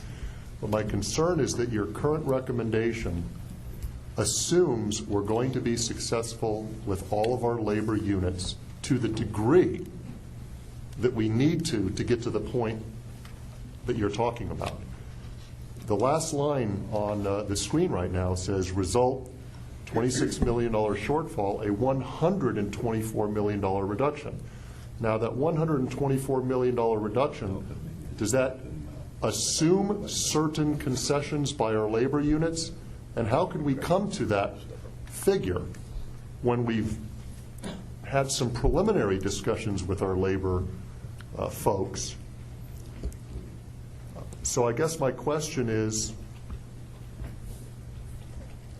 and I appreciate what the mayor said. The mayor said, we want you to get back to us sooner rather than later, but I just have some real concerns that we're going to be successful in our attempts. And if we aren't, are we delaying the inevitable? I believe we owe this process some time to work out. And if it's December, we'll do our best to get back to you by then. If we were to implement the original scenario where we did have layoffs, I wasn't recommending that those layoffs occur until after the new year, probably in the early spring. So if we can move this forward and get some indication that we're making progress and report back to the council, I would recommend that we try this scenario for as long as we can. And then if we have to fall back to a more drastic alternative, we can do that. And if we had to do that, do we still have time to implement fallback positions and not put the city in jeopardy? That's why I originally picked a February date. Yes, we would. Now, this also, like I said, incorporates the idea that at least our two largest collective bargaining units are willing to work with us on labor costs. Yes, it assumes that. It also, I might note, assumes that it doesn't affect the Metro contribution. We have assumed that Metro would grow by 6.5% per year. If they were to make some, and this is just a Metro, not necessarily a bargaining unit issue, but if Metro was to reduce the growth in their budget, that money could be applied to this scenario and help to make that curve look a lot more positive than it does today. Yes, I was going to say this is a good time, perhaps after you conclude, this would be a good time to segue into the representatives from the various collective bargaining units so we could hear from them and perhaps put their comments into our equation as far as the time is concerned and what we're doing. Mr. Mayor, before we do that, before Mark, if you don't mind, you're saying, Dr. Selby, that if we do this with the unions, we're going to have a quarterly evaluation. And would that mean that if funds increase, then we can move from the position, or if they decrease, they would have to think of something else? I'm just saying that if it turns out that we're wrong, and let's say in 2 years or 3 years rather than 5, good occurs and we have additional monies, then we can adjust with the labor unions that gave up things now? Yes, we could do that. I just think that's why I believe we're having the quarterly monitoring, and I just want the unions to know that, you know, if it turns out it brings us more than we need to meet this imbalance that we have, that we can then adjust accordingly for their sacrifice. Thank you. Mr. Vincent? Yes, Your Honor. Let me just a couple of things just to help accentuate what Doug was talking. I did run a scenario where if Metro could reduce it. Historically, the last 5 years, our Metro contribution has grown at 6.6%. So the model assumed that would continue at 6.5%. If for whatever reason, however that was done, if if our contribution dropped by 1 percentage point, it's 5.5, that would save approximately $24 million. So it would be $24 million towards this. A couple other things I just wanted to mention that Doug made me think of. Under no scenario, if we were to implement all $11 million of the FSRs, including the 40 or so positions that are currently occupied, there's no scenario that I've run that says that we can balance the budget without some consideration from the bargaining units. So I just want to make that clear.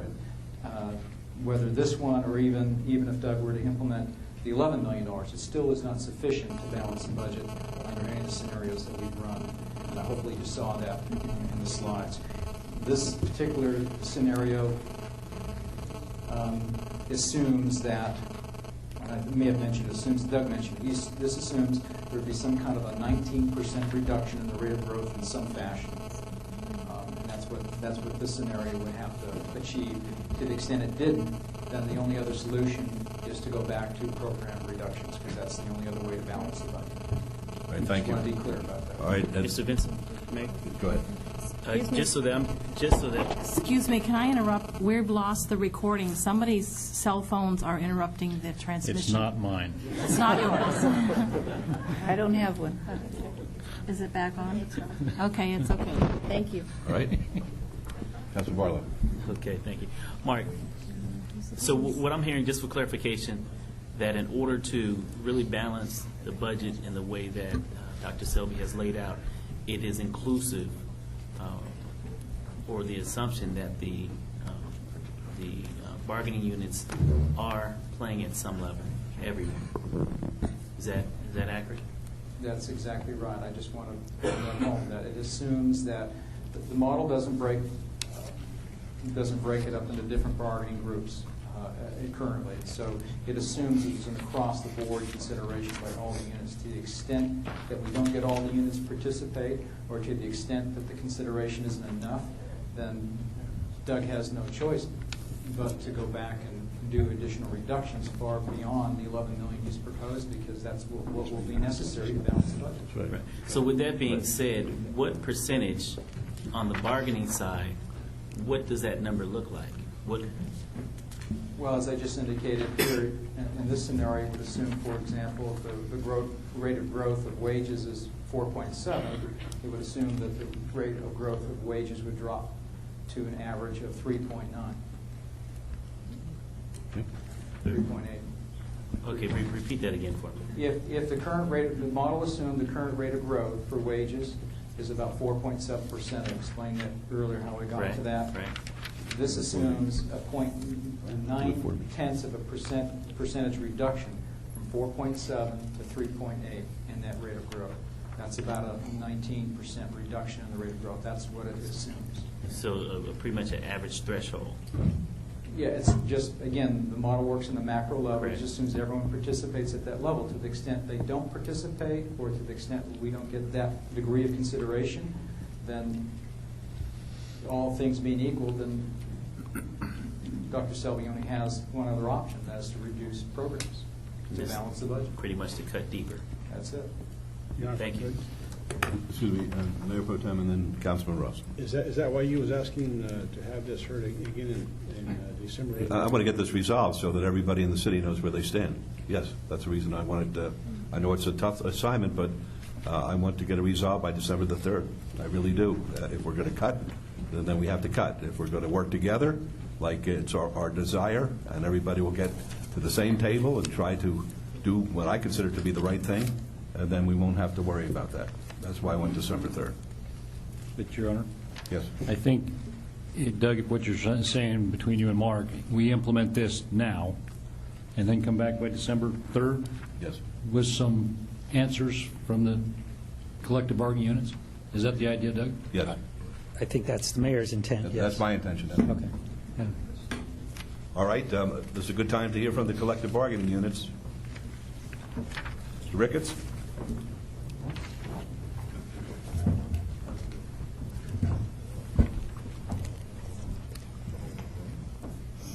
And I hate to refer to it as a collective bargaining units. These are our staff and our employees who we value.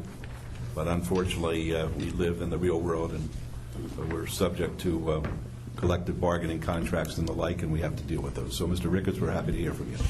Good afternoon. Good afternoon, Mayor, City Council. I won't take too much of your time. I'll make a couple of brief comments. I'll turn the time over to Bruce Snyder, our legal counsel, who basically has been working with me for the last 7 years on all of our issues. I think the city manager knows Bruce, so I'll let him talk to some specifics. I had a couple of comments, though. Going through this whole process, I basically feel that our association was blindsided a little bit in the fact that since 1997, and Councilman Brown, you know this, since 1997, I have came to the city of Las Vegas as a representative of the Las Vegas City Employees Association, which I've been the president of now for 8 years, since 2000, with an offer to come to the table at the beginning and not in a reactionary position, which we are in now, trying to find a way to fix a problem that maybe wouldn't have been such a big problem if all the parties that make decisions are sitting at the table. Too often we're caught in a position to where we have to react, and that position is not very nice, because it always seems to be a negative situation, not win-win. We're all taxpayers, very cognizant of that. I'm also proud to be a city employee. And as I speak to you today, I'm a full-time city employee, and I think the city's a great place to work. I'm also a native product of Southern Nevada. So, I feel I have a pretty good understanding of what it takes growing up in Las Vegas and also trying to raise a family. Having 5 children and a wife being a teacher, there's an opinion that city employees are fat, dumb, and happy. Well, I'm sorry, that's not true. We work very hard. I drive a 10-year-old vehicle. I wish that it was that easy. But I'll make a couple of quick comments. Since 1997, the offer was, we want to sit down with the city and find a way to put positive ideas in place or make positive change that involves the employees. The employees too often come to work, do their job, get told how to do their job when we have a civil service system which basically guarantees, if you read it, the employees that work for the city of Las Vegas ought to be the best employees ever that could ever be attracted based on a civil service system. You hire the best employee that applied for the job. With that being said, the employees that do the work for the city on a daily basis know how to get the job done. Far too often, those employees aren't allowed or not tasked with the ability to get the job done in the best interest of the taxpayers and the city of Las Vegas. So that's number one. But going a little bit further, from Jan Jones to Virginia Valentine, the offer was made. Labor management meetings, off the record, at functions. Those of you on the city council that I meet with on a regular basis, those of you that know me outside of work, in a non-work atmosphere, the idea is still there. I'm still a taxpayer. I'm still a father. I'm still trying to make a living. And yes, I still look towards my retirement. But the idea or the notion that our contracts are lucrative and that for some reason we're so far out of touch with reality that we're not comparable to the private sector is hogwash. Far too often I read in the paper, I don't know who makes the comments, but somehow, some way, I just read Joanne Morrison's column today that mentions me by name and the fire department, and wording that has transpired in the last week or so with the city of Las Vegas. It seems like we're constantly fighting not only the negative assumption or the negative picture of city employees in the press, but we're in a reactionary position when it comes to fix a problem with the city. We have to file a grievance and go to arbitration, or we settle a grievance, which, hey, we wouldn't have been in that situation if somebody picked up the phone in the first place. Not trying to beat a dead horse to death. Those of you on the city council, the city manager's office, know I will always do the right thing. I pride myself on trying to be a good representative that is in touch with my members' feelings, but also in touch with the reality and in touch with the taxpayers of the city of Las Vegas. And with that, I'll close and I'll turn the time over to Bruce, and I'll take your comments off the mic. But, other than the offer being there, seeing this situation, and I know we came to the table based on the city's figures.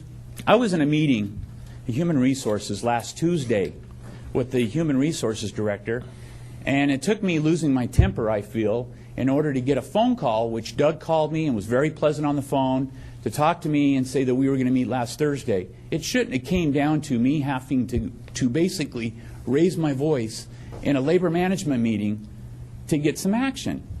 And I've got workers being told that call me up, and I mean, it's a struggle for me to talk to you here and now, that my employees are being told by their manager, and Doug told me that it's not what he directed them to do. Don't buy Christmas presents, don't buy a car, and don't get pregnant. That is absolute, there is no need for that. The employee's gone home crying to me in my office. I mean, come on. We're here to do a job, but that is so far out of line that, and I brought this to the city manager's attention, and everybody looks at me like, what am I talking about? It's a reality. People are afraid to lose their jobs, but yet those people come to work every day expected to do their job, and they're not tasked with that full ability. I've got employees in my own work unit that constantly come back saying, why are we using this vendor? We're paying 20 to 40% more using this vendor when we could go down the street and get it from another vendor. Well, I'm sorry, but this is state law and we have to do this.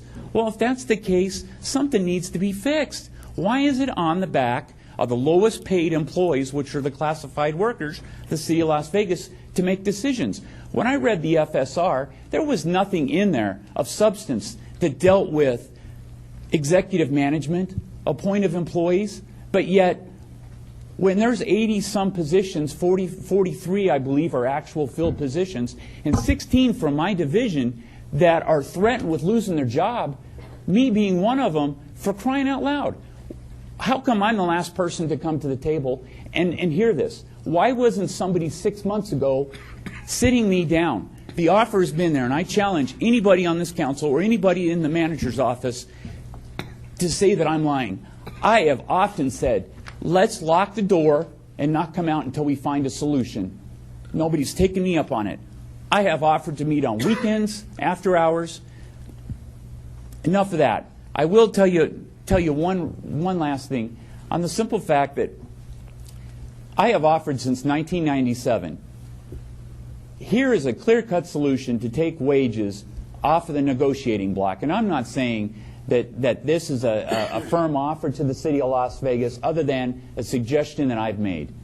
If you take Western States, Schedule A, CPI, plus 1%, and make that your base for ongoing COLAs, you wouldn't have to negotiate rising COLAs for city employees, at least the classified service. Nobody has ever taken that offer up.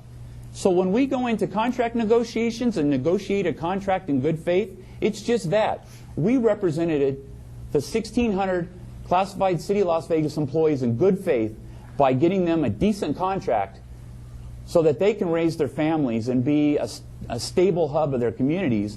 And then to hear the possibility of, oh, well, we got to cut back, we got to cut back.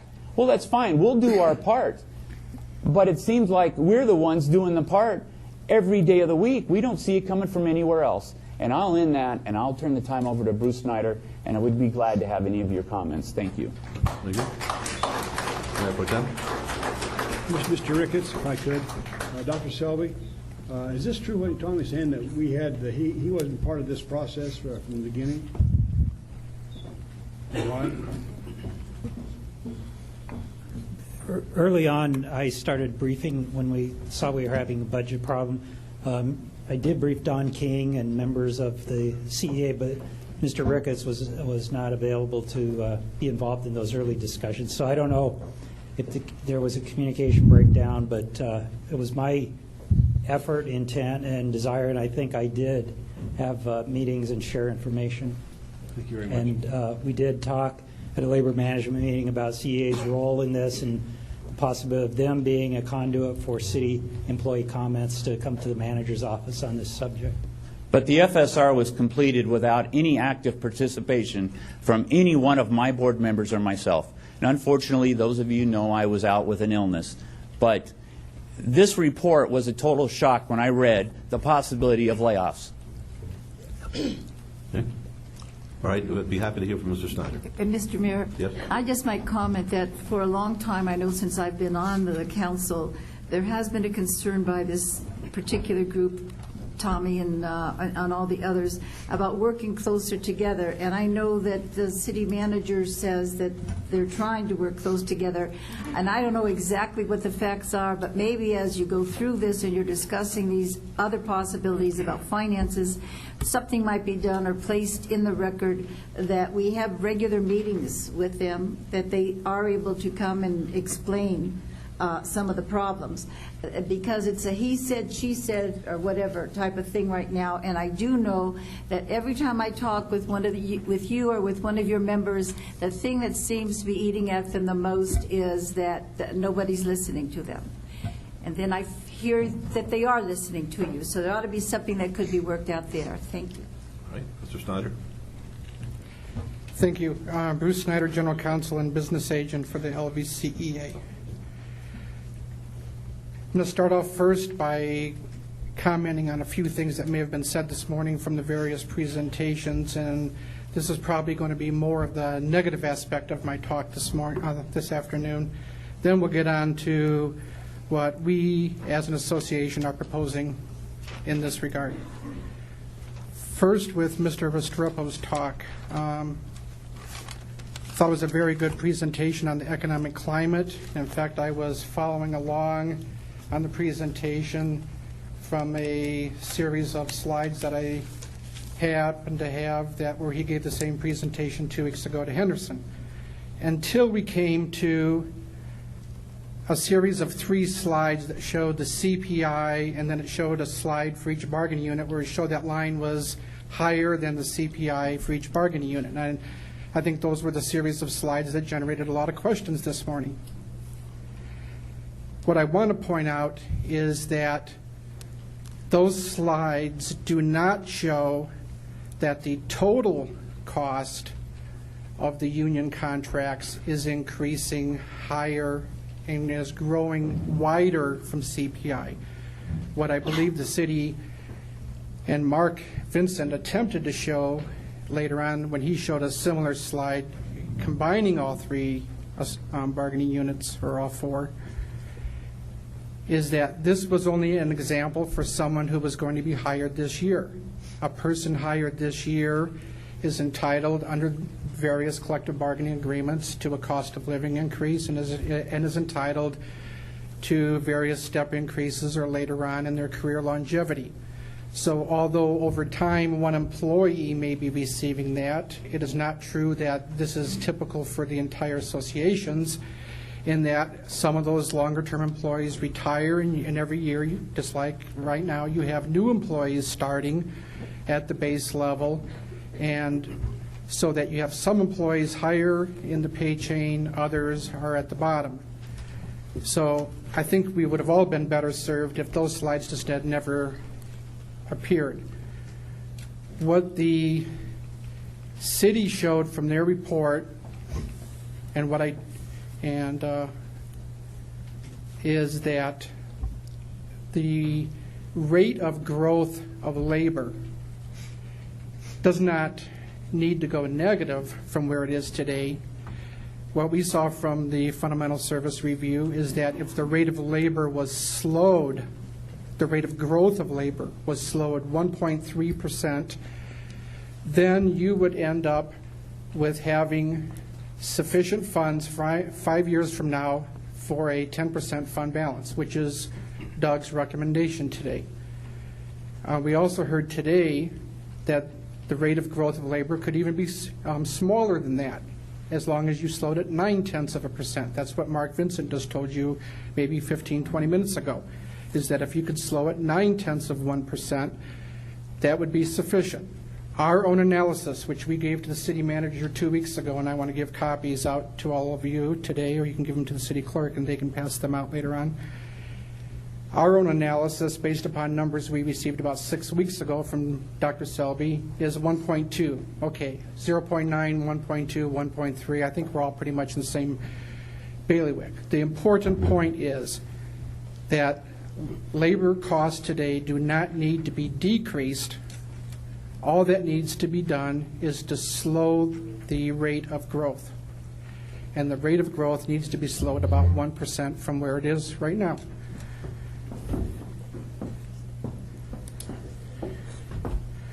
The next point I want to make, which was kind of implied among several of the speakers today, sitting in the back there, and talking to some of our members during the breaks, sounds like a lot of union bashing. Now, maybe that's just because we're in the unions and we kind of feel that way. But you have to remember, over a period of years, these contracts were negotiated. Most of them, I would imagine, were negotiated, both sides sitting at the table for a long period of time, and what was agreed on was good enough so that both parties walked away.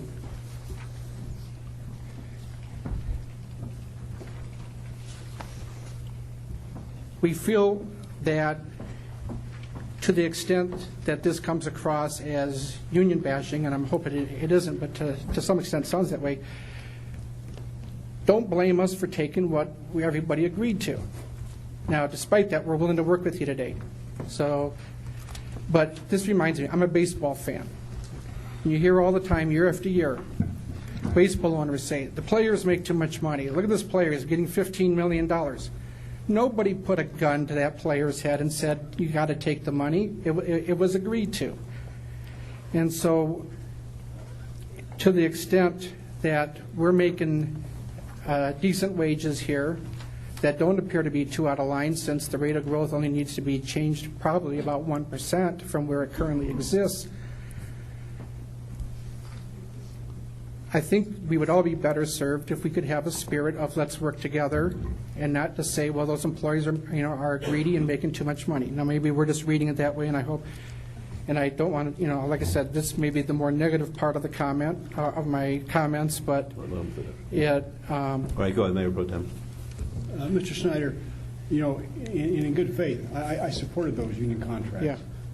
But I don't believe any time I cast my vote for that contract that I would ever dream that we would be in this position we're in today, as far as the so-called going into a depression or recession or whatever you want to call it. Right, and that's why we're willing. I want to make sure that you understand how I feel, is that I certainly appreciate your comment, except we're in a downtrend now, and so we all have, like you said, we do have to work together.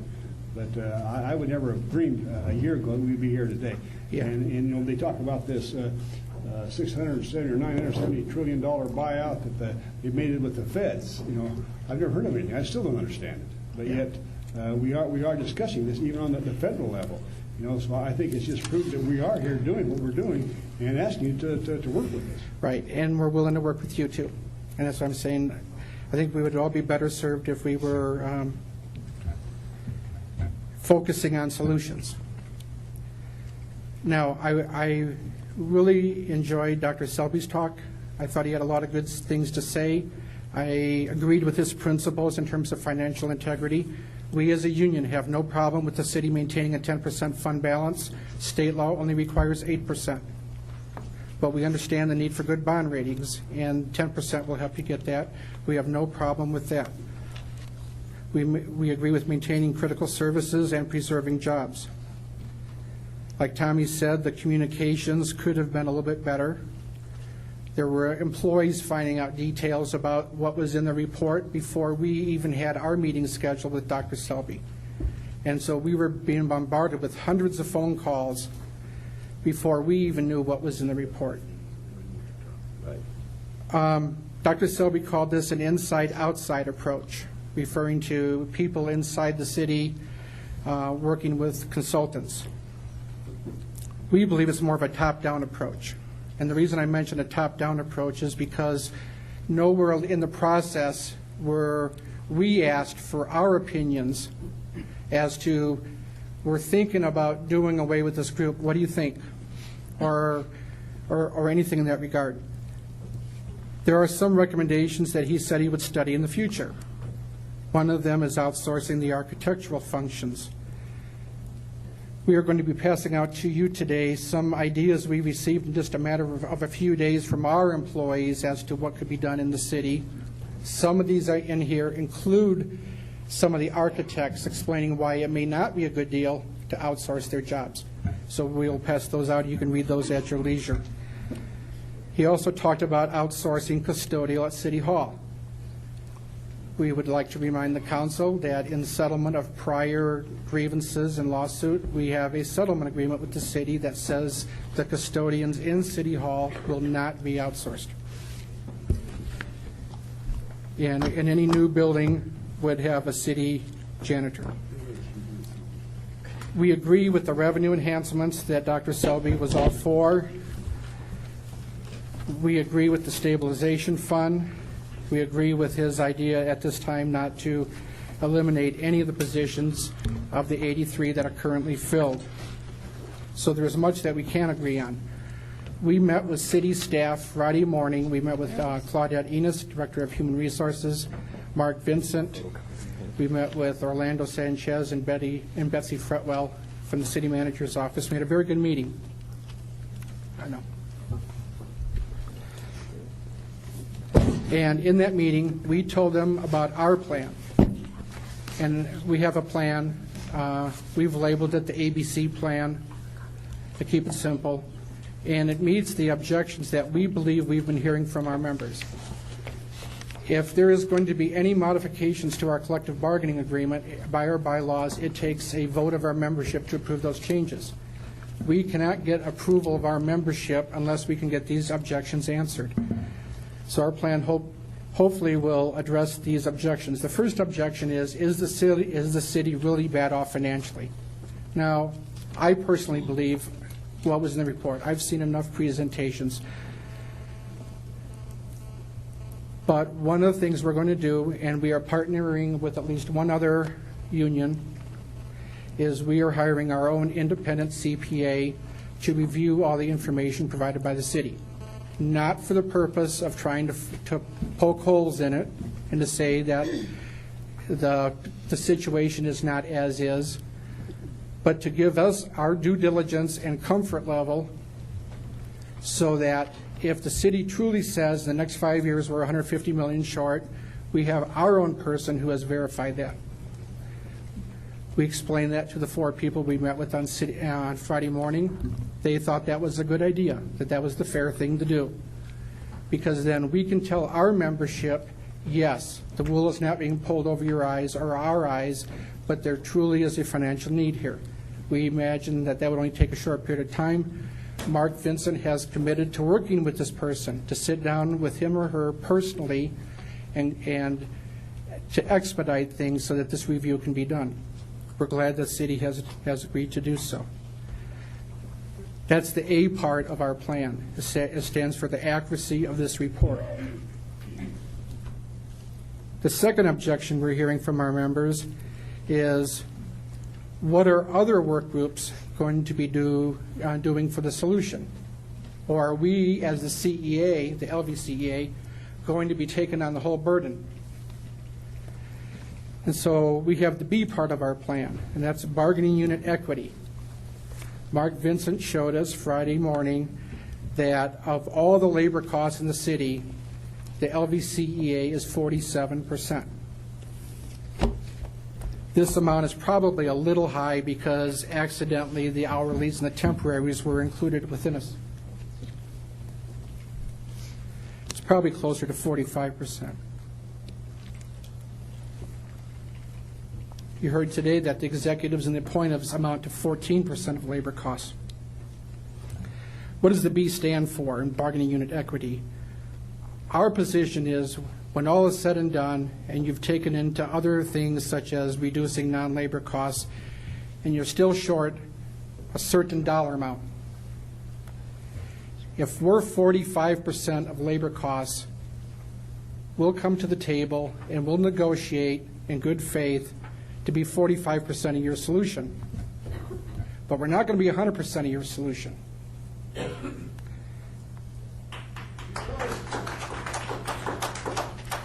If we're 45% of labor cost, we'll be 45% of your answer. You're going to have take the rest of the 55% or whatever the number is and go to other groups, go to the executives, go to the appointives, go to the hourlies, go to the temps. We, as the LVCA, don't care where the rest comes from. We're willing to do our share, but we're not going to do everybody's share. And then the third thing we're hearing from our members is, what do we get in return for helping the city out? Now, we initially heard the word concessions. In fact, the meeting we were supposed to meet with the city last Wednesday was titled Concessions. We told the city Friday morning we're not interested in concessions. Like any contract, we're interested in consideration. And you notice you've heard that word a lot today. That came from us last week. Concessions means we give you something. Consideration says we'll give you what you need to solve your problem, and in return, we're going to get something in return that we want in our contract that we currently don't have. Now, that doesn't mean it necessarily costs money, because if it costs money, then you're no better off than you are now. But there are some things we want, and we're putting together our list. The city, those 4 people we met with Friday morning, asked for our list. We're going to meet with them again Wednesday afternoon. We're going to give them our list. And it's our goal that when we're all said and done, it's like a scale. If the city needs X amount over on their side of the scale, fine.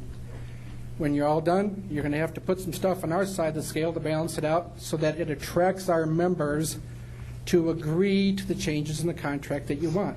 So that's our plan. ABC, accuracy of the report, bargaining unit equity, and consideration, not concession.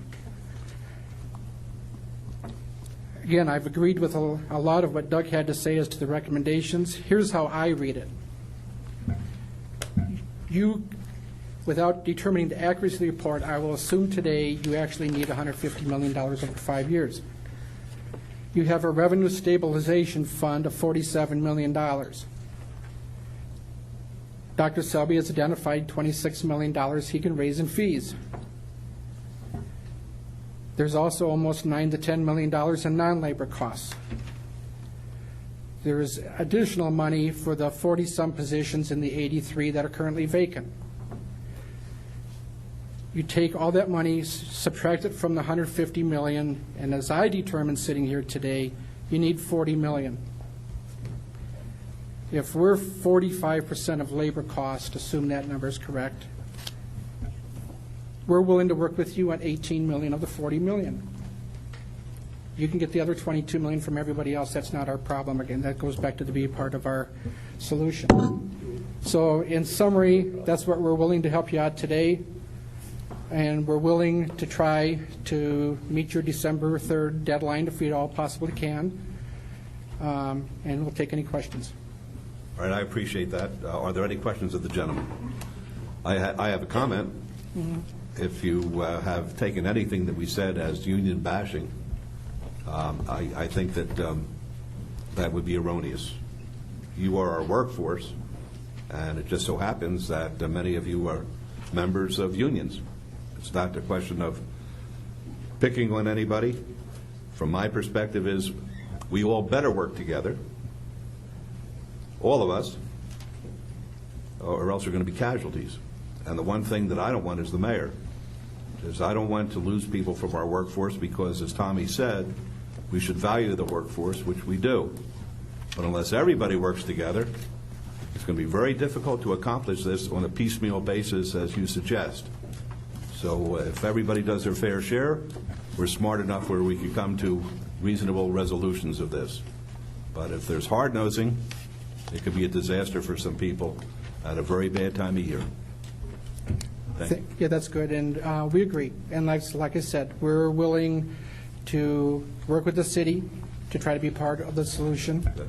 And we've said that from day one. We've met with a lot of you last week. We look forward to working with you. And we will. Good, thank you. Would the other union, yes, Tommy? Your Honor, if I could real quick. On behalf of the close to 1,600 eligible employees, we represent the majority of those employees are our members. But unlike the other entities the collective bargaining representatives, we do not have 100% membership because we do not have a trust fund, which would basically make it mandatory to take the benefits, health benefits. You have to be a member. So we struggle to stay afloat, even though we're full-time employees. The only people we represent are full-time classified employees and supervisors. We do not have any other interests. However, we do have to stay in business by the dues that we collect. And I like that word fair share. For the last 4 sessions of the legislature, we try to get that enhanced, NRS 288 enhanced to include fair share. But I guess the one thing I would ask on behalf of the members that I represent is that, you know, they're all looking at job security right now. The holidays coming up. If there is any possibility, a remote possibility, that somebody could be losing their job, whose salary is being paid out of the general fund, that you could bring that up now so people could prepare. But I have not seen or heard anything. I don't want to presume or assume that nobody's going to lose their job. I've basically assured the members that I've talked to, I do not see that in the future. However, I don't want to assume and have it turn on me. So if there is any way somebody could give them some security through this holiday season that it's not the end of the world, I would appreciate it. Well, I don't know whether or not there's been focusing in on any particular position. All I hope is this. The thing I asked at the first council meeting when I was sworn in on June the 28th of 1999, I asked the question, is there such a thing as corporate altruism?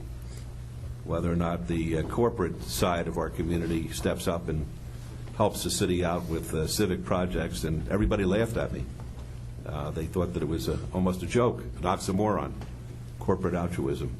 I hope that we go into these discussions and these cooperative efforts and get this thing resolved with an altruistic viewpoint, that we are in here one for all and all for one. That would be the ideal situation, and I hope that's the mindset that everybody will take up between now and December 3rd when we get our report. And that's the way I would like to approach this without creating any fear. I think that we're working in good faith with one another, and we're trying to resolve a very difficult situation which nobody saw coming, but which we have to address, or else we'd be like ostriches because it's there. Mayor Goodman. Yes. If you don't mind. Tommy, just a couple of observations, please. First of all, if anybody said, whether it be a department head or a director or anybody, to a fellow employee something about not buying Christmas gifts or not doing such and such, not getting pregnant, I'd like to know who that person is, because that's not a reflection of how this council feels, I know, because we've been having regular meetings with staff concerning our concern and sensitivity to all Las Vegas employees. So if anybody said that, not today publicly, I'd like to know privately if you know who said that. I have asked for written affidavits. In the past, it's been our position when an employee makes an allegation to get a written affidavit. So the process, we have went down that road several times. So I'm waiting on the affidavit, and I will bring it forward. Okay. And then secondly, I certainly appreciate where all of our classified employees are coming from, because as of 2 weeks ago, I think we had sent letters out inviting the chiefs to come and talk to us, and I believe it was you and your organization that came to us first and said, yes, we're willing to sit down and talk. And I want to applaud you, you and your organization and your folks, because I think you're showing the others your willingness to cooperate, your willingness to recognize that we have to work together. So the union bashing, it's not from anybody on this council that I've experienced. In fact, I want to applaud you for coming here today, speaking your piece, and I respect what you had to say, but for coming to the table first, because that's a great sign. Thank you. Okay, thank you. I would also, is the time open? I know you have fire and PPA and POA here. I know there are some of my members that are on vacation to be here at this meeting. I know a few of them wanted to make a comment. Is that welcomed, or after not the at this other? point. I'd like to hear from the representatives of the various collective bargaining agencies, and then we'd be happy to hear, since this is going to be an ongoing process, we'd be happy to hear during citizens' participation anybody who wants to have input. Thank you, Your Honor.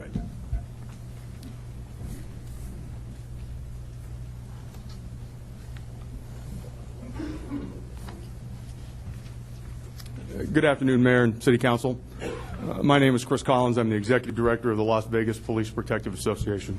I represent the Muni Court Marshals and the Las Vegas Deputy Marshals, City Marshals. I just have a couple comments. First, I'd like to thank Dr. Selby and his staff. Unlike Mr. Ricketts, and I can't speak other than for myself, I was kept informed of this process. I met several times with Dr. Selby and members of his staff.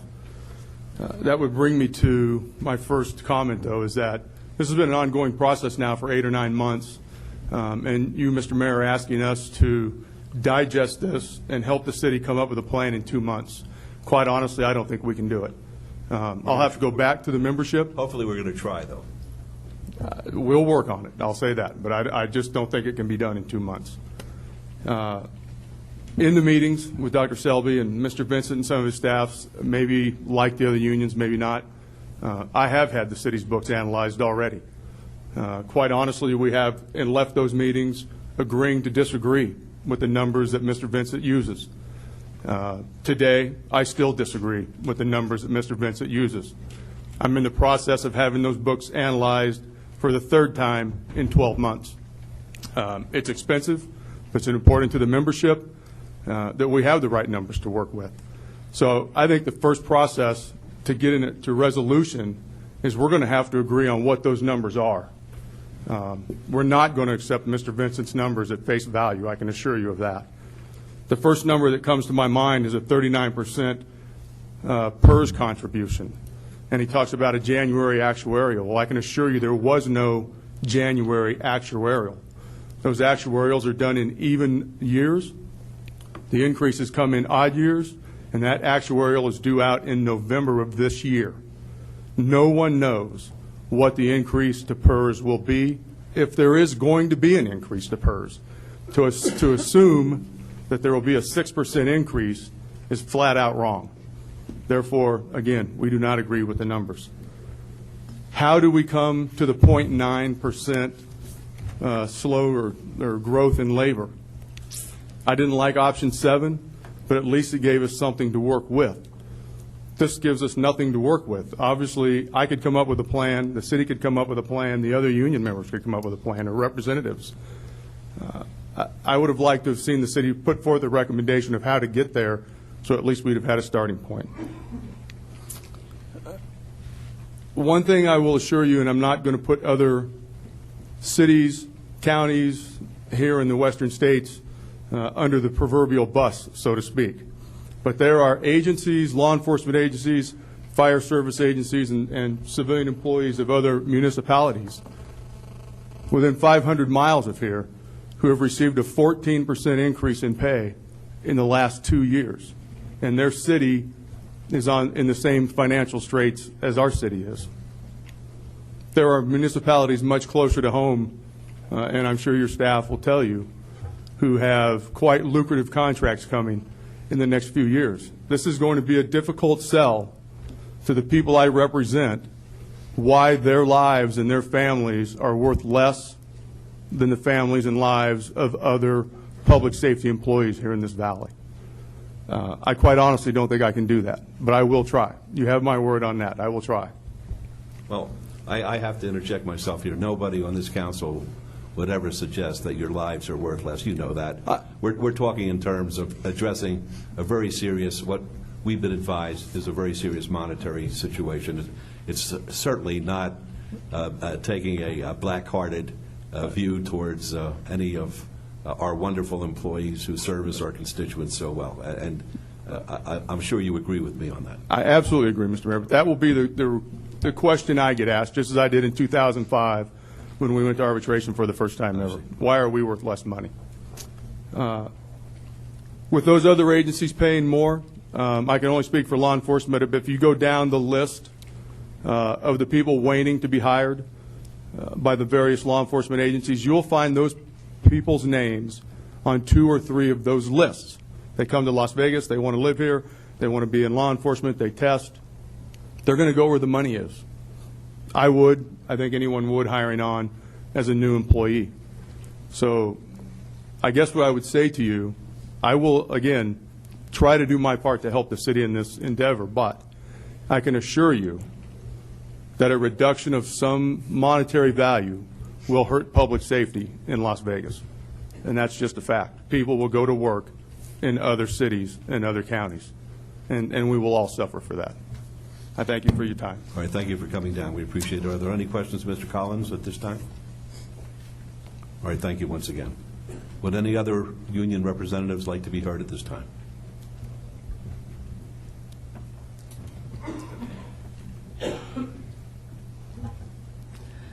Good afternoon, Mayor, Councilman, and Councilwoman. My name is Tracy Valenzuela, and I represent the Las Vegas Peace Officers Association, representing the correction staff and supervisors. I'd like to thank you for the opportunity for allowing the associations to speak today. And there's not much more that I can say that Bruce and Tommy and Chris haven't already said. There's been a lot of information disseminated here today, and I don't know exactly what to make of it. All I can say is that we are the lowest paid law enforcement agency in the city, and we have worked very short staff for a long time. With that, I'd like to also say that the POA is willing to take a coordinated approach with the other bargaining units to see what we can do to support the other city employees.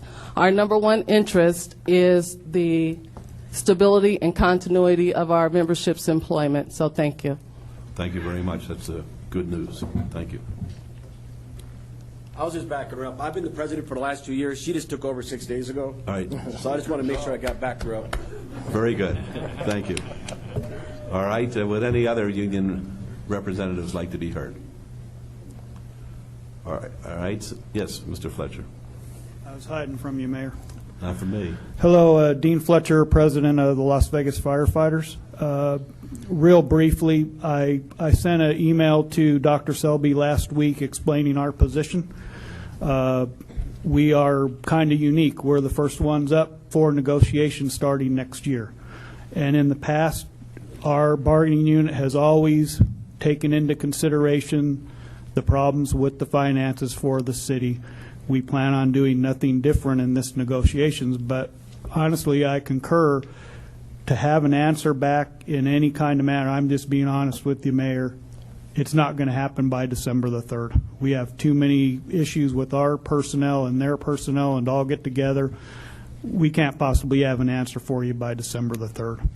Well, I appreciate and that's it. just my opinion. Well, I appreciate that opinion, but I want to put the pressure on if the council will back me on that. I feel it's necessary to put the pressure. I do thank Dr. Selby for taking a look from when we got to meet with him on September 25th to take into some other scenarios to present to you. So I would like to thank him for that. There are numerous other things that have happened in the past, and I want you to understand we did not participate in any of this. We were advised by Dr. Selby for our bargaining unit, but in no idea had we seen this ahead of time, and we saw it on Thursday. So I'm still digesting it. I've read it and reread it, and still. So we're less than 2 weeks out to make decisions and to evaluate the finances and all that. That's going to take some time from us. Thank you. Thank you for coming down. We appreciate it. Okay, I think that covers all 4 of the collective bargaining units. So at this point in time, I'll turn it back to our moderator, Mr. Forbes, who really hasn't earned his money today. Well, we've gone through a long day of looking at numbers. It's pretty obvious that we certainly have to do something here. And at this point, the facilitating that I probably should do is to get to some sort of direction from you folks to staff to do very specifically. I mean, if there's are questions that you would like to ask anybody here, we're still going to have some times at the end of this meeting for public participation. But as for the point of the discussion, if there's anybody, Mark, or any of the people who've remained here for 6 hours that you would like to come back up and talk, we can do that at this point in time. All right, thank you very much. I guess this is a good time for the council to express their opinions if they haven't already been expressed, and then we can take it from there. Let's do it in order of seniority. Mayor Pro Tem. Thank you, Your Honor. I have made some notes.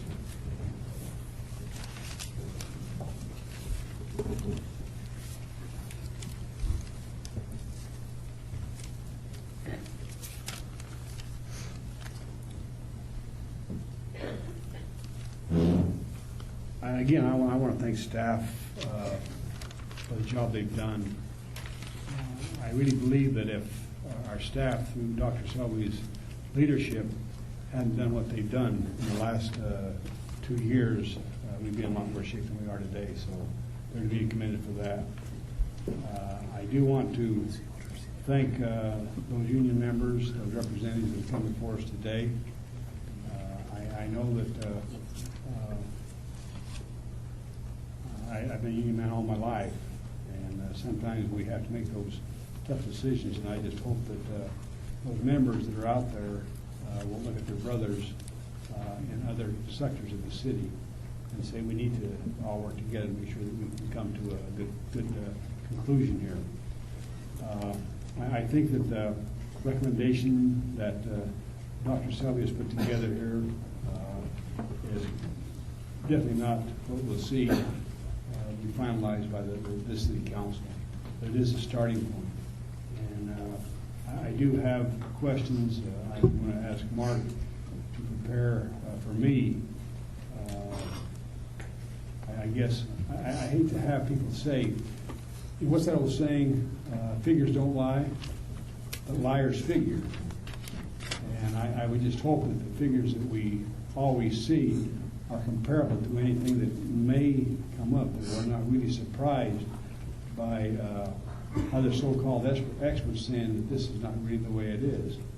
But I think financially that we can see around the city where many businesses are closing up.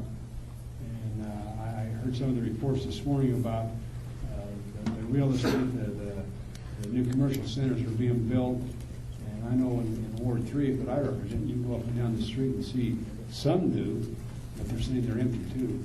And I know that most businesses that I've talked to are down like they are in my business, my personal business, down upwards of 50–60% from what it was last year. So I really believe that the figures aren't lying. I think we are in a huge downspin, and I just hope that we have the wherewithal to be able to stick together as a city and as friends and neighbors and wanting the best for everybody. You know, and I understand, public safety. I do know that to me they're supposedly the hardest to hire and to train. And I've said before that I wouldn't be a cop for anything because I got a bad back. It's got a yellow about that big right down the middle of it. So I do appreciate, those people that do those jobs. And I can certainly tell you that I wouldn't want to be in their shoes anytime. With that said, I want us to be able to come to a solution sooner than later. And I know there's going to be a lot of dialogue going on in the next couple of months, but I would just ask those representatives to please go back to your bodies and tell them that we need to get this straightened out so that we can make decisions on what we're going to do for the future of the city of Las Vegas. Thank you, Mayor. All right, thank you very much. Councilman Brown? Thank you, Your Honor. And thank you for everyone that's participated today. I had just a couple comments and certainly reserve some comments or questions when the final recommendation is made to the manager. I think what we have is certainly a separation of what's immediate and what's long-term. Different speakers have addressed that. I don't consider ourselves in a financial crisis right now. I think the report from the consultant and just briefings from staff and just a sense of working with the council that we've done some things over the past 10 years that have certainly better prepared ourselves, certainly in comparison with other cities, to better address the financial downturn. But I don't think it's a crisis yet. I think what we've been asked to do is evaluate some things we can do right away. In fact, I think the first recommendation was to adopt the manager's recommendations ASAP from the consultant report. So I would hope that part of the ultimate motion today allows us to go forward with some common ground items, that we don't have to wait 60 days to initiate some of these perhaps low-lying fruit items. So it's not a crisis, but it's certainly critical. Some real difficult decisions have to be made. And Dr. Selby, one of the things that was very troublesome to me today was certainly with the scenarios and some of the additions, we're at a point where we can potentially, at least for the next 60 days or through the new year, hold off from a workforce reduction. I think that's the message I heard today. But somewhere in there, I also heard that we've identified some areas in the city, be it represented areas or appointed areas, that doesn't really matter to me, that there's not enough work to do.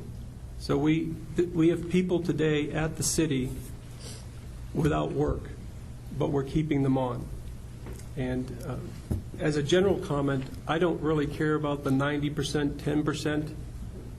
We can certainly build an equity to addressing appointive and non-appointive and union and non-union, but the bottom line is labor costs are what's put us in this situation.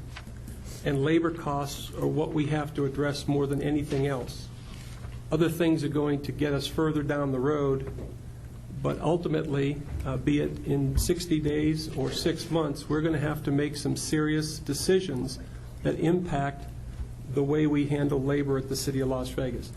Ideally, I think there's been an offer on the table from the represented units that they want to be part of that solution. At least the dialogue can take place. Whether there's any resolution or solution that comes out of those, we'll see. But we definitely have to address the workforce. And I was willing today to go forward with some of the recommendations that you had in as far as reduction in workforce. I will support, if it's ultimately in the motion, the deferral of that. But if we could, in the next 60 days, and I think perhaps Tommy had asked for this, or someone had asked, specifically, what are we looking at? What areas? Are they 100% CEA? Are they a mixture? Is there a point of positions that are part of that targeted reduction in force? Let's make it very transparent. It doesn't matter if we fire every department head. That's a hypothetical, of course, or every union head, and that's a hypothetical. But there's no question that we have to address the whole workforce, and not just for the next 3 to 5 years. I think it goes certainly well into the future. The other concern I had was, as far as some of the other recommendations that you did speak to, the one piece, which is a very small piece fiscally, but I think sends the wrong message. It talked about increasing fees. And I know that 3 or 4 months ago we had some dialogue at recommending committee and at the city council that this is probably not the appropriate time to raise fees. And I'm not sure if the $1 million that was targeted was over the 5-year period. But I would be reluctant to support that today until we come back in 60 days in December to further discuss that, because we've heard a couple times today that we should be out supporting the economy and creating work, public works, and trying to drive some employment and job creation. I don't think now is the time to make up $200,000 in next year's budget year by hitting what I think would be the business community with additional fees, unless there's a direct nexus, unless that something is there that we have failed to charge appropriately in the past. But to use an increased fee to offset the budget situation just as a reason, I'm not going to support that. There has to be some kind of nexus there. Overall, I appreciate the work that went into this. It certainly lays the groundwork for not only getting through the next 3 to 5 years, but I think as importantly, with some of the FY10 recommendations, implementation plans, or evaluation for implementation plans that are in this book, they have to be taken seriously. You're looking at changing the culture of a public agency. And I would hope that even if things turn, and even if we have agreement to get through the next few years, that this does not literally get put on the shelf. Because some of the decisions that aren't being made today, but should be made in the context of this FSR, will shape the way the city does business for the next 25 years. And so I would certainly encourage that this council continues to move forward with the entire implementation of the plan. And the last thing I'll say is one of the charts, I think it speaks very well to philosophically where I think this council has been going. It's entitled The Bottom Line. I don't know whose was this one came out. Was this yours? It says, after scrubbing out inefficiencies, which paraphrased from my perspective means after we address the inefficiencies of the city or take away the low-lying fruit fixes, the easy fixes, retrenchment is balancing workforce needs against community needs. And that is our labor versus, I think, what we are as a public agency, the function. If we take local government, the city of Las Vegas, and ask the simple question, what business are we in? What's the core mission of the city of Las Vegas? And I would certainly speak to, you can go right back to the Constitution and the evolution of government in the last couple hundred years, but it's public safety. It's making sure our communities are safe with the appropriate police and fire and a judiciary system that protects the justice in the community. It's an expectation from the citizens that they'll have safe water and sewer and flood control and roads. There's an elemental public function that the city is involved with, has been, and always will be. But beyond that core function, I think we start having to ask the question, should the city be involved in anything beyond that core service? Should we be involved in some of the programs that have built up over the last 30 years? Is it something that the city is competing with the private sector, or is it competing with the private nonprofit sector? Is it something that we can do better than the private sector, then continue to do it? If it's something that's redundant or inefficient, then let's get out of it.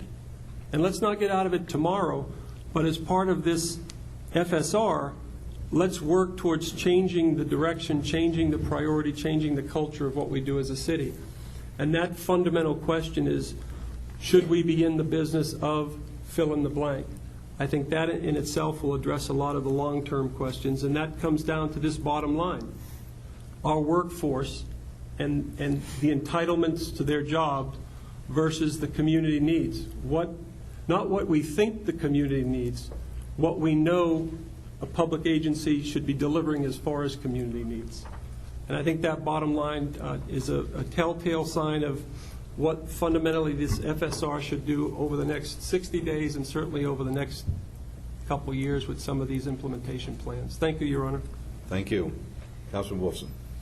Thank you, Mayor Goodman. I, too, would like to thank everybody for participating today. Mr. Kirchhoff, Mr. Restrepo, Mark, Dr. Selby, a couple others, Maggie Plastery. I don't know if your name's been mentioned today. And Brian, thank you very much for your hard work. I know you put in some long hours at times.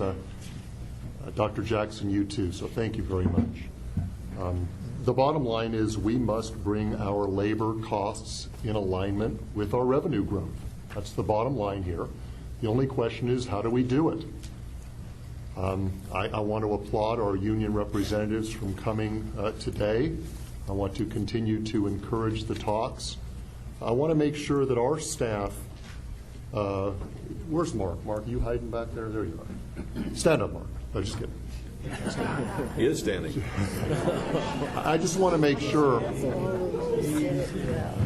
for the record, that was Mayor Oscar Goodman that said that. I just want to make sure that we provide the folks that we're hoping that come to the table and sit down with us in the next 60 days everything they need to make what they need to do possible. So Tommy and Chris and Dean and the officers, whatever you need from our staff as far as information and figures and data, please don't hesitate to come and ask so that we can get you whatever you need so that we can allow you to do your jobs best. Councilman Brown, you kind of stole my thunder because I am a huge advocate of not only looking for short-term but long-term solutions. We need to do some things that resolve the problem in the next 2, 3, 4, 5 years. Our projections go out to fiscal year 14 and 15, but I'm interested in making some adjustments that affect our city of Las Vegas for the next 20 or 25 years. I remember a few years ago I used the analogy that I wish our city leaders in the 80s and early 90s could forecast the 95 expressway earlier, because it just took too long for us to fix that expressway. I want to be looking out today, 10, 15, 20 years into the future. It's great to project out 3 and 5 years, and we have to do that, but I want us as leaders to be projecting out 20 and 25 years. And there's a number of ways we could do that, and part of that is bringing labor costs and that issue to the table, and there's a number of categories. The longevity issue, the sharing health insurance cost issue, the holiday pay provision issue, the leave provision issue, the COLA increases, the retirement issues, the benefit contributions, and obviously the wage provisions. Now, I'm not saying that any of those necessarily need to be adjusted, but the point is that there's many, many categories that can be reviewed and that can be looked at carefully. So I would encourage all of us to do that, because I think it is our responsibility to make these tough decisions. We may not have the ability to make the decisions by December 3rd, but I think I don't want to put words in your mouth, Mayor, I think what we're looking for is progress. If we can do it by December 3rd, great, but at least let's see progress. I think that's what we all want. Thank you very much. Thank you. Councilwoman Tarkanian. I also wanted to add my thanks to everybody who's worked so hard. I know anytime I tried to reach a staff member in the last few weeks, they were in one of these fundamental meetings, and I know they were putting everything else together, a lot of it on their own time. Also, our consultants who are here and stayed with us through this lengthy day and continue to give us good suggestions. All of staff, Barbara, Maggie, all of you have, Brian, that have done so much. On the basis that the financial figures we have been given are true, I agree with Dr. Selby's recommendation. I also agree with the unions wanting to check the figures. That would naturally be their responsibilities. I agree strongly with quarterly monitoring so adjustments can be made as finances might improve. And I emphasize that sacrifice should be across the board with all of us working together. And if it's and it seems to me that that's what our unions were indicating here. They want to be part of the solution, and working together is the only way we're going to do it. There's no way we can hide the fact that we're running out of balance financially, and we have to make some major steps. Appointed employees had salary remuneration cuts last year, and I think that should be considered as we move forward this year so that group will not be hit twice, and I'm assuming that Dr. Selby would watch out for that. I believe there's still more we can do to become more efficient and should continue to look at those areas which are non-labor within our daily activities. For example, our recovery of fines might be some place where we might be able to, we have so little that we're collecting of what's owed us, maybe we could do better in collecting it. I agree that we need to be thinking about the long-term future as well as the short-term. We don't know what's going to happen. You can listen to all the pundits. None of them know what's going to happen. The only thing I heard them say recently that startled me was, forget your IRA, forget your everything, just hold on to your job. And I think that's what we're trying to do here, is move forward without cutting anybody's job. I have a big concern also, I don't know if anybody else has it, about that $400 million unfunded long-term liability. We don't want to take anything from anyone that we've promised, anybody who's been working for us or who's already been hired, but maybe we should look at this time, changes we might have to make in benefits for those who are new hirees. And I mention that because as you look through the media and everything that's happening with other cities, many of them have had great difficulties. Some of them have toppled because they have not been able to fund these benefits. That's why I'm worried about the $400 million, and that's why I think if we're going to come to a solution, all of us working together. And Dr. Selby, you know that I've almost nagged about having everybody involved from the gut level. That always gives us some great recommendations, and having them involved. And so as we look at some of the broader picture too, I hope we bring them into the fact, have them give us their opinions, because I know we always find a jewel someplace in the recommendations given to us. I'm sorry that this comes to be that we have to make these changes, but make them we must, and we have to have the courage and the passion to do it together and to do it the right way. Thank you. Thank you very much. Councilman Ross, please. Thank you, Your Honor. I want to share with the council and the audience here today that about Bill Kirchhoff. Bill was instrumental in helping me and the City of Las Vegas and Clark County with the Southern Nevada Workforce Investment Board last year, I believe, and helped restructure that. He did a phenomenal job. He did a similar report in regards to that organization as he did with the City of Las Vegas, and I appreciate that.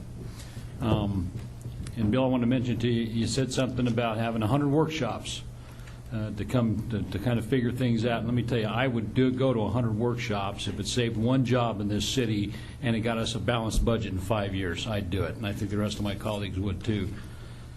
I think this FSR is a step in the right direction. Is it the direction? I'm not quite sure. The collective bargaining units here in the room and the city staff, Claudette, Human Resources Director, these contracts were negotiated in good faith. And all of the collective bargaining agreements have recognized the fact that we have an issue ahead of us in regards to finances and the economy. And I'm grateful to them for stepping up to the plate. And Doug, I think there could be some better communications, and you know I've already had that communication, already had that conversation. I also think there's a lot of brilliant people in this room, and that this is a battle that we can win. We've got great financial analysts in the room, and great planners in the room, and good city leaders sitting up here, and I think there's no reason in the world that we can't come out of this winning all the way around for everybody. So I'd certainly like to see that. And Doug, you and I have talked about this too with your senior staff about after we come out of this, what kind of machine are we going to have? We're going to have a lean machine, and it's going to be running great. And we're going to be looking down the road, just as my colleagues have suggested, for the long term. And grateful to be part of that. So I appreciate everybody that's taken time to do this and put this together. I don't think this is going to answer all the questions today. I don't think any kind of vote. I think if we point you in the right direction, we'll eventually get there. But I think it's everybody's issue, and everybody needs to be at the table. Thank you, Your Honor. Thank you. Councilman Barlow. Thank you, Mayor. First and foremost, I would like to take this opportunity also to thank all of the staff that has come together today to really pull this FSR together for us. This is great information for all of us as a whole, and also I would like to thank the various unions that have come to the table, Mr. Ricketts, Ms. Valenzuela, Mr. Collins, and Mr. Fletcher, for, if nothing else, sharing in the dialogue and taking the information back that there is something that we all must do as a family here for the City of Las Vegas. As I reflect back over this entire day and all the information that has shared from the City of Las Vegas, freezing positions, the City of Las Vegas concerned about jobs, the budget has to be balanced, 68,000 unemployment claims filed, 8.6 unemployment rate in Clark County. The fact that we depend on the retail sales tax for the dollars that we bring into the city to assist in balancing the budget. hearing that the city has no room to grow, nor does it have attractive parcels, inland, or sites for anchor tenants, and hearing that it is imperative that we as a city rebalance labor costs to lower the percentage of the operating budget. Salary and benefits constitute 75% of our operating costs, and I believe Mr. Restrepo mentioned that in order to for us to move forward, we must reduce operating in programs in order to balance the two, the workforce and the community alike. I know that Councilman Mayor Pro Tem Reese mentioned that he would like to see a solution sooner than later, and I would also. And Councilman Brown stated that he doesn't believe that the city is necessarily in a financial crisis right now. However, looking at the state of the economy nationally, looking at the Nevada state economy here locally, looking at what we're facing here for the last 6 hours, speaking about the city of Las Vegas and its budget, I would just like to put it out there to leave it up to perception. But one thing that we all can agree on is that there's an issue not only here locally, but globally. And we must do something. And so coming together to have this conversation and do all the research that staff has done and look at how, in fact, we can sharpen our pencil and cut the fat can come from various angles and directions. And so with that, I know that the December 3rd date is fairly aggressive, and I can respect each of the union's position, but I would also implore upon not only the unions but the city of Las Vegas to continue to strive and work to come up with something in order that no one loses their job. I mean, this is the holiday season, and whether it be the holiday season or not, I would rather we as a body, a family, city of Las Vegas family, figure out a way to save everyone's job. And I believe that we can do that by working collectively. And so with that, Mayor, I just want to really express my concern as far as the time that we're living in today. I was sharing with one of the staff members in the back that when I came on as a liaison, it was almost like a free fall of money. You can pretty much get anything done. And now coming on as a council member, having no operating costs to do anything, specifically an award such as the one I represent that needs a lot of assistance financially. And so I know these are tough times. These are tough times and challenges that I'm willing to face and work collectively with each and every one of you in order to see this tide turn. And just really am just as concerned as everyone's job as they are as well for their families. So with that, thanks again for everyone who has put forth a great effort, specifically the staff members, as Councilman Wilson stated, that have worked tirelessly on the fundamental service review for all your time and dedication that you all have put forward. And to Mr. Kirchhoff, and thank you so much also for the time that you have put forward in this effort. And thank you for the book as well. Thanks, Mayor. Thank you. Well, these are the worst of times and the best of times. The worst of times, from my own experiences, I've never been involved in an economic milieu like this one. It's something that none of us in this room have ever experienced, because I'm probably one of the oldest in the room, and I know that I haven't seen this in my lifetime. It's the best of times because we have the resolve with those who are participating in this process to address issues not only which will fix the problem in the immediate future, but will set the stage for the way the city of Las Vegas will be doing business for years to come. And that's a privilege for us that we're able to be in this position with everybody's assistance and everybody's help. The one given that is absolutely clear is that we can't control much of our revenue sources, but we can control our expenses. And we need to continue to work with the folks who addressed us today from the various collective bargaining units and reach resolution on labor costs quickly. It's to all of our benefit. It's evident that we have to speak with Metro because so much of our resources go to the sheriff for police purposes. We have to take an aggressive approach to the unfunded liabilities, as Councilwoman Tarkanian has indicated, and begin to pay for them now so that expenses in the future are less dramatic and inhibiting to the elected officials that will follow us.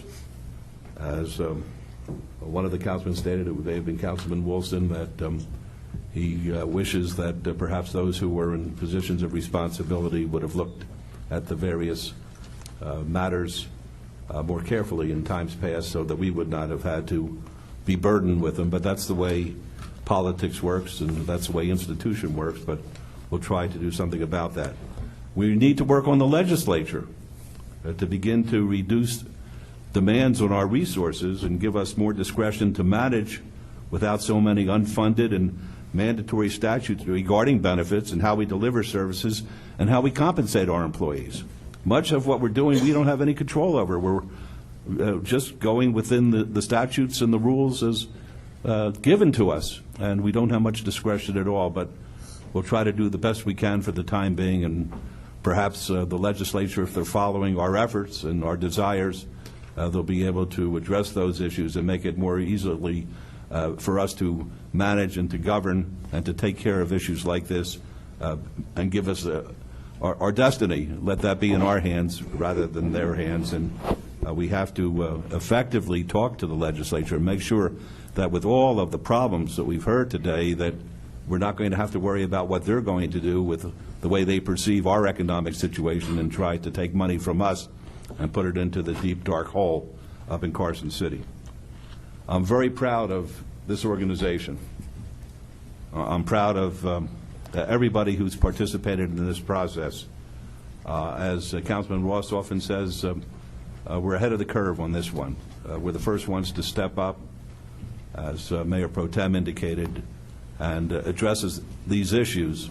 I don't know what the other entities are going to do. They're going to be hit right between the eyes, and they're going to be knocked out, because we've been working on this for 2 years now, and with a full court press for the last 6 months. And these things don't come easily, as we already have the issue as to whether or not Mr. Vincent's figures are the appropriate figures, or whether an analysis is going to turn up by the collective bargaining units and other figures should have been used. I hope that the collective bargaining units are right and that Mr. Vincent's figures are all wrong and we don't have a problem. But I'm afraid that that may not be the case. We have a great deal of confidence in his analyses and in the way he presented these very, very difficult issues, and I'm confident that we owe him a tremendous vote of thanks. It's an extraordinary effort, Mark, that you've engaged in here. You've been working with all of us, the electeds, the manager's office, the staff, and what you put together here today is rather remarkable. And that's why I'm holding Dr. Selby to the December 3rd date, if the council will back me on that, because I think that we can do what we have to do. It's not going to be perfect, but at least everybody will know that we're trying our very, very best to get these matters out into the public, to hear back from our very valued staff, and that we take the fear factor away. That's our desire. We know that nobody wants to lose their job.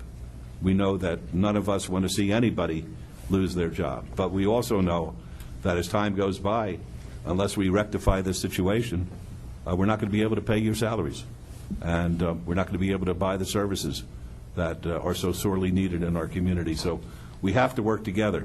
This is a clarion call, folks. This is not some made-up set of facts. This isn't a made-up situation. This is not a fantasy. We're living in a very different world right now. And to pretend that it doesn't exist, you're just kidding yourselves. I'd like to see it go away. I wish I had a magic wand. I wish I could make everything better. To me, this is almost biblical. I mean, I've been the mayor for almost 10 years now, and for the first 9, it was so easy. I didn't know how easy it was. And this past year has been brutal because we are a very special city, and we want to keep that way, and we have very special folks working for us, and we want to make sure that they continue working with us and for the citizens of this community. So I think that we're lucky that we started this conversation early. I think we're in a pretty good position in the scheme of things. We don't have to take any drastic action at this moment. We don't have to worry that we're going to go into a state of insolvency, because we have the strategies, and all we have to do now is to work on them and put them in place. Everyone's been thanked so far, with the exception of the council. I'd like to thank them for taking the leadership position in facing this issue. This is not an easy political posture in which to be. You don't make any friends when you take on tough situations. But at the same time, if you don't do what you're elected to do, you are breaching your responsibilities as your oath that you took mandates.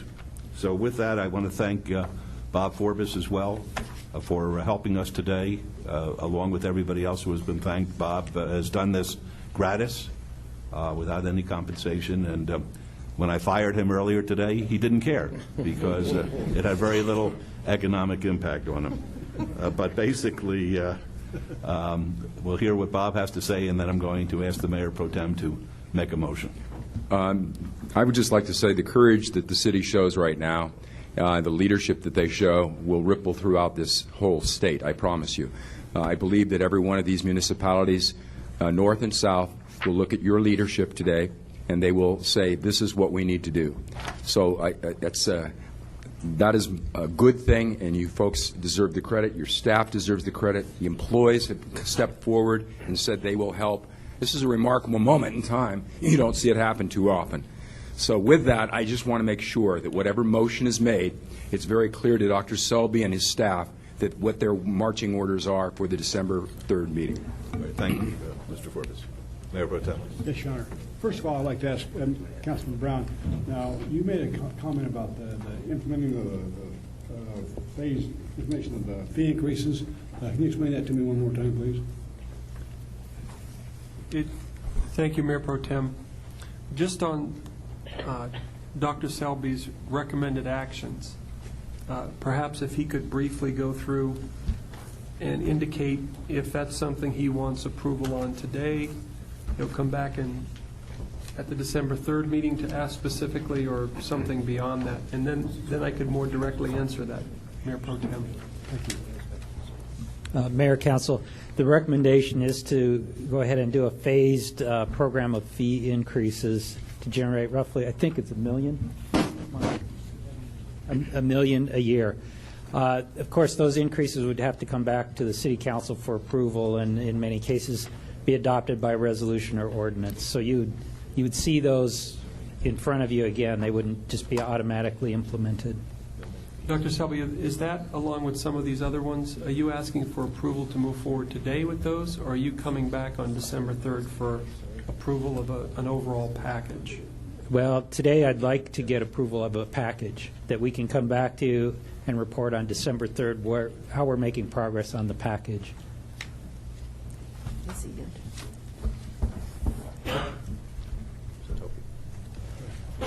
Are you talking, excuse me, Mr. Mayor, could I ask? Yes, Dr. Selby, certainly. Are you talking about your entire package of recommendations or the package of specific fee increases?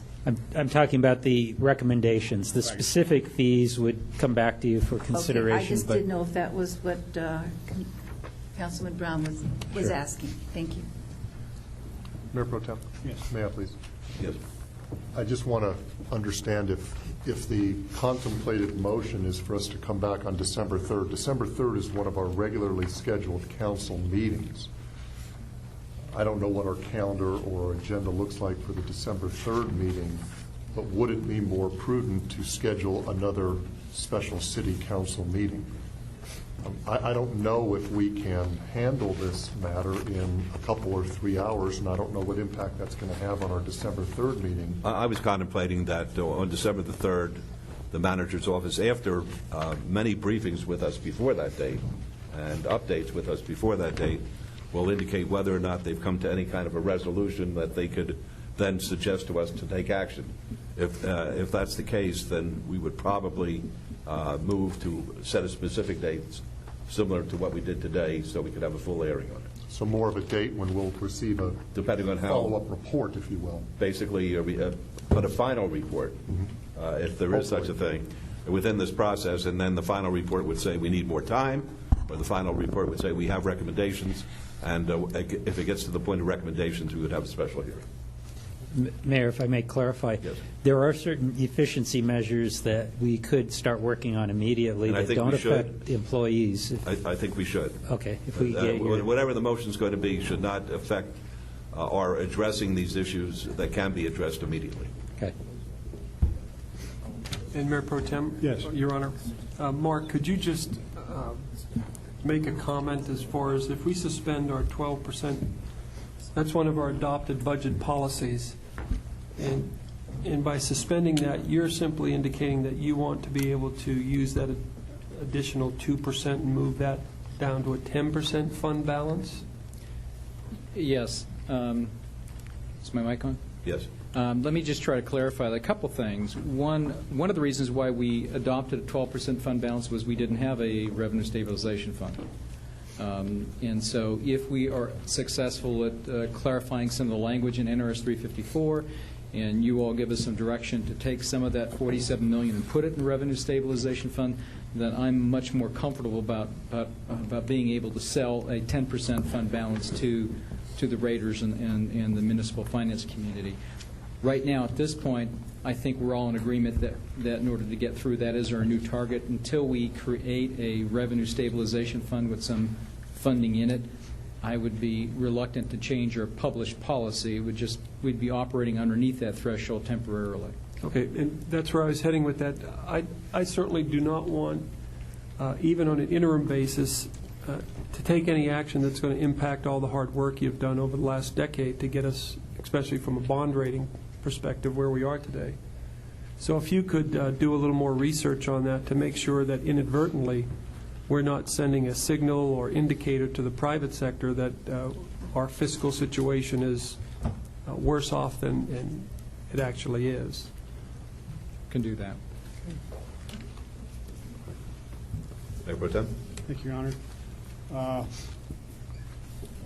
First of all, I would like to incorporate all the comments made by the mayor as well as the other city council members into my motion, however relevant they are to the motion.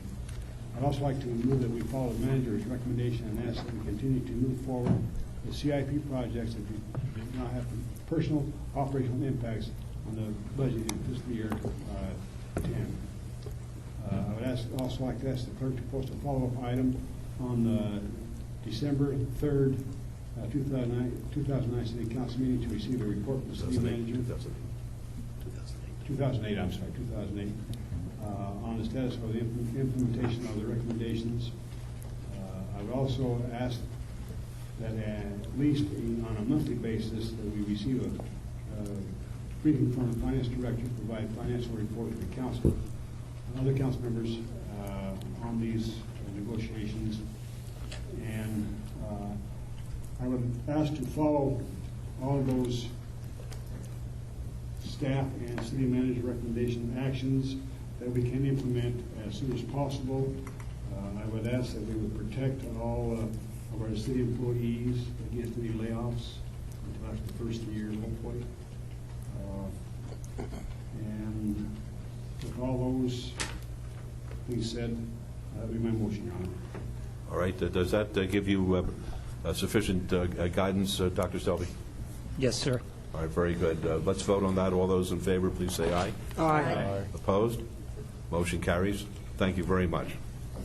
This is the time for citizens' participation. Public comment during this portion of the agenda must be limited to matters within the jurisdiction of the City Council.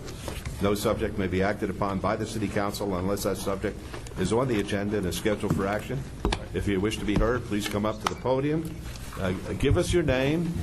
Tell us if you're a city employee, what department in which you work.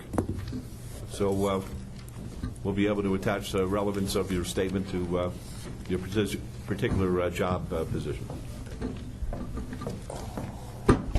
And we'll put a 3-minute timer on, please. Do we have the capacity for that? Does anybody have a second I'll hand get it on their close. watch? I'll get it close enough. Okay. You had that problem when Ronnie was here. Yes. Okay, my name is Martha Blazik, and I am a city trolley driver.